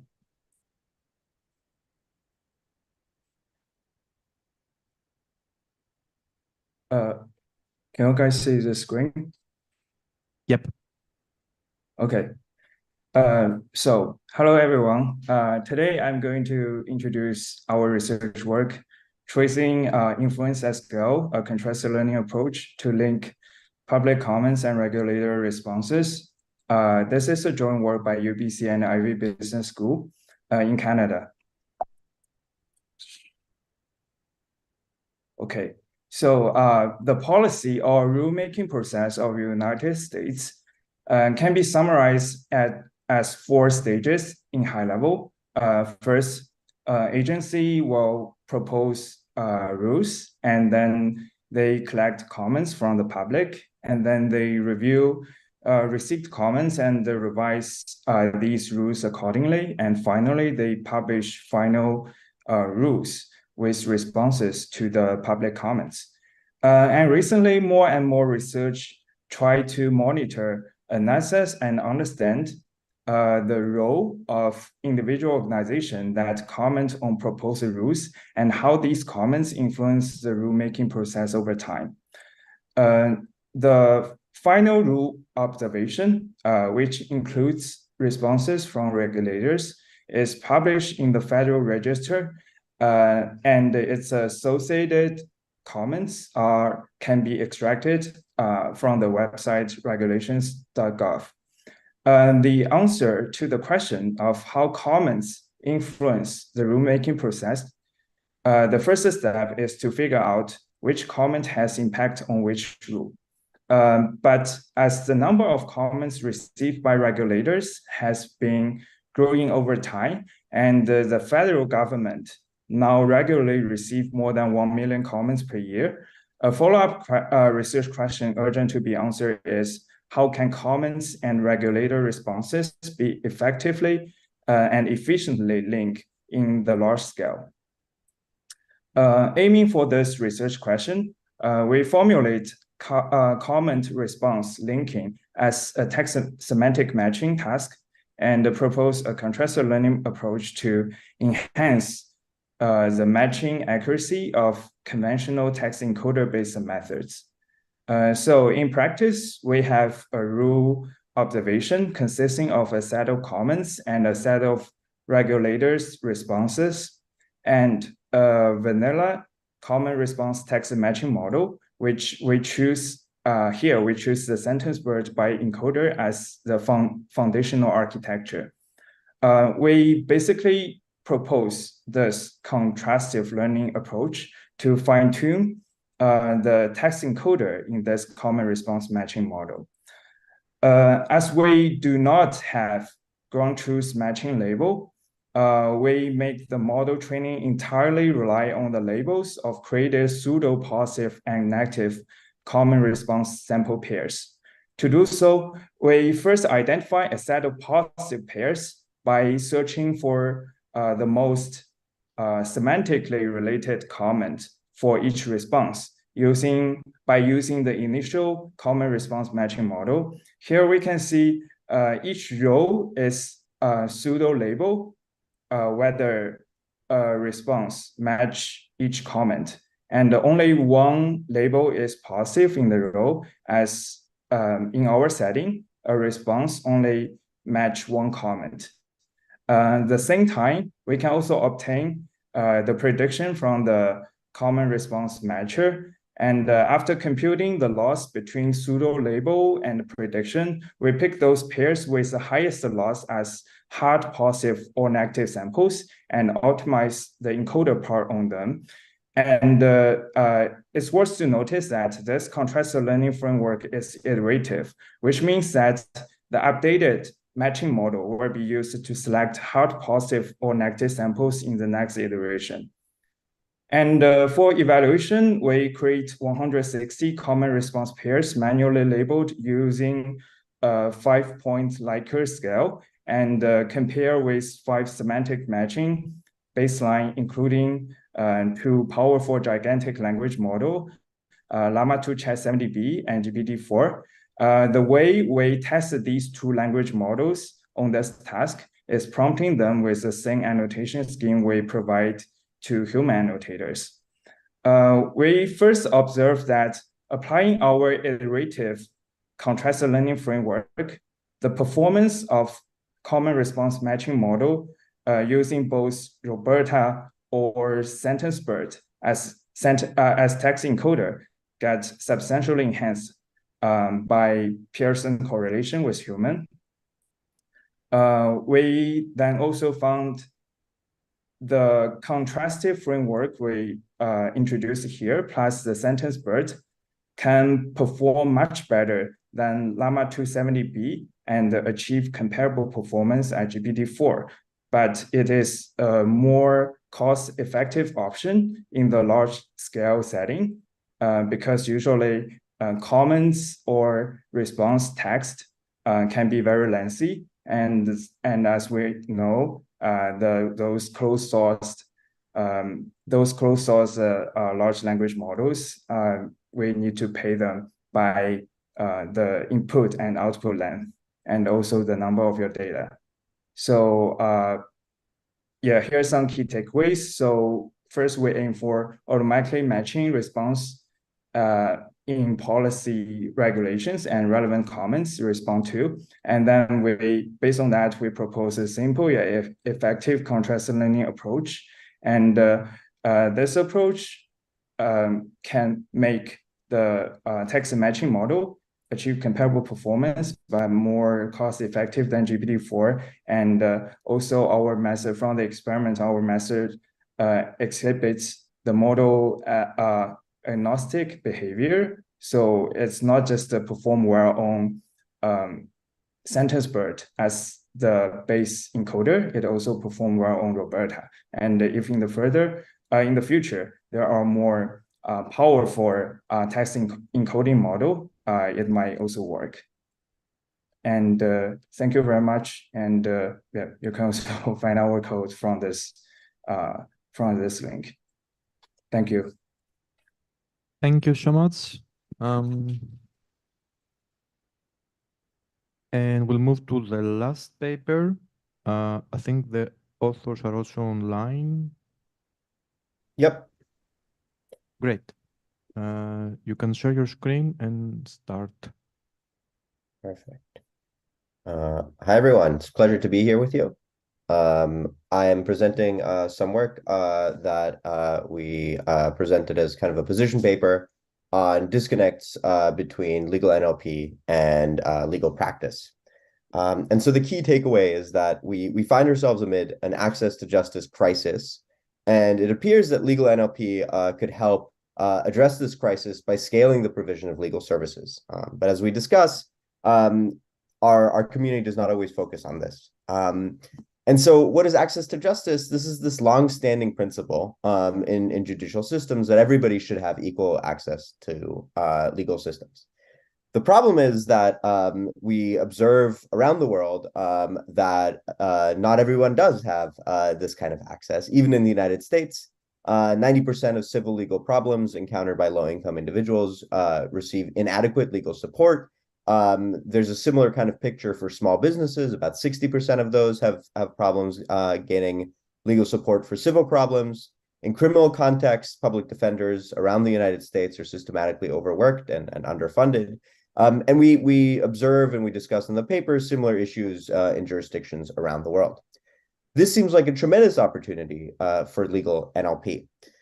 The problem is that in conducting a rapid review of legal NLP literature, we find that the tasks that are focused on are not always informed by the needs of legal practitioners. Instead, legal tasks are kind of cast in an NLP way that doesn't always address the key issues from the legal practitioner's perspective.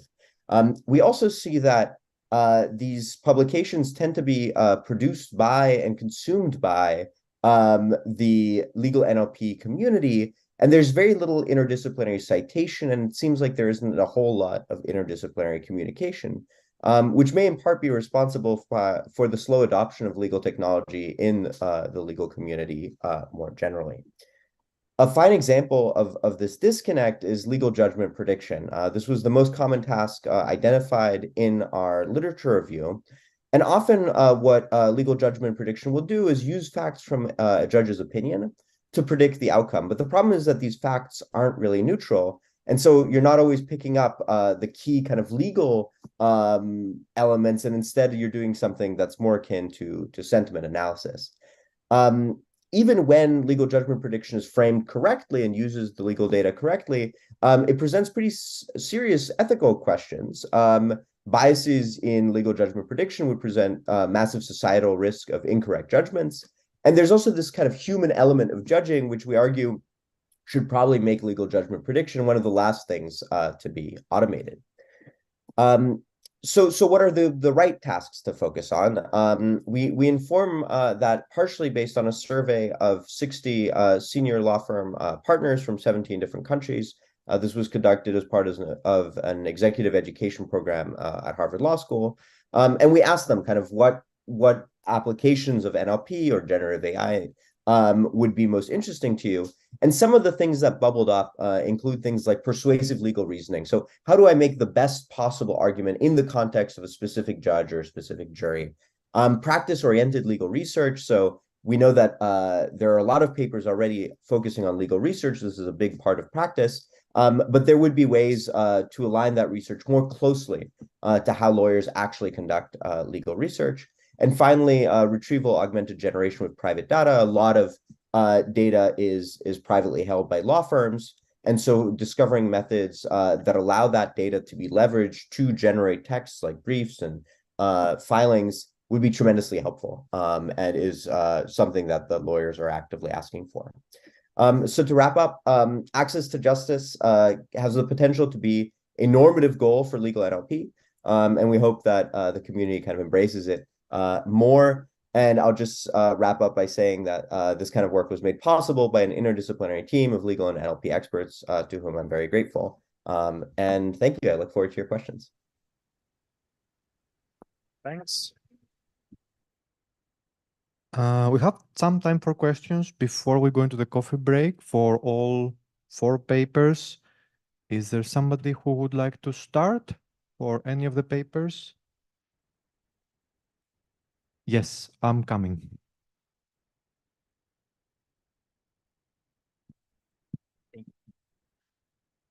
I have a question for the paper, retrieval-based evaluation for LLMs. As I saw in the presentation, I believe that the RAG output and the eval-rag evaluator might be prompted with, is there, okay, I see. I believe that the RAG component and the evaluator component are prompted with the same, possibly prompted with same document examples. So I believe that if they are seeing the same snippets, the results that the RAG, eval RAG correlation improving is rather trivial because they are exposed to same documents. And it is a slightly less important question, but what is the embedding model that is used in the paper? If you don't mind, a quick answer so that we have more time.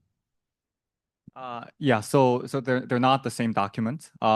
There's the law, decree, and interpretation data, and then there's the previous consultation data, and so they're not the same. And the second point, embedding model, we use a proprietary model that doesn't rely on OpenAI. Thank you. Thanks. Any more?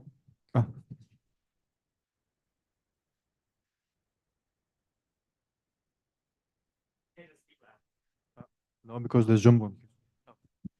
Okay, so my question was that if the evaluator and the generator are having the same snippet, so you have to probably split the document pool of retrieval augmented generator.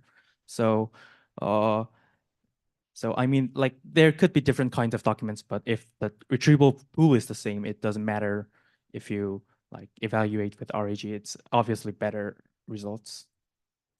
I believe you got it. Maybe you're saying what happens if the retrieval is not good or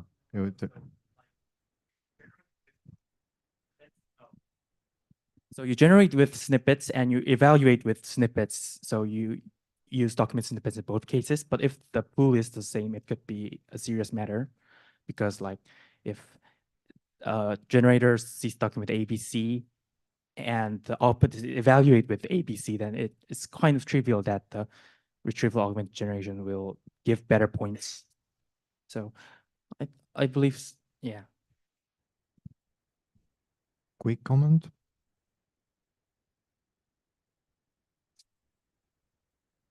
Yeah, I think we can take this offline. But yeah. Any more questions?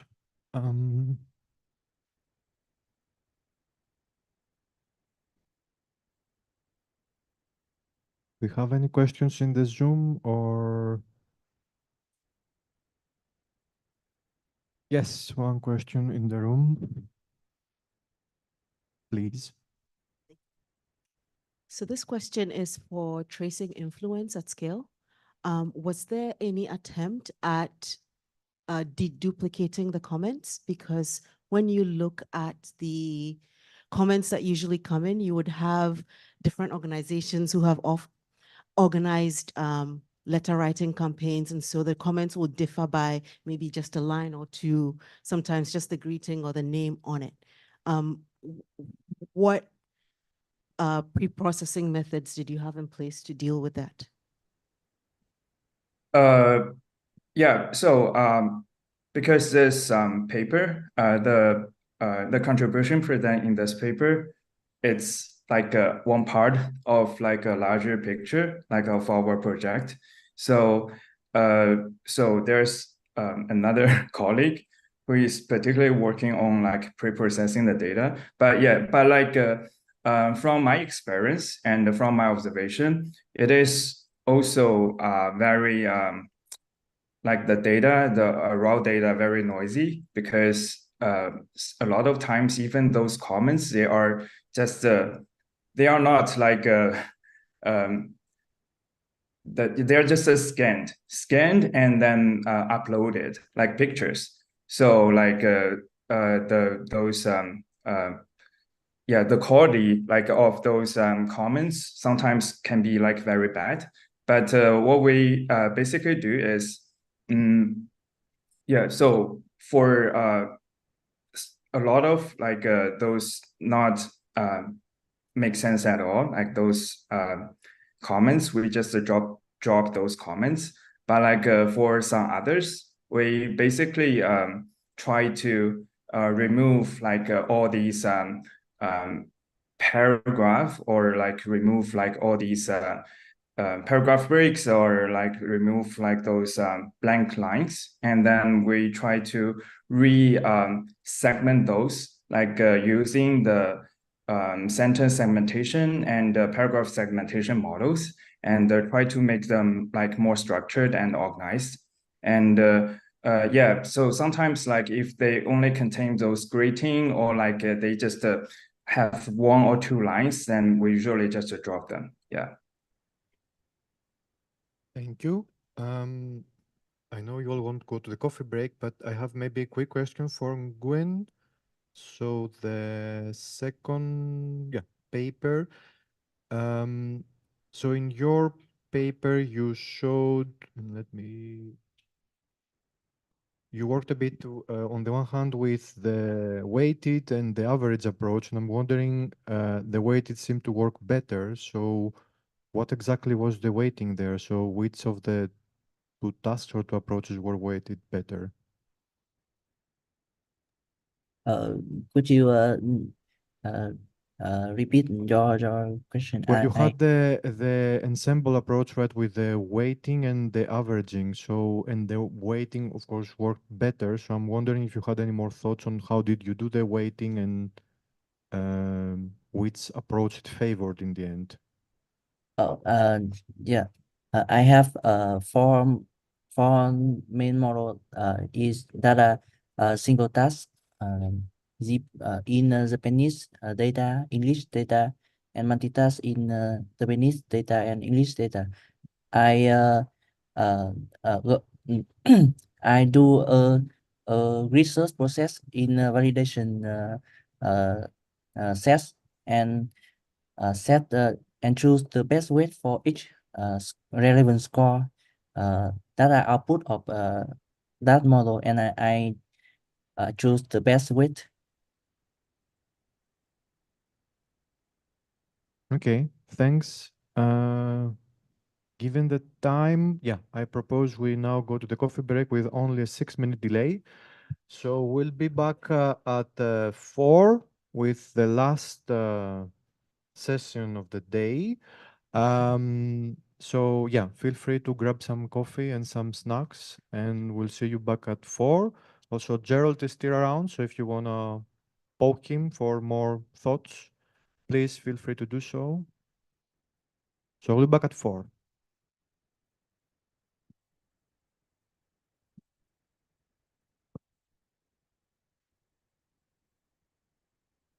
The long one, right? Yeah, it's really long. You should take each one. Yeah. Split it up, yeah. One half, and we have to figure out where we add Santosh. I mean, the thing is, the last is the most crowded, but we put it last because we can overrun how much we want, basically. Yeah. Yeah, and I guess the coffee break should be fixed. Yeah, then the coffee breaks were fixed. They have macarons. Oh, nice. Really? Yeah. Okay. Okay, I'm just leaving the schedule up.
Oh, sorry. Okay.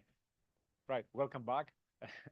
In the cold room, we're gonna have the last and longest session of the workshop today, and we're gonna start with straight away with the first presentation towards explainability and fairness in Swiss judgment prediction benchmarking on a multilingual data set. Do we have the presenters here? Guys, please. Well, I mean, it's really fast paced, the workshop, right? It's just like no time for bathroom or so. In the freezing room.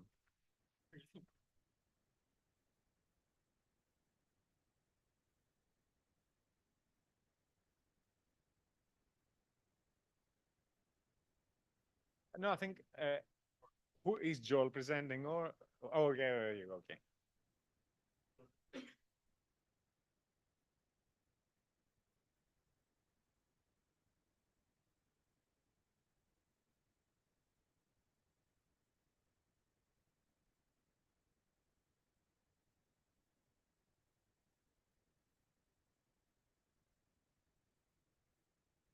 Okay, we started 1 minute late. It's fine. Please, we're doing pretty well. Absolutely.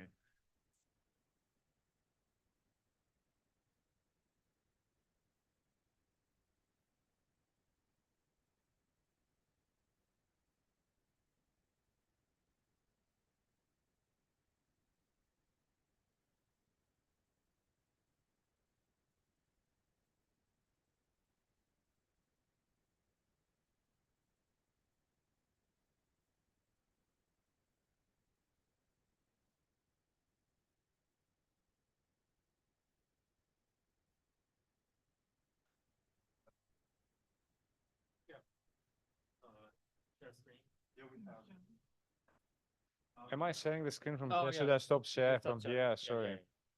Right, there you go. Right, Santos is our first presenter.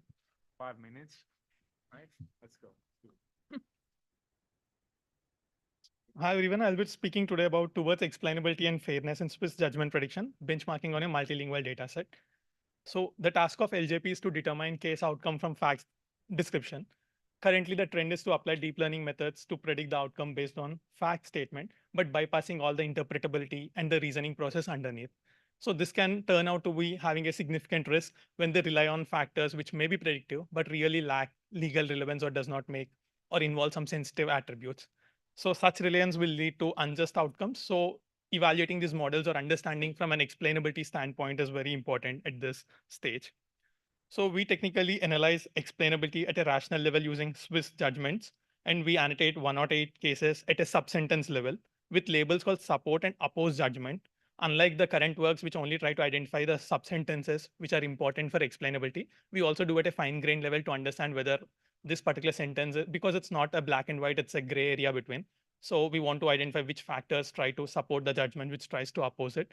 And we use an perturbation-based occlusion technique to remove those rationals and see what is the change in the prediction confidence happening over the outcome prediction.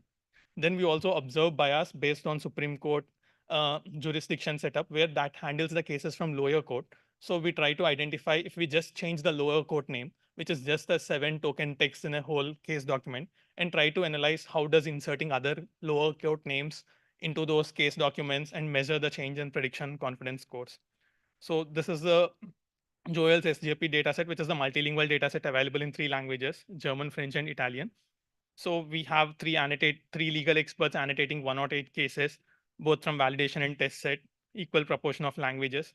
And we ask them to label at the sub-sentence level to identify supports and oppose in the final judgment outcome as the sub-sentence level. We also try to annotate neutral sentences, which is not a label per se, but we want to identify just removing these changes should not have any effect on the outcome. And we also annotate for the lower court mentions in the fact statement. And we observe the inter-annotator agreement, and we observe lower court and support judgment is notably high. And opposes judgment is very difficult to obtain a good agreement on because it's disagreement between annotators to arrive at what are the factors which are really opposite playing to the final outcome. So this is a final data set we create. The occlusion data set is for explainability, where we occlude different number of sentences with the same label and try to pair it with a baseline to observe and measure what is the difference with prediction in the probabilities just by occluding them. And the LCI dataset is the lower quote insertion dataset, where we derive counterfactualness test by replacing it with other lower quote names and try to understand how much is the change in prediction performance by just changing the quote names. So we use the metrics to observe difference in the temperature scale probabilities and try to, based on the sign of the direction it is changing, we try to assign the labels and we report F1 score for each labels. Whereas for LCI fairness, we try to change the explainability score and apply and understand whether it is a pro dismissal or whether it's a pro approval that quote is influencing. And we also find flip ratio on whether the small 7 token lower quote name has a power to even flip the label of a predicted label. Yeah, so I mean, final takeaways of the results, which I'm presenting very briefly, are you observe better scores for F1 score for supports than neutral and opposes, because neutral is a much more tighter condition, because just changing a sentence or just occluding a neutral sentence should not change probability at all. But changing that epsilon border of probability is very marginal. So that makes models much more tougher to predict that as a neutral stance. Given the multilingual nature of the dataset, we observe French is better in specific label, but this does not apply well for other labels on French. So there is this language representational bias also coming into the dataset play. And then usage of multilingual models versus joint training also has an impact on your final prediction performance. And data augmentation has helped in some setups, has not helped in some setups. So there is a ultra lens we need to look at from explainability point of view, because different factors are at play at the end of the day. Similarly, for LCI bias, the main takeaway is like there is a change in 5% of confidence score with a 7 token length lower quote name. So with addition of data augmentation, the bias further increased. So the bias further increased. So the data augmentation components need to be studied and analyzed. How is this data augmentation really helping the model? Is it just influencing for a particular lower quote towards a pro approval or a pro dismissal stance? And finally, joint training model helped only on a specific language of Italian, but didn't come across at other languages. So there is this representational bias in the data set which need to be studied further. So the main takeaways is providing a data set of 108 trilingual cases at a very fine-grained level, which is for supporting and the opposing factors. And we use a perturbation technique called occlusion to assess the explainability. And we also assess the bias in the models of using lower quote, using counterfactual LCI test. And we observe an average of 7 tokens has potential to flip even the predictions. So current LJP models need to be analyzed from explainability and fairness perspective. Thank you.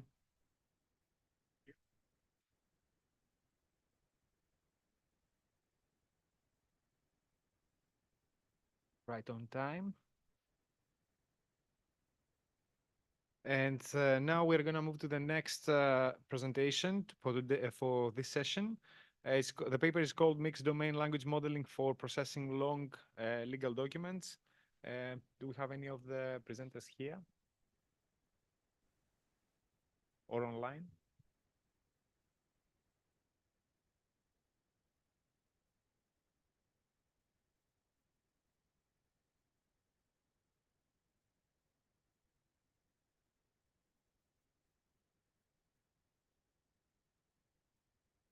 The second paper. Actually, we can move to the next paper then.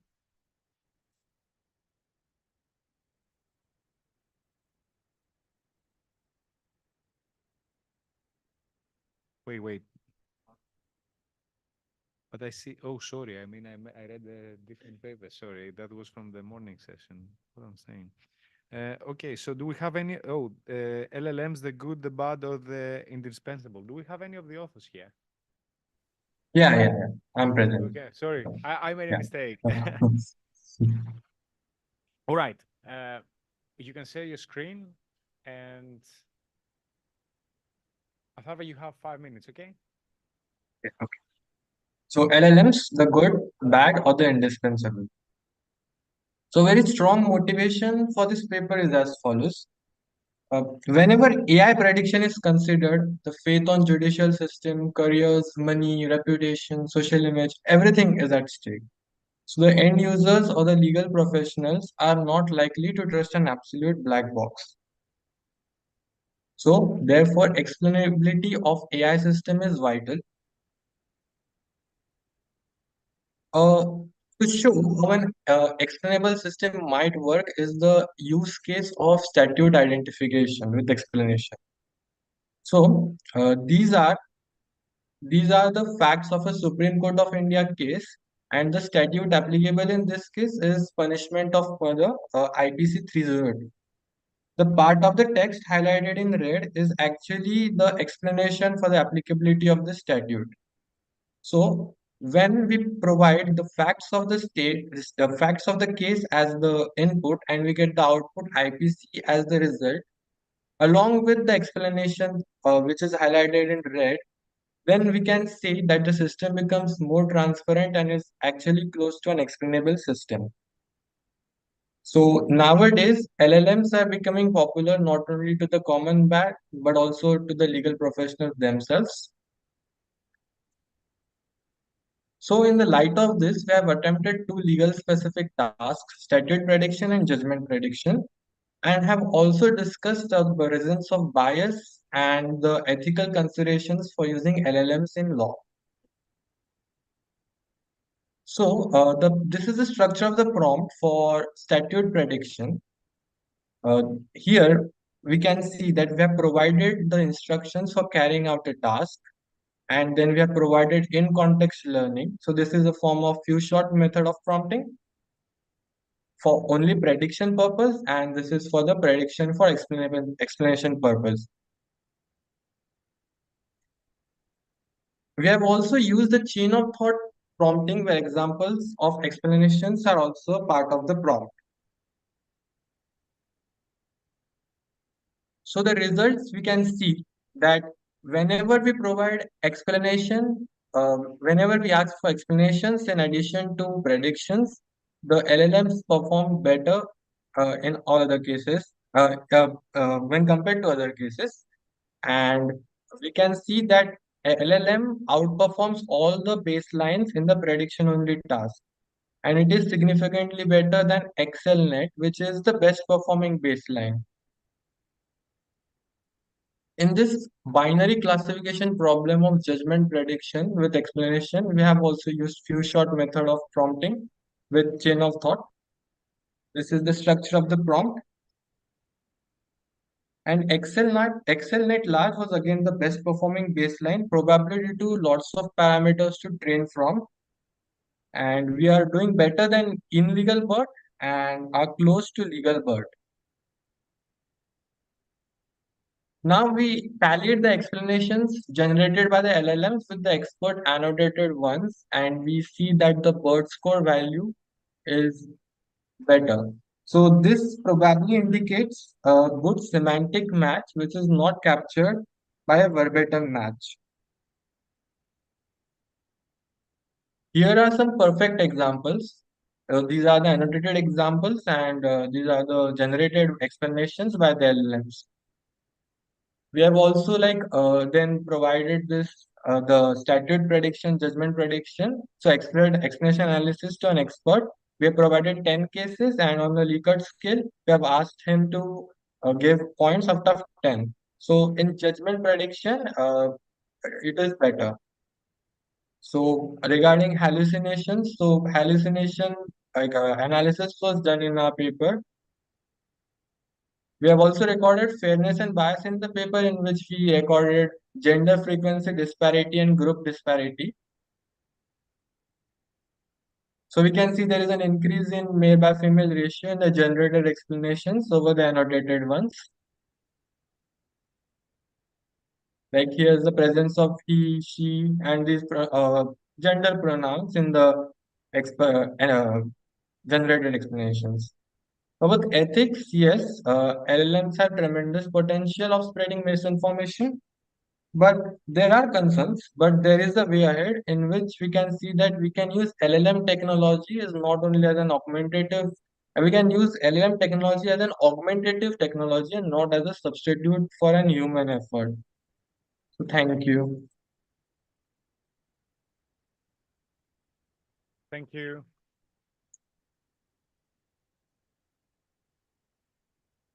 Right, so we're gonna move now to the third presentation, which the paper is exploiting contrastive learning and numerical evidence for confusing legal judgment prediction. Do we have any of the authors here? Yeah. Cool, all right. right? Can you share your screen? Yes.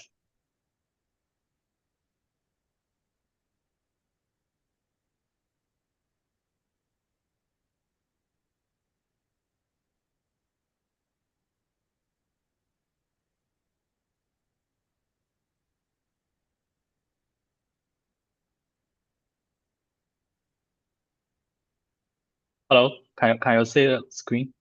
Yes, we can see your screen. You can start the presentation. You have 5 minutes. All right. Okay. Thank you.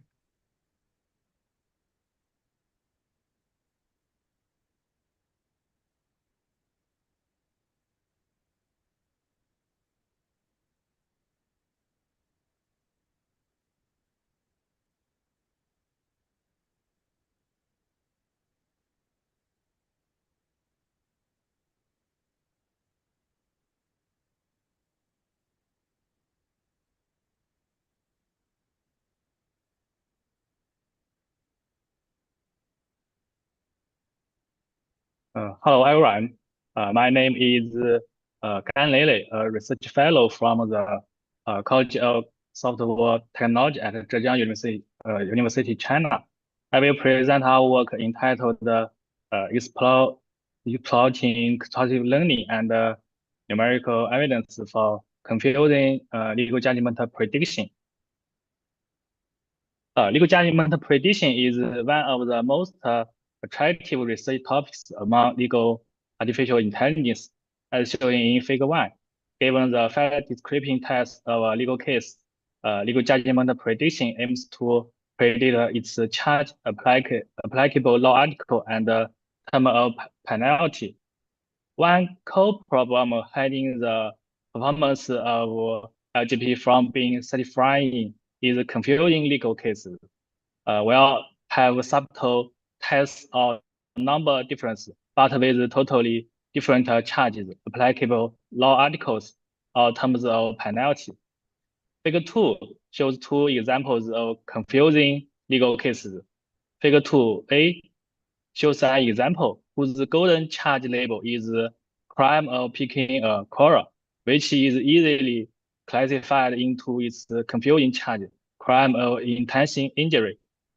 Figure 2b shows an erroneous prediction of the term of penalty, which does not exploit the amounts related to the crime. To tackle these issues, we present a framework that leverages numerical evidence and momentum contrast-based supervised contrastive learning for confusing LGP, as shown in figure 3. Firstly, the framework proposed to extract numerical evidence, the total crime amount, from the fact description as a named entity recognition task for predicting the term of the penalty, where the recognized numbers make up the total crime amount.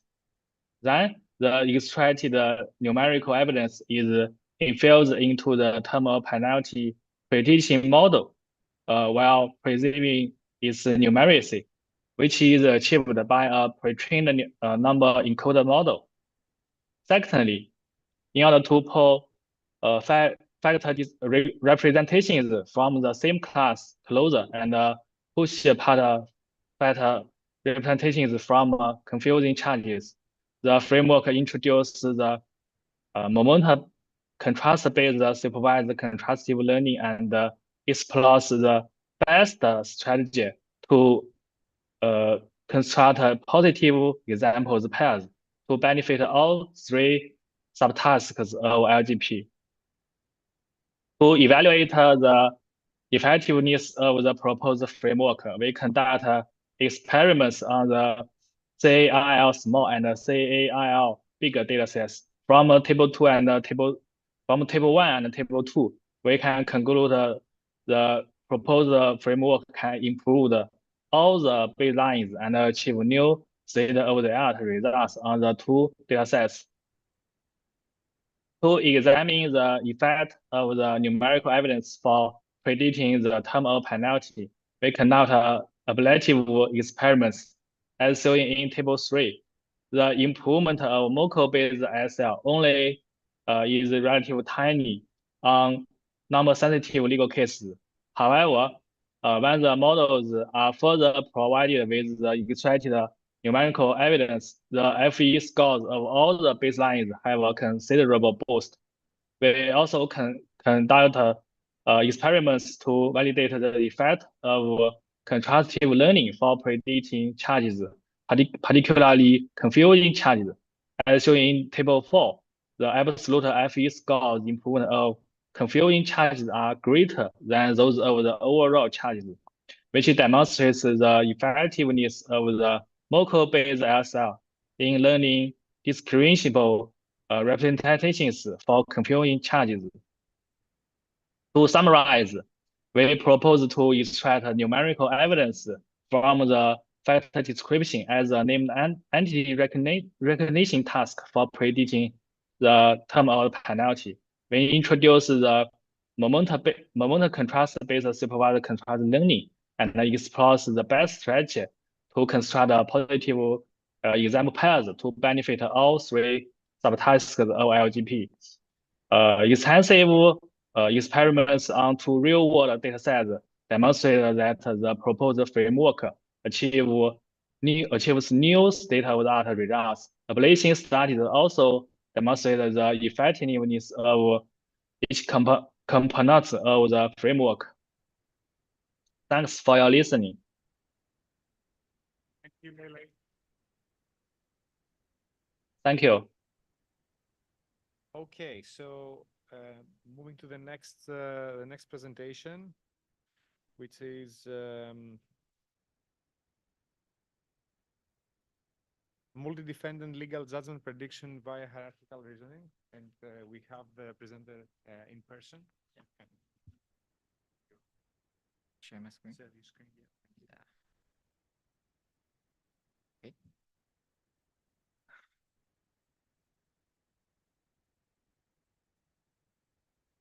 Okay. Hi everyone, I'm Yugang Lu from Shanghai University. It's my great honor to be invited to present here. Today I will talk about I will talk our EMNLP findings paper, multi-defendant legal judgment prediction while hierarchical reasoning. In this work, we collect a real-world multi-defendant legal judgment prediction dataset and propose a hierarchical reasoning network to distinguish different judgment results among various defendants. Now, let's talk about the multi-defendant LGP task. Here is an example. The input of multi-defendant LGP task is a multi-defendant fact description, and the outputs are relevant law articles, charges, and terms of penalty. And next, let's move on to discuss the challenges. The first one is that the lack of real-world multi-defendant LGP datasets. Most LGP datasets only return single defendant cases, and on the other hand, the MAMD with multiple defendants is not public available. The second challenge is that indistinguishable judgment results among various defendants, as shown in the left figure. Since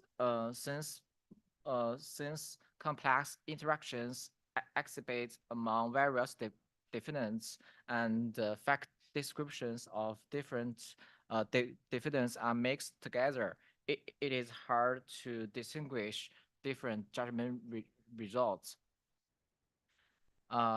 Next, I will introduce our method. To better address these challenges, we draw on judgment process from human judge and formulate as a hierarchical reasoning chain. Specifically, in order to distinguish different judgment results between among various defendants, a judge has to clarify criminal relationship.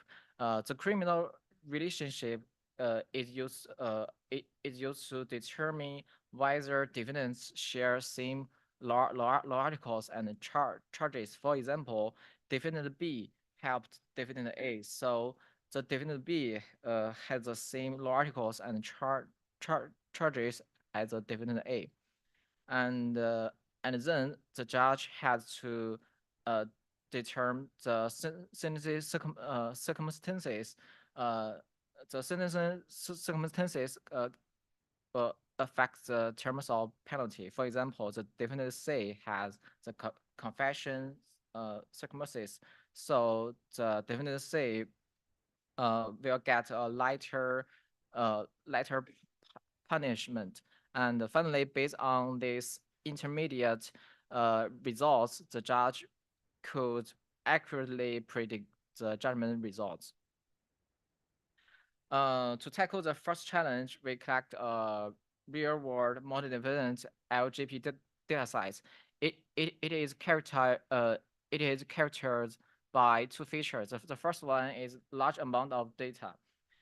It contains over 23,000 cases and 80,000 defendants, and the second one is complex cases.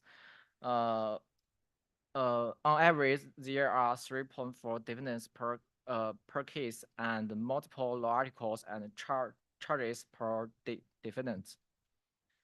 And to solve the second challenge, we convert the hierarchical reasoning chains into sequence-to-sequence generation task and applies MT5 to model them. Specifically, the hierarchical reasoning chain are divided into two levels. The first level is to predict criminal relationship and the sentencing circumstances, and the second level chain is to predict and verify the articles, charges, and terms of penalty using forward prediction and backward verification process. Next, I will present our experimental results.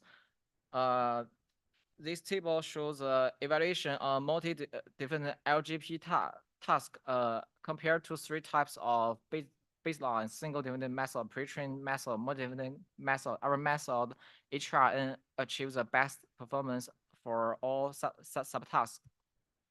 And additionally, we also conduct evaluation study for each reasoning chain. As shown in the figure, the absence of all reasoning chains will decrease the LGP performance. Finally, I will summarize our work. First, we collect a real-world multi-dividend LGP dataset, and second, we propose the method to follow hierarchical reasoning chains to distinguish the judgment for each dividend. And third, we demonstrate the effectiveness of our methods through empirical experiments. For more information, you can scan the following links. Thank you for listening. Thank you very much.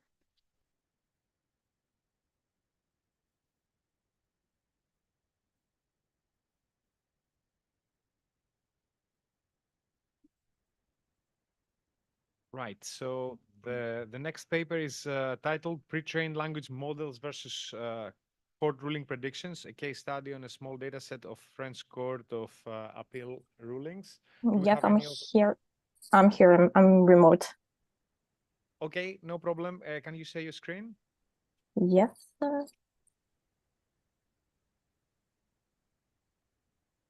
Okay, Olivia, you have 5 minutes.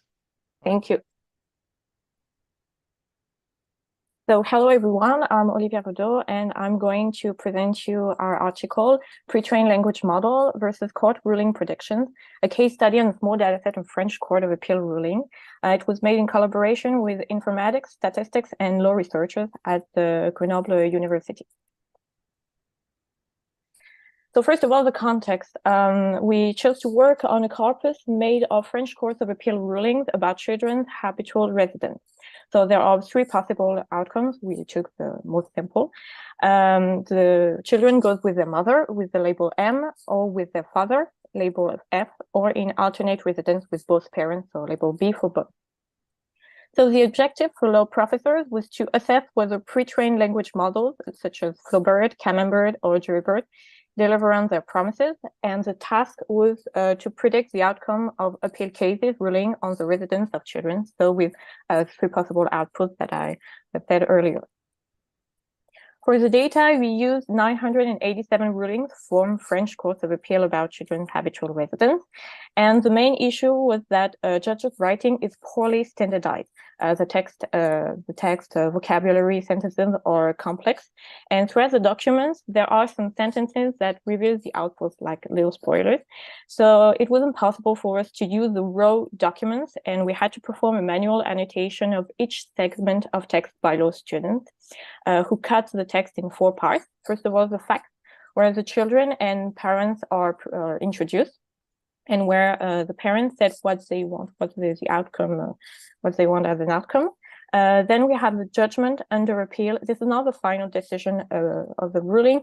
This is the first judgment made in the lower court. Then we have the reasons, which are the arguments of the judge. He explains why he is going to make his decision. And finally, the decision. This is a part of the text, and the law students used it to determine the output label. And so the rest of the text is irrelevant. As a method, we made some baselines with 5 classifiers: multinomial naive Bayes, a k-nearest neighbors, a support vector machine, some forest of decision trees, and a multi-layer perception. And we vectorized the text using bag of n-grams weighted or not by TF-EDF. Then we chose to use some language models. So first of all, 2 generic French language models, Flowbird and Camembert, which are based on BERT. And French language models specific to legal documents, which is Jurybird, still based on BERT. We split the text in chunks to avoid the limitation of 512 tokens. And we use some by LSTM to obtain the fixed pi vector for the whole document, because every document doesn't have the same amount of chunks. As I said earlier, we didn't use the whole text, and the classifiers were trained on facts plus reason, then facts plus reason plus judgment, then only the decision, and finally decision plus judgment. For the results, for the baseline, we chose to kept the best feature-based classifier. So we can see it's almost always the MLP with bag of trigrams without TF-EDF, except for facts plus reason, where this is the MNB with bag of unigrams without TF-EDF was the best. Then we remark that for the facts plus reason and facts plus reason plus judgment, the best feature-based classifier beats all language models, but still performs poorly. We can see that the accuracy goes no higher than 57%. But for the parts decision and decision plus judgment, the classifiers have no difficulty reading over the decision and inferring the label. We can see that the accuracy is often over 90%. So to conclude, we can see with this experiment that unstandardized datasets still resist pre-trained language models, because we can see that the text is difficult. It requires a specific analysis. Then viewers part of, we can see that reading the explicit decision is easy, as they perform better with decision and decision plus judgment. And we can see that it requires some form of reasoning. We made, in addition, a control experiment to see the human performance on the task. And our accuracy was higher than 90% versus 60% for pre-trained language model, as I showed you. Thanks for your attention.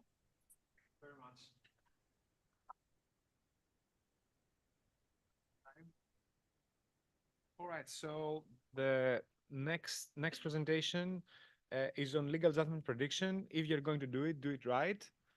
Do we have any of the authors? Yes, so we're both online. Okay, Yep. no problem. Marsha, you can start presenting. You have 5 minutes. Thank you. Great. I was sharing the screen, yes.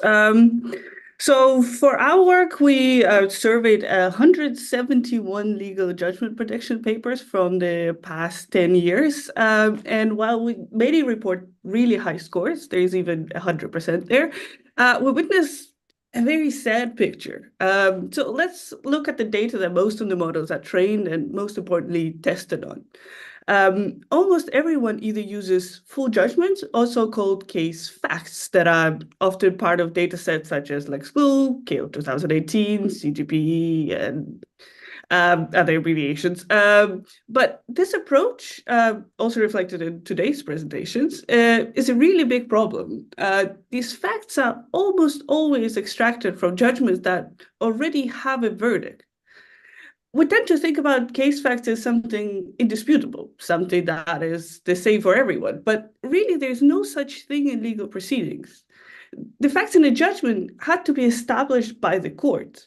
Most times the reason that people end up in a court in the first place is that they have different facts. They would like to dispute the facts of the opposing party. The facts that we see in published judgments are written after the decision is made. They're selected and edited to fit the final decision. Because a court judgment is really just a story that a judge writes to explain their decision. These facts do not exist before the judgment is made. They're not available to anyone who would actually want to predict a decision of a case that doesn't have a decision yet.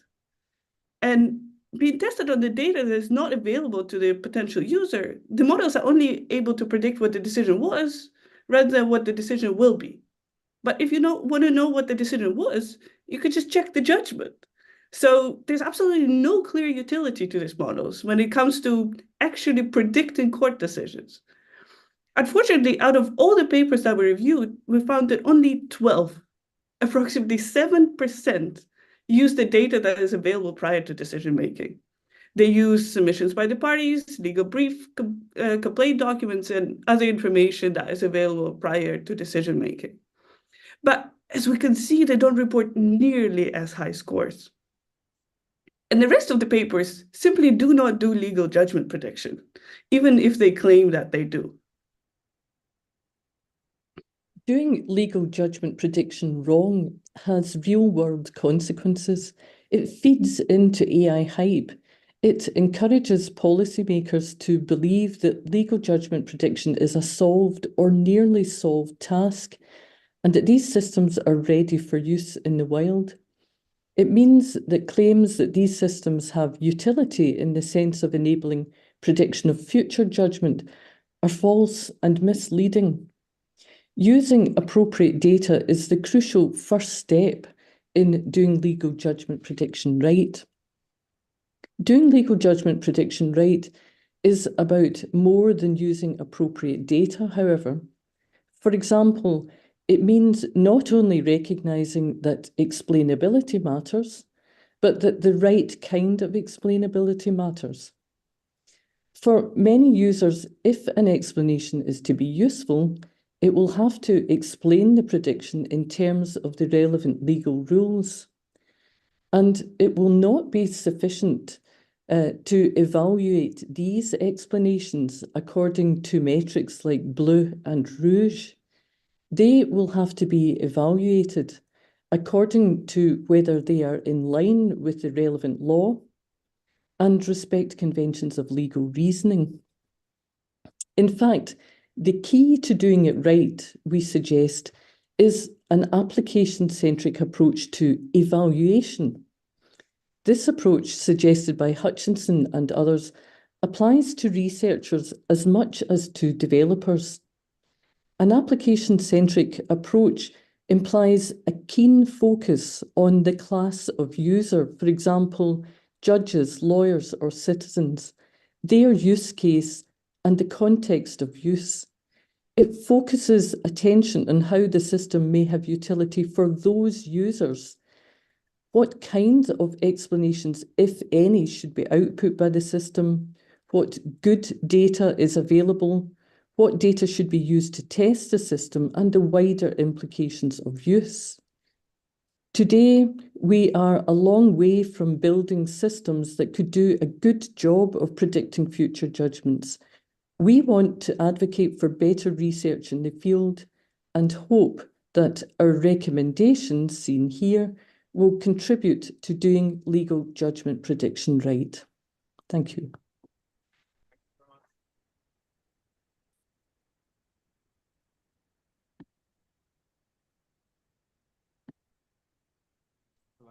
Right, so we're running a little bit late, but we reached the last presentation of this session. The last presentation title is Extracting Sentencing Related Factors from Criminal Cases in Hebrew. Do you have any of the authors here? Okay, yeah, we have Yeah. the slides being shared online. Excellent. Then you have 5 minutes, all right? All right. Can you see the slides?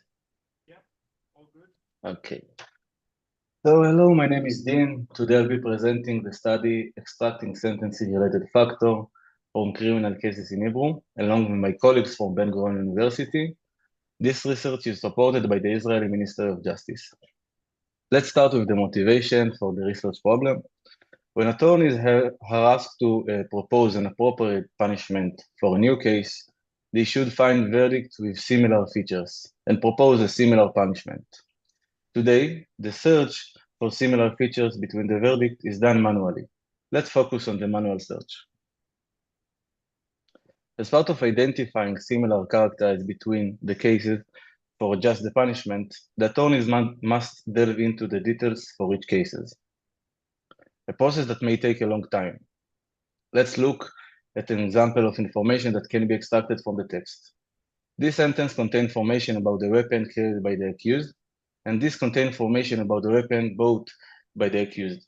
The attorneys use this information to determine the severity of the punishment. Following manual extraction problem of the attorneys, our research question is how to extract significant sentences for determining the punishment from cases. We base our approach on several lines in related work, like information extraction. A main study was extend name entity recognition to entities from legal domain. The second was the few shot learning and study related to pre-trained model like model trained on Hebrew, multilingual, and model that were fine-tuned to specific domain. When choosing our approach, we had to take into account the following constraints. Explainable result. The result should be explainable to the attorneys in order to establish the determination of the punishment. These constraints lead to determination of many labels, which lead to difficulty in tagging large amount of data. The last challenge is choosing the language model because the Hebrew language is limited resources and language model. Following to this constraint, we apply the following methodology. First, we determine two levels of labels with guidance of attorneys. Then we implement hierarchical binary classifiers. If a sentence is classified into specific category in first level like offense, it's move on to second classifier to more granularity labels like weapon trade. The hierarchical models enable the solution of a simpler task. To deal with limited data, the second constraint, like I mentioned before, we use the set-fit few-shot framework, which leverage contrastive learning to increase number of samples. In the results section, I will present the agreement in the labeling of the sentences, the performance of the different language model on which we are based, and the performance of hierarchical models. This table display intercoder reliability measured by Cohen's kappa at the first level classification. The table compares experts, the attorneys, and non-experts, our research assistants. As we can see, even among experts, complete agreement is challenging. It can be seen that our research assistants, with the help of our coding scheme, reach a high level of agreement, even though they are not related to the word of law. In our sentence classification task, we test three types of language model. Firstly, the multilingual BERT. Secondly, model adapted specific to Hebrew. And lastly, model is legal Hebrew, the model that fine-tuned to specific domain. The table shows that there is no significant difference among these models. Surprisingly, the legal model performed the least well compared to the other language model. A possible reason for this is that we use a few-shot learning that not require a deep understanding of the language. The comparison between the hierarchical model to direct second classification, it can be seen that the hierarchical model in orange column outperform the direct model. To summarize, our research contributes coding scheme that enable non-legal experts to tag in relevant sentence with high agreement. Additionally, we implement a successful few-shot model to extract significant aspects from verdicts. In our next steps, we will extract feature from the classifier sentence, for example, the specific type of weapon. And when each case have a set of features, we will be able to implement a retrieval system case. Thank you very much. Thank you. Well, it was 10 seconds early, but actually the session is running 15 minutes late. How did I manage that? Right, so let's take questions offline if possible, and move straight to the next session, chaired by Leslie. Thank you. Let's thank the authors again.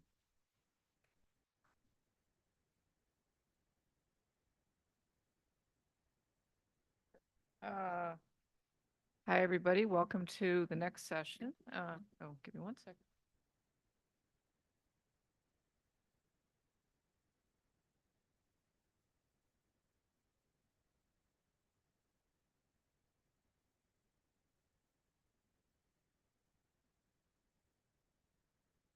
Okay, so our first paper in the second half of the set of presentations.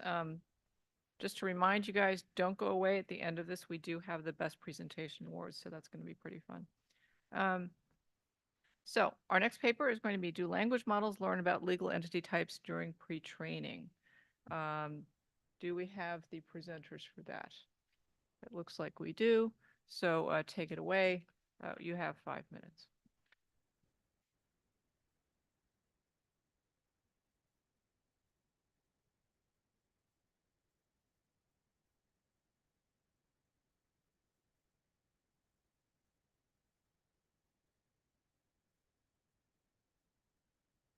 Okay, so hi everyone, I'm Claire Barale. I'm a PhD student at the University of Edinburgh.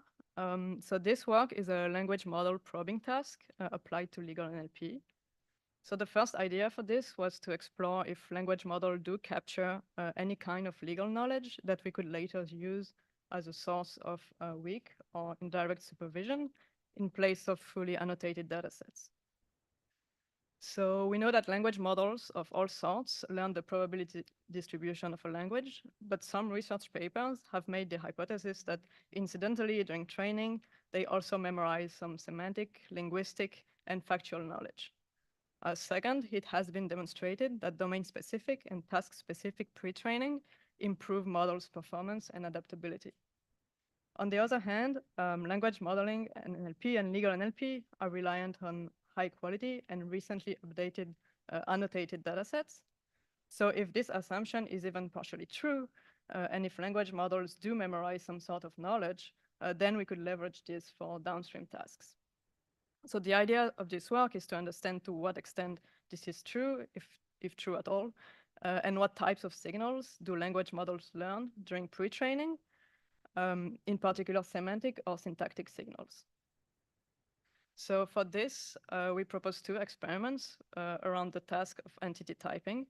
So for both experiments, we act in a closed set, and we provide the list of possible entity types, such as a location or date, making it a multiple choice QA task. So we ask the model to predict the entity type and not the entity itself. So for example, if the prompt sentence is the appellant has spent the last 2 years in mask token, something, we expect the model to know that the only type of entity that would make sense grammatically is a location. So for the first experiment on the left of the slide, we mask the entity in a sentence. And for the second experiment on the right-hand side, we provide an entity extracted from our legal dataset, and we ask directly the model to predict the entity type. So one experiment is in the context of a sentence, and one experiment does not provide context at all. So the first experiment is performed on only BERT-based models, including models that are pre-trained on legal corpora. And the second experiment uses Llama 2. So here we present the results. So we aggregated the categories of entity in 3 categories. So first, the entities that are very generic and that you can find in any sort of text, such as locations or date. Second, the entities that are common to most legal domains, such as legal citations or evidence. And finally, the entities that are more specific to the dataset that we used here, which is in the dataset in refugee law, So you find things like NGO report citations. So it is not surprising that both experiments with both type of models struggle to find entity types for specific refugee law entities. On the mass language modeling objective, we obtain best result with the case hold and the pile of law models, which are both pre-trained on legal text.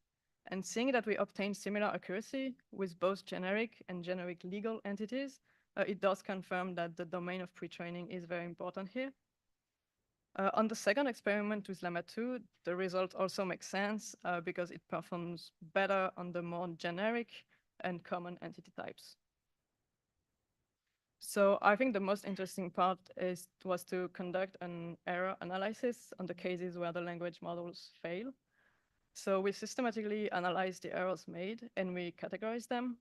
So one thing we wanted to see with the BERT-based models is if the model was maybe a little confused by the sentence because of the lack of context, but could predict an entity that would still grammatically make sense. And we find that this is 13% of the errors. On the second experiment with Llama 2, most errors are due to the model not precisely following the instruction. So for example, it would not pick up an entity type from the predefined list of entities that we give, but it would make one up that could be relevant, but that was not from the list. And the second way forward is probably to improve the prompt templates. So we do find that pre-training corpus is important, but also that the length of the entity used as input, which can be like multi-token, does not make a significant difference in the performance of the retrieval. We also find that BERT-based models seem to pick up some syntactic signals that Llama 2 fails at this. So to come back to the initial question, could we use the signals as a source of supervision for further training? I would say that it is promising on some entities if you can pick up the right model, pre-trained on the right corpus, but that it does require further work to improve the information retrieval step. Thank you for your attention.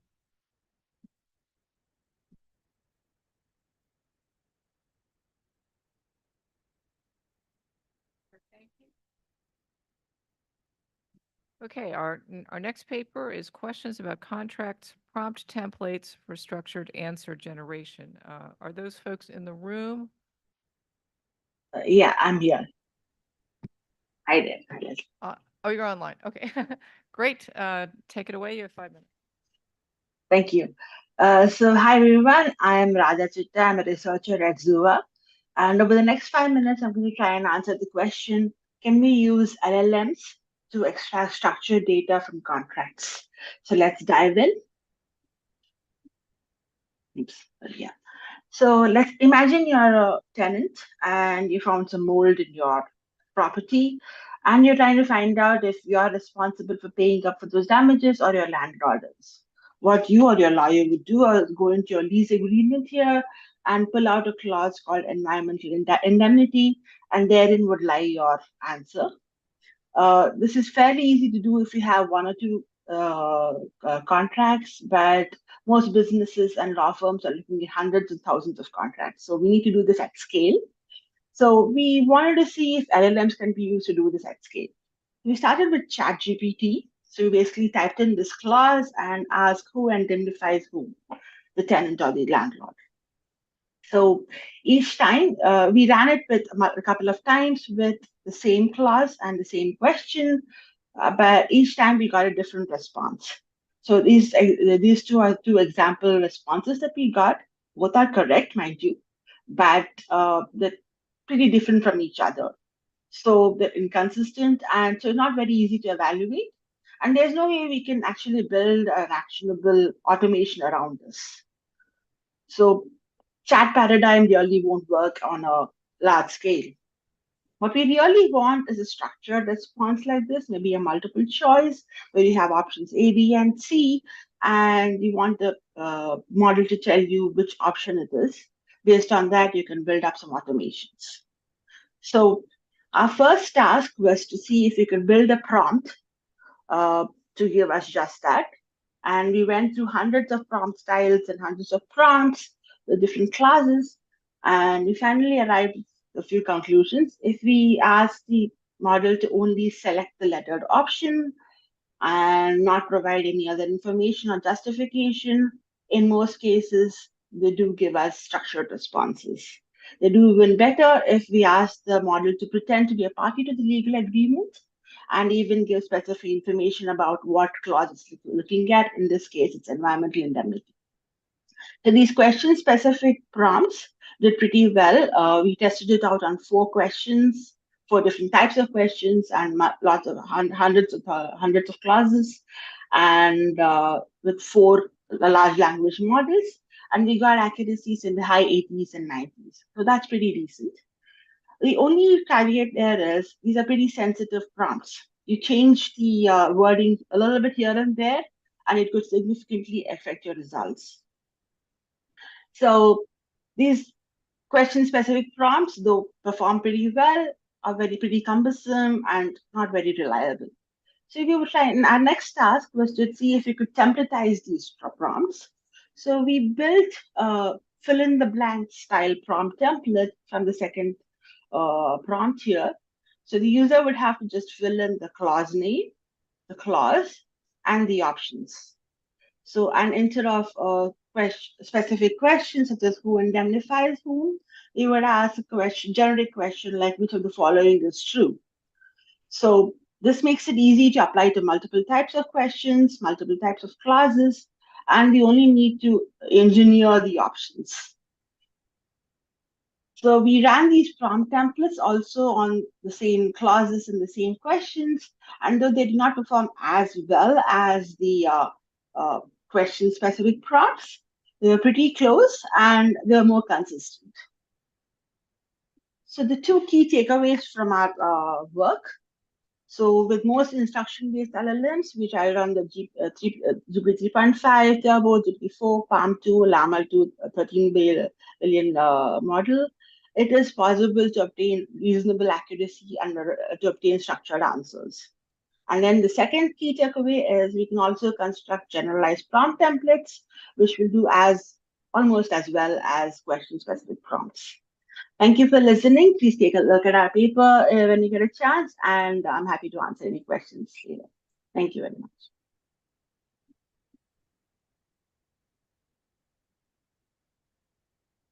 Thank you, Radha. We're going to do questions at the end in about 15 minutes. Thanks so much. Our next paper is Resolving Legalese, a multilingual exploration of negation scope resolution in legal documents. Do we have the authors? Authors are online. Okay, fantastic. Go ahead when you're ready. You have 5 minutes. Hello, everyone. I'm Ramona Kristen from the University of Bern, and I'm happy to talk to you about negation scope resolution in the multilingual legal domain. Why do we choose negation? So here you can see an example that BERT, a large language model, still struggles with recognizing the meaning of negation in a sentence. And as you will see later, also ChatGPT still has issues with this task. What is our task? This is negation scope resolution. It consists of 2 parts. The first part is the negation queue. You can see an example here in bold. These are words such as not or no that initiate the negation. And the second and most important part is the negation scope. You can see here in the example, the underlined part, which is all words affected by a negation queue in a sentence. And our goal was to train language models to accurately predict the scope of these negation in sentences.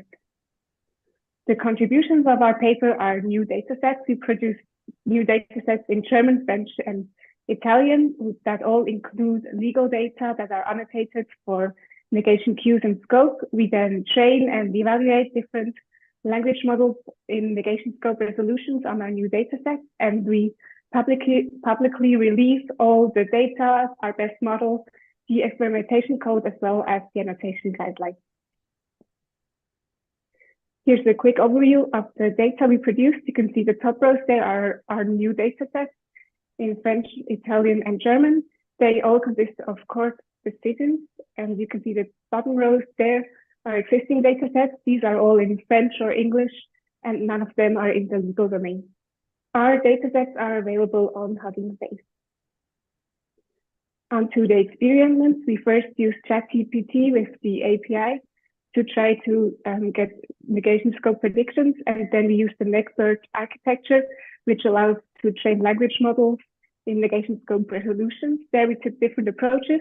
First, we tried a cross-domain transfer, where we trained on all the external data without any legal data, and did a zero-shot transfer onto our legal data sets. Then we also did cross-lingual experiments, where we trained on the legal data in 2 languages and evaluated on the third. And finally, we also used all available data for the experiment.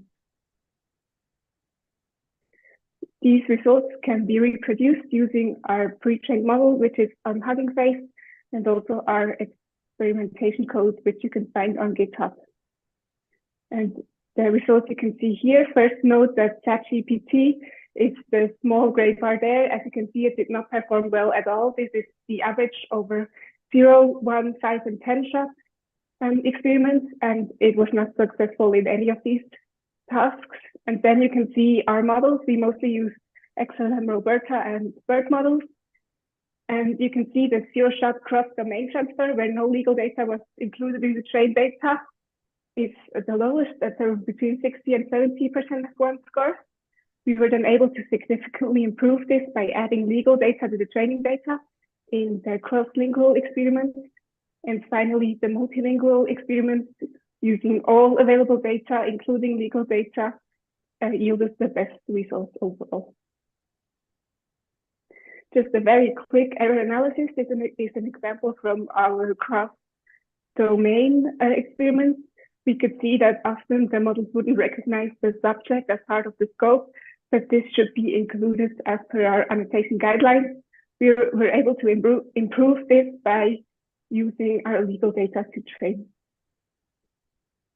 In conclusion, we can say that the legal domain does pose a significant challenge for negation scope resolution models, especially if they are not trained on legal data, but we are able to improve these results by using a legal data set to train our models. Even if it's just a small models, we can see that the results significantly improve the performance of these negation scope resolution models. With that, I thank you for your attention. You can find all the resources here, and I would be happy to see you use some of these data. And for questions, you can contact me or also Joel, whose presentation you've seen a couple of times today.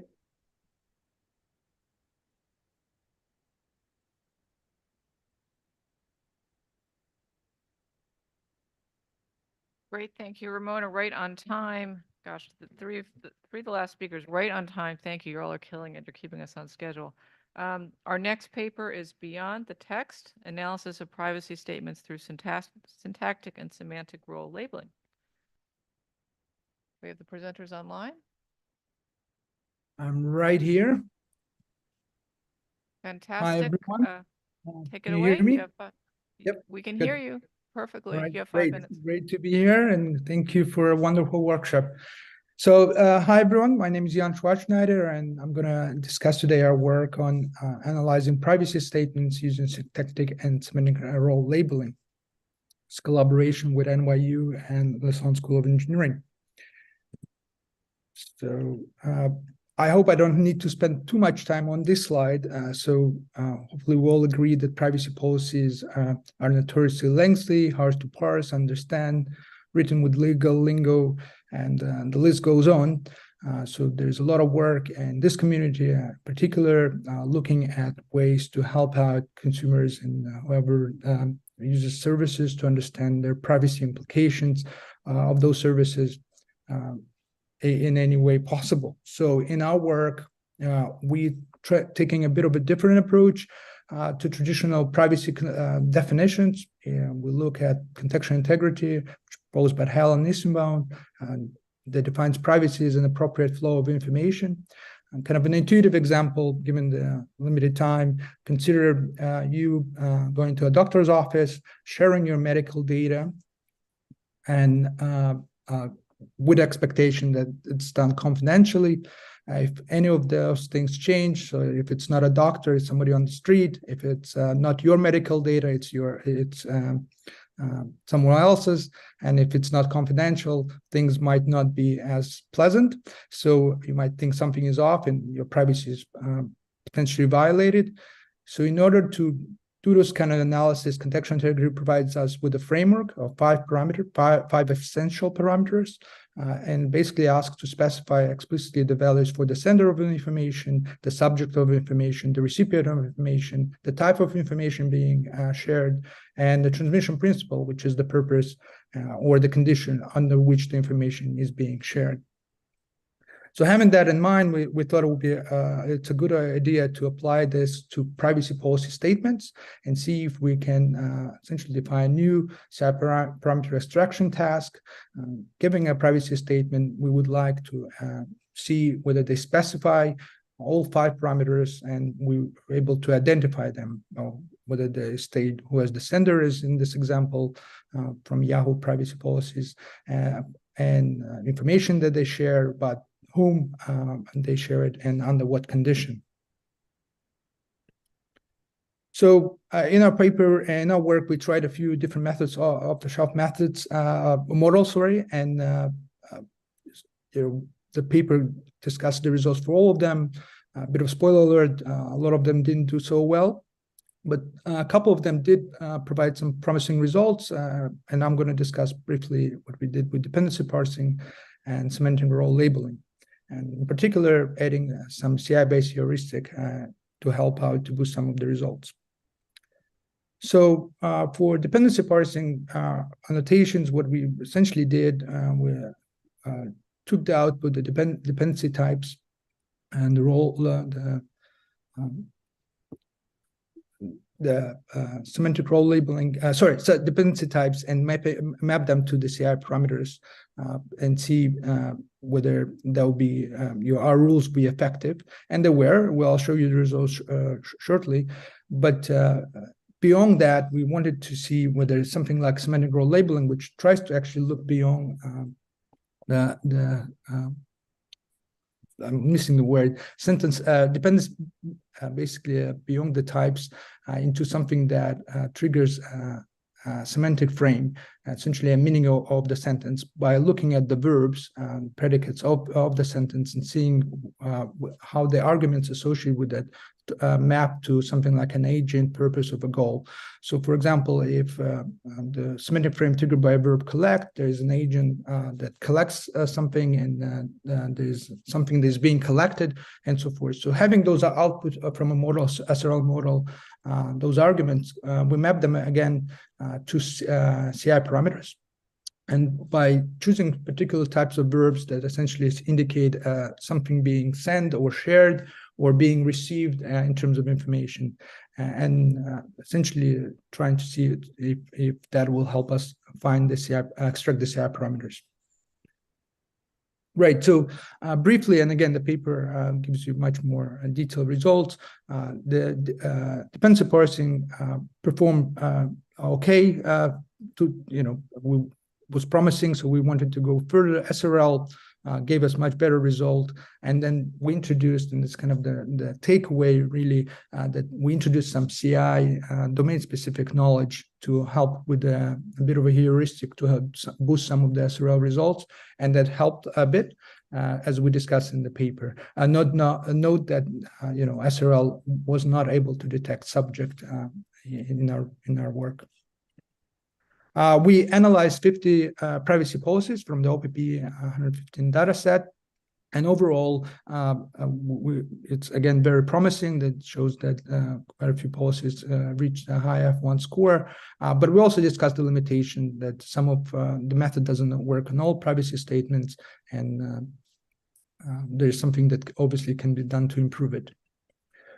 Some conclusions, we tried to introduce a new NLP task that is based on CI parameter extraction, and we looked at several conventional NLP models that provide us with some result, but we also discovered that they cannot perform this task can be performed trivially. You need something else, and introducing CI based domain specific knowledge helped us boost those results, and we believe that's kind of where this will go. You will need this type of intervention to help us ensure that you get a high accuracy in those models. And what we're really trying to do is build systems that meet users' privacy expectations by construction. And we hope this work will getting one step towards that. I'll stop here. Thank you so much, and looking forward to your questions.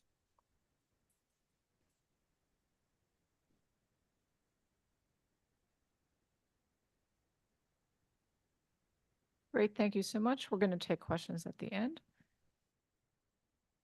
Our next paper is Connecting Symbolic Statutory Reasoning with Legal Information Extraction. Looks like the authors are online.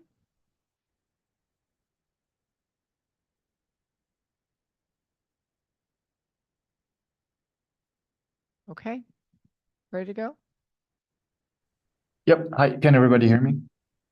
Yes, we can hear you. Thank Okay, you very great. much. You have 5 minutes.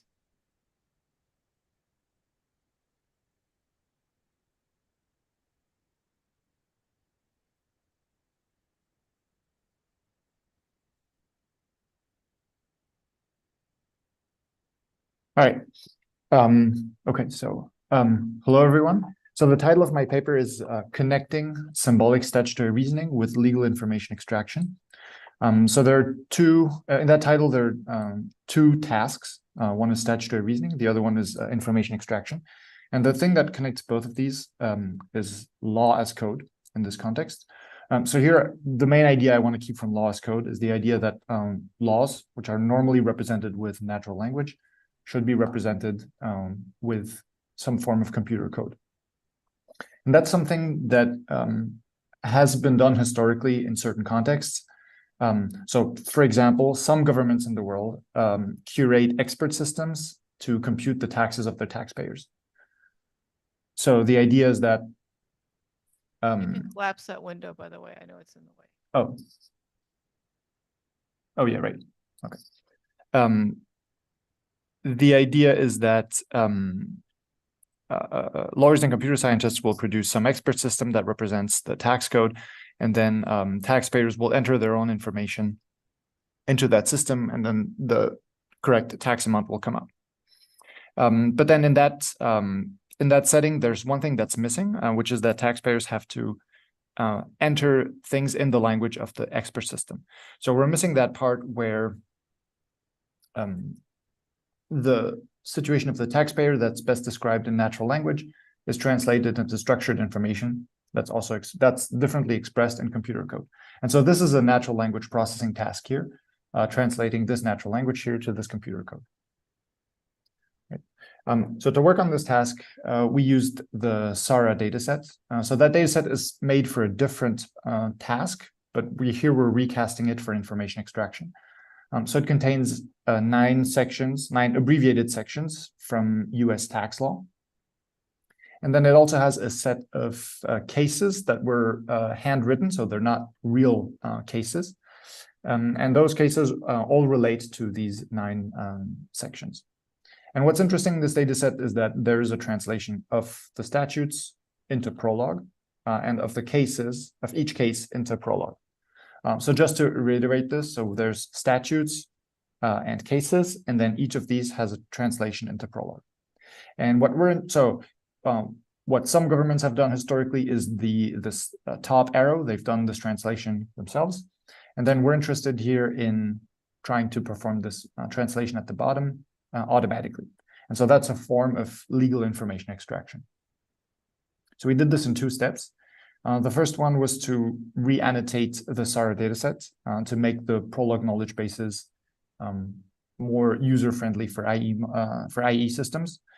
So this was done in 2 steps. The first one was to link the elements in the knowledge base to some anchor in the text. And then the second thing was to make the use of the ontology more consistent. The second contribution in this paper are models that we developed for legal IE. So at a higher level, they're span-based parsers that incrementally segment the input text and then type each segment. And as part of that, we've tried out different pre-trained encoders. So here are some of our results. So we tried out 5 different pre-trained encoders. Some of them have have been pre-trained on the legal domain. So that's the case for the last two models here on the right. And those two also happen to have the highest performance on information extraction. So legal domain pre-training matters in that context. Another interesting thing is that both of these models on the right here were started from BERT and then were continuously trained on legal data. But they achieved quite different performance in the end. So it seems that it also matters what kind of legal data these models are then further trained on. Right. So to summarize the contributions here, we've extended the SARA dataset for legal information extraction, and we've reached some really promising performance on just this small dataset, and with a fairly strict metric. And then one thing I didn't clearly state here, but which you can find in the paper, is that the performance that we reached in information extraction also correlated with performance that we achieved in statutory reasoning, which is the original task that the SARA dataset was designed for. All right, thank you very much, and I'll be happy to take your questions later on afterwards.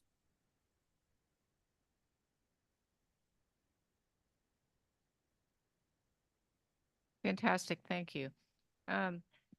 Okay, so our next paper is automatic anonymization of Swiss Federal Supreme Court rulings. Joel, come on back. I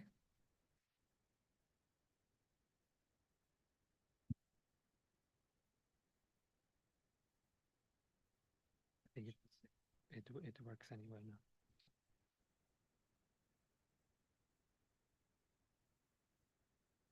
Hello, happy to present our paper on anonymization of Swiss Supreme Court rulings. So why do we do this? Releasing court decisions to the public relies on proper anonymization, at least in Switzerland, to protect the involved parties.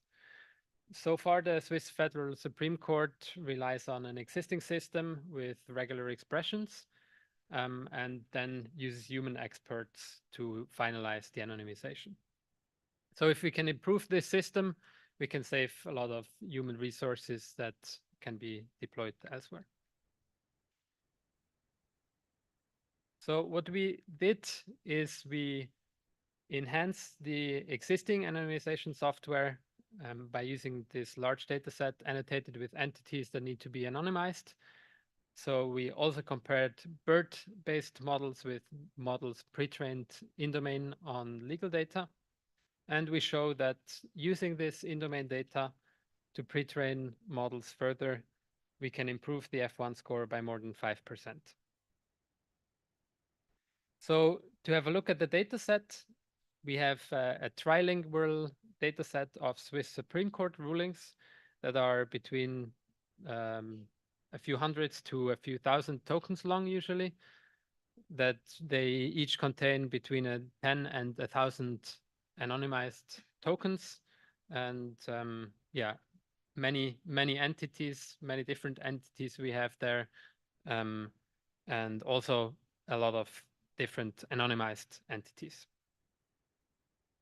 So the results show, especially in the multilingual setting, that we improve quite a lot by using in-domain pre-training, especially if we pre-train on the Swiss data sets only, a bit less so if we pre-train multilingually.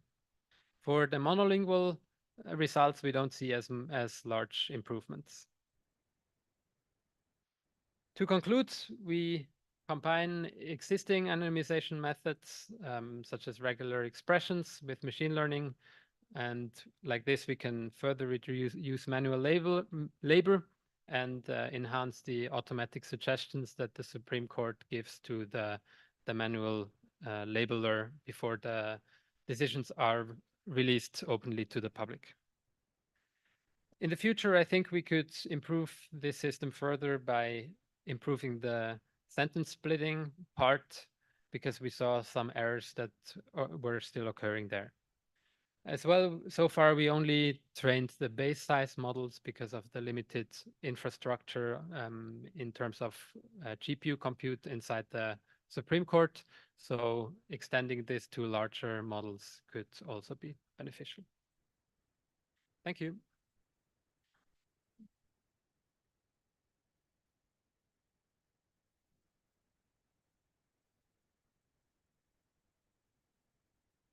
Okay, very good. Thank you, Joel. Our next paper is can ChatGPT perform reasoning using the IRAC method in analyzing legal scenarios like a lawyer?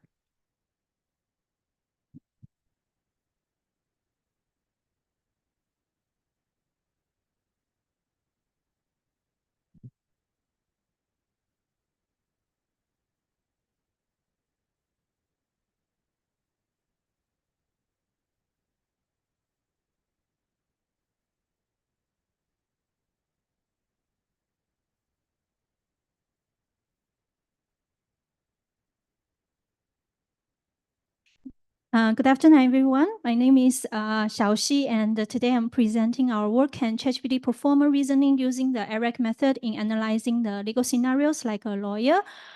So this research is done by the Monash University. So the main findings for this paper is that ChatGPTs can achieve around like 0.49 F1 score in the general like legal scenarios questions. And also it can be improved by adding the intermediate reasoning paths and adding the similar examples and also the decomposing legal questions. So the IRAC analysis is one of the main methodology that used by the lawyers. They identify for the legal issues, rules, and the application. And this part actually is the main part of the legal reasoning skills are truly tested. And also then the final thing is the conclusion. So in order to do this kind of research, we know that in the current like market, there is no like kind of like full like IRAC analysis data. So we construct the data by ourselves. Like we have the data from the Contract Law Malaysia and the Australia Social Act, and which is a full like IRAC analysis, which the issue, rule, and the analysis and the conclusion by the annotators. So after we create the data, we do the assessment like by using the scenarios like we created, assessment by the ChatGPT, which we ask the general conclusion, which is the correctness, fluency, the rule which is identified by the information relevance, and also the correctness of the concept identification.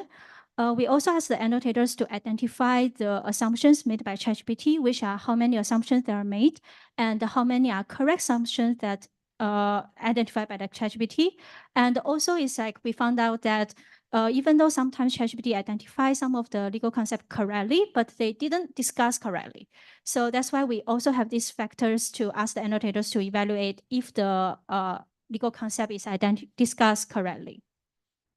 So from our result, we have the performance of the general, like the scenarios correctness is like the performance are best in the Australia Social Act, which can achieve for the 0.79. And the average of the overall data set we are trying is like 0.49. So we found that in general of the conclusion, based on the conclusion, there are still a lot of room to improve for the following steps. So that's why we have the experiment by adding some the rules or like more information in the prompt.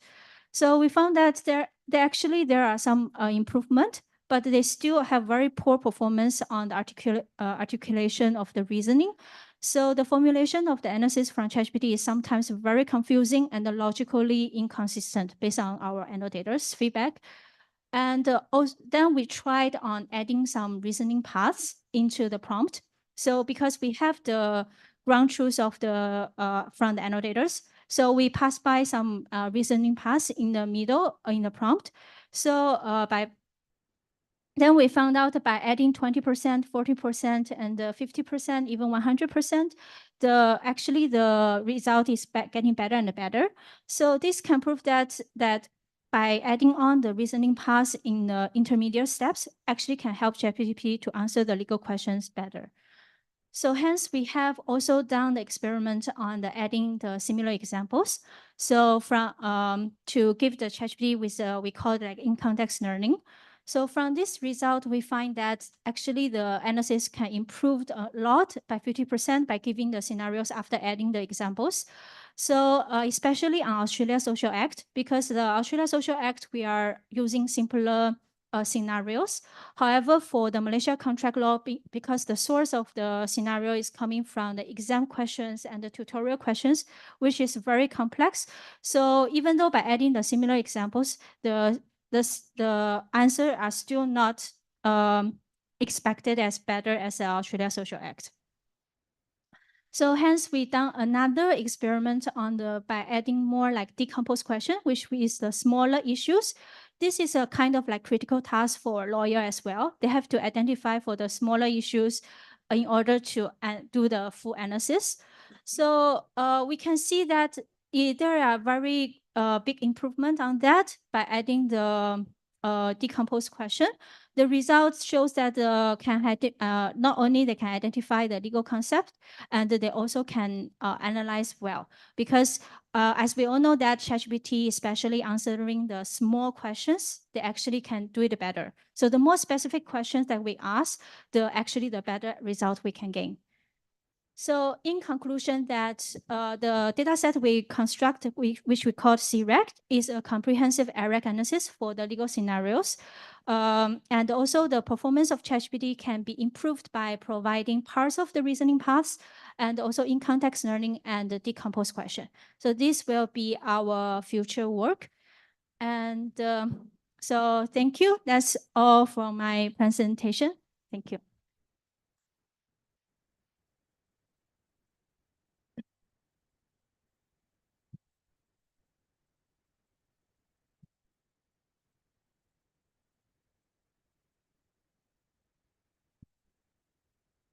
Okay, thank you so much. So we now are up to our last paper, information extraction from legal wills. How well does GPT-4 do?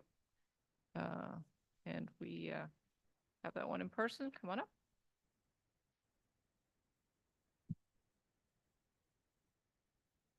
Hello, everyone. Finally, I'm the last presenter of today's workshop. Yay. So my name is Alice Kwok, and I'm going to present a paper titled Information Extraction from Legal Wills. How well does GPT-4 do? So, yes. So information extraction from legal wills is highly practical because it can serve as foundation for many downstream tasks, such as automatic will review or electronic will creation or execution. And it is also an important evaluation platform for large language models, such as GPT-4. So in our paper to facilitate studies in these fields, we introduced a manually annotated data set for information extraction from legal wills. And the data set consists of 16,000 annotations of entities, relations, and events from 45 legal wills from 2 United States, Tennessee and Idaho. And we also evaluated GPT-4 with in-context learning on our dataset in both in-domain and out-of-domain settings. So I'll briefly explain how our dataset was created. So we collected wills from Ancestry, and we collected 45 wills from 2 United States. And the wills execution dates ranged from 1978 to 2001. And all the collected wills were manually anonymized prior to the annotation process. And the annotation was done by 2 annotators, and the inter-annotator agreement score was 74%. And we annotated 26 types of entities, 18 types of binary relations, 20 types of binary events, and that resulted in 16,000 annotations in total. So the figure here shows a brief example of our annotation. And as you can see, like even in this small will statement, this large amount of entities, relations, and events were extracted. And we also evaluated GPT-4 on the information extraction from legal wills using our dataset. And it was done in context learning setting, which means that the model was only given a prompt with a few examples without any fine tuning. And in the evaluation, we restricted the range of tasks to reduce the complexity. So the model was asked to extract 4 most common entities: testator, beneficiary, asset, and will. And the 4 most common relations: testator to beneficiary, testator to asset, beneficiary to asset and then testator to will. And prior to the evaluation, dataset was split into 4 sets: training, development, test, and out-of-domain data. And training data was used as an example pool for developing a prompt, and development was used to optimize the prompts. And we used tests and out-of-domain set for the evaluation. And with the prompts and these testing datasets, we produced a output using GPT-4, and these outputs were compared with the human annotators' annotations. So here's our results. So we report precision, recall, and F1 scores, and the numbers in the parentheses are our confidence interval, which was created from resampling technique. And the scores show that GPT-4 handles the legal information extraction task reasonably well. And we can see that by F1 scores ranging from approximately 67 to 83. And it was also noticeable that GPT-4 performs equally well, or sometimes even better, on the out-of-domain data. And this means that the prompts created from our training partition can be transferred and used to extract information from out-of-domain data, which are legal wills from the United States other than Tennessee. And even though it is working okay, there are still a lot of room to improve. So we did some error analysis to find out how we can improve our system. And as a result of error analysis, we found 2 major issues of GPT-4. And one of the issue was that the result is inconsistent. And what we mean by that is GPT-4 is not capable of setting consistent criteria from the information given in the prompt. For example, it was not consistent whether to include positive pronouns, quantifiers as part of the entity or not, or whether to divide a list of entities into multiple small entities, or just to include whole list as a single entity. So there were some differences there. And another issue was that it sometimes overgeneralizes the prompt and produces false results because of that. So there were many cases where GPT-4 forcibly extract human entities such as co-executor as beneficiaries, which is really wrong. And sometimes it also extracted money-related assets, entities such as tax, expenses, as assets. And there were also cases where document-related entities such as statutory sections as wills. And this behavior was not observed when we didn't give any prompt to GPT-4. So it seems like this is happening because of overgeneralizing the prompts. So the conclusion is that our main contribution of this paper is introducing a manually annotated legal information extraction dataset, which consists of 16,000 annotations from 45 legal wills. And we also annotated many entity types, relation types, and training events types. And you can find this information in our paper. And the dataset that we created can serve as a foundation for several downstream tests concerning legal wills. And also it can serve as an evaluation platform for large language models on information extraction tasks. And we also evaluated GPT-4 on the legal information extraction task with our dataset. And we found out that the model can handle the task reasonably well. And it was also found out that the model performs equally well, or sometimes even better, on the out-of-domain data. And we also found out that as a result of error analysis, there's 2 major issues of the GPT-4, which are inconsistency and prompt overgeneralization. So our conclusion is that further investigation is needed to mitigate these issues and enhance the performance of the model in context learning setting. So that was it, and thank you so much for your attention.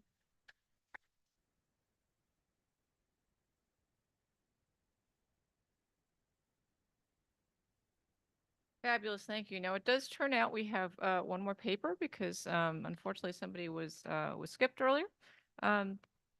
So assuming Santosh is in the room, I'm going to leave you with the last paper, ECTHR-PCR, a data set for precedent understanding and prior case retrieval in the European Court of Human Rights.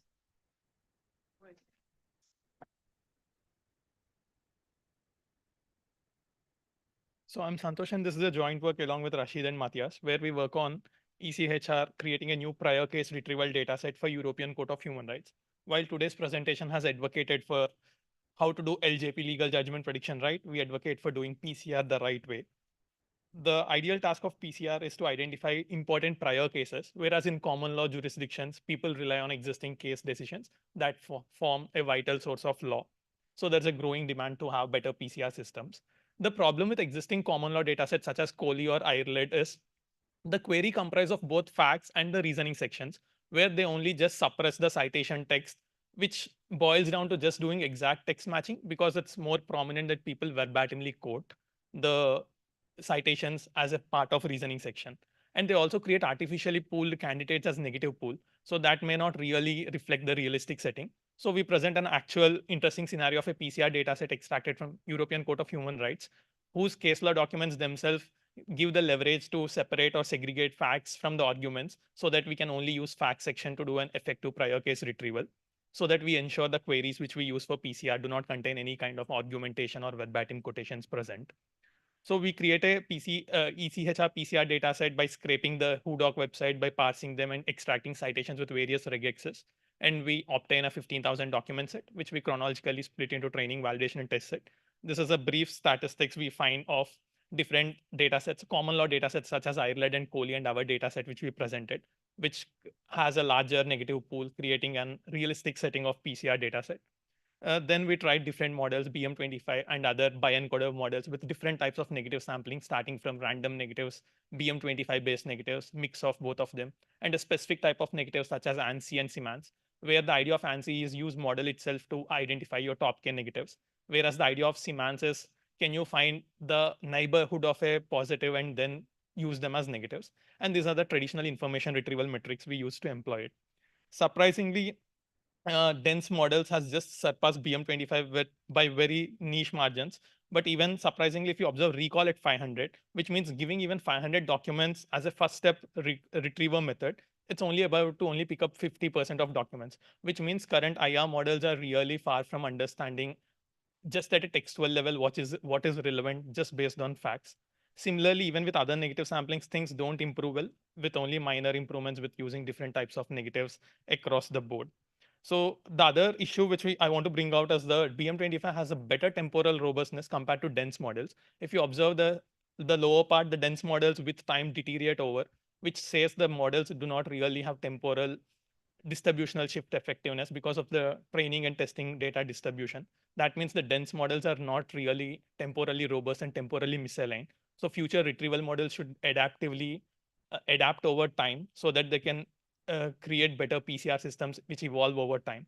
So the future work should not only rely just on text, it also needs to leverage citation network to leverage impact factor on influence of a case, because some cases set a precedence which will go for years or which gets or reflects more citations. And we also need to evaluate with dynamic evaluation of law, because law is never static and it's dynamic.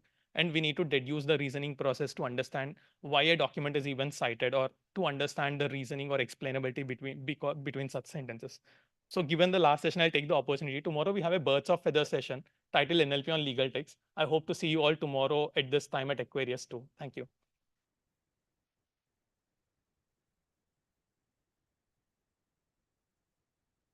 Okay, thank you, everybody. That concludes our workshop. We now have the question period for this session. I don't see anything on the chat, so let's jump to the room. And does anyone have questions for anybody in this session?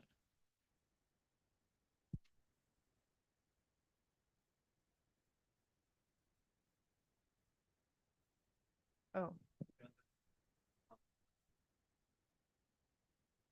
Yeah, if you have a question, please unmute and talk.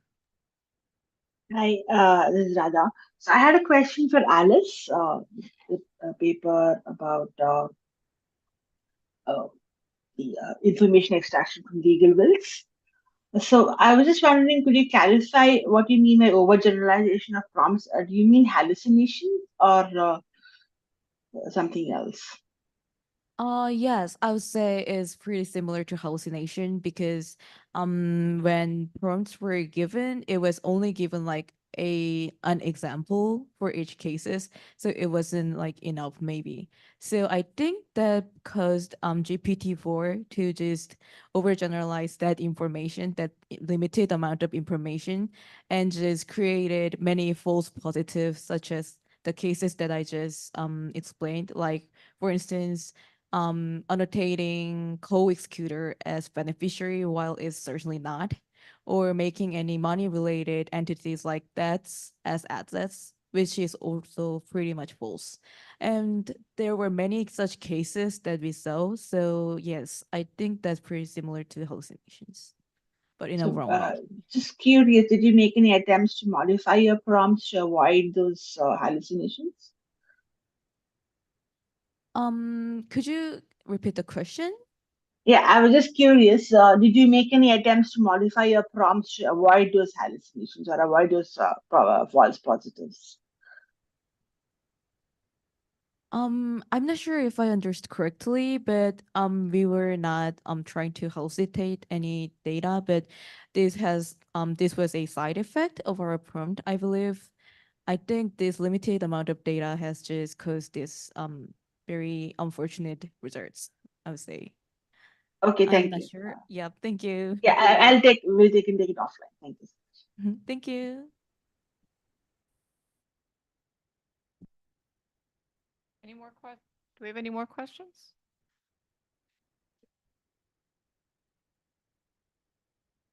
I have a question for Alice actually as well.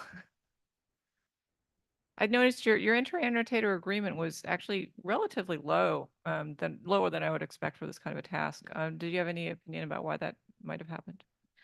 Yes. So I think that that was because so in our information extraction tasks, we were using exact match, like exact text match, which is pretty rigorous. So if the two annotators were not exactly matched on what they use as a text span, we were just making it as wrong. So I think that has made this score very lower than what it actually is. Yes. That makes sense. Kind of what I suspected, actually. Yes, that Okay, was thank it. you very much. Thank you.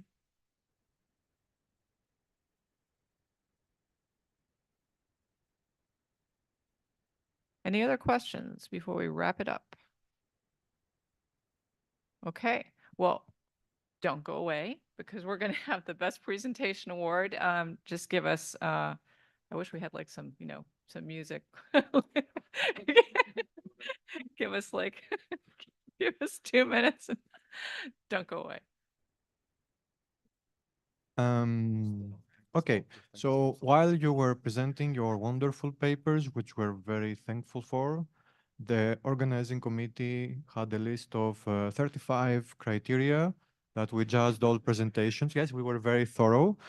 Yeah, so first of all, Red, thank you all for your presentations and for staying so long. We know it was been a very long day, but we made it. So we called this award the Best Presentation Award for a reason, because we were looking for, presentations that went maybe beyond a bit the usual presentations we're giving, also given the constraints, right, that there were 5 main presentations. So obviously we know that you needed to make everything fit in 5 minutes, which is not possible. So I'm trying to build some anticipation, although I know that you're all tired. So yeah, shall we announce the award or you okay? Yeah, I hold the results. So everything, given the context of how we decided to give the best paper award, and to spoil it already a bit, the award will go to one of the papers that also both co-authors presented, and they are both online, so that should be the feature to determine who the award goes to. And the paper is the legal judgment prediction. If you're going to do it right, very innovative title by Masha Medvedeva and Pauline McBride. They are online, and yeah, maybe we can. Well, I would like to call them on stage, but yeah, that's not possible. So at least we can, We're or yeah, here, we I can don't know. spotlight them so that I can hear them.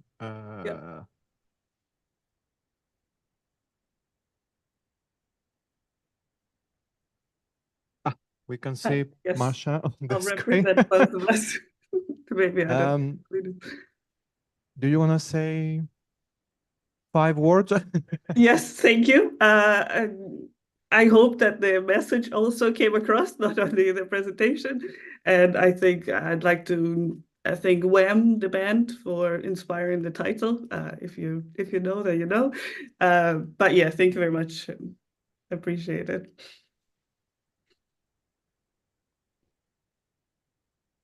Yes, and of course we should mention that the award comes not just with the actual certificate, but also with 500 euro or dollars, US dollars, right? US dollars sponsored from Bloomberg. Thank I you. guess Thank we'll you be very in much. touch to arrange the logistics, but congratulations. Thank you. It's time. Yeah, before you flee, right? First of all, thank you all for attending, and also please be in touch with us if you have any ideas about what we'd like to see different next year. We're also thinking different things and different setups, different formats. We know that the program is a bit packed. We'd like to make it a bit less packed, but there are so many papers and so much interest. So I would say if you have any comments, just reach out to us. I think we are all a bit around the next few days, and you know the goal of this workshop is also to build a community around this. So please reach out with any comments or suggestions. And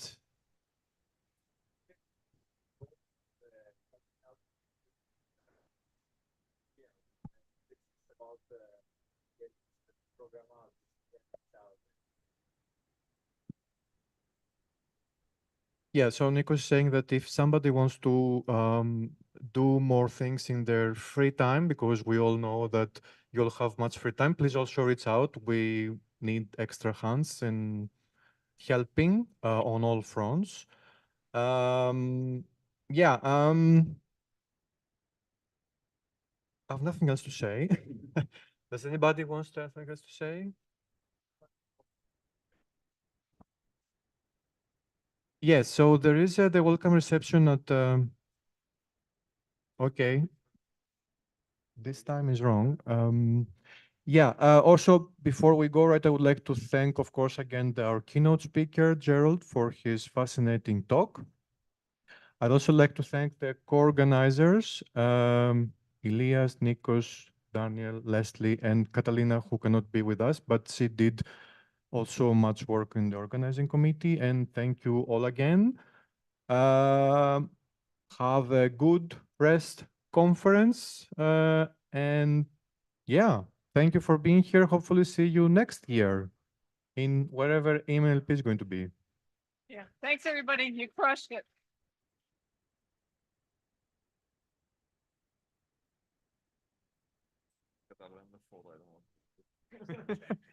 Laminated. We need the big check. I may have time to. I may have time to laminate it. Yeah, they were by number, so they were everybody's number one. I think so. I mean, I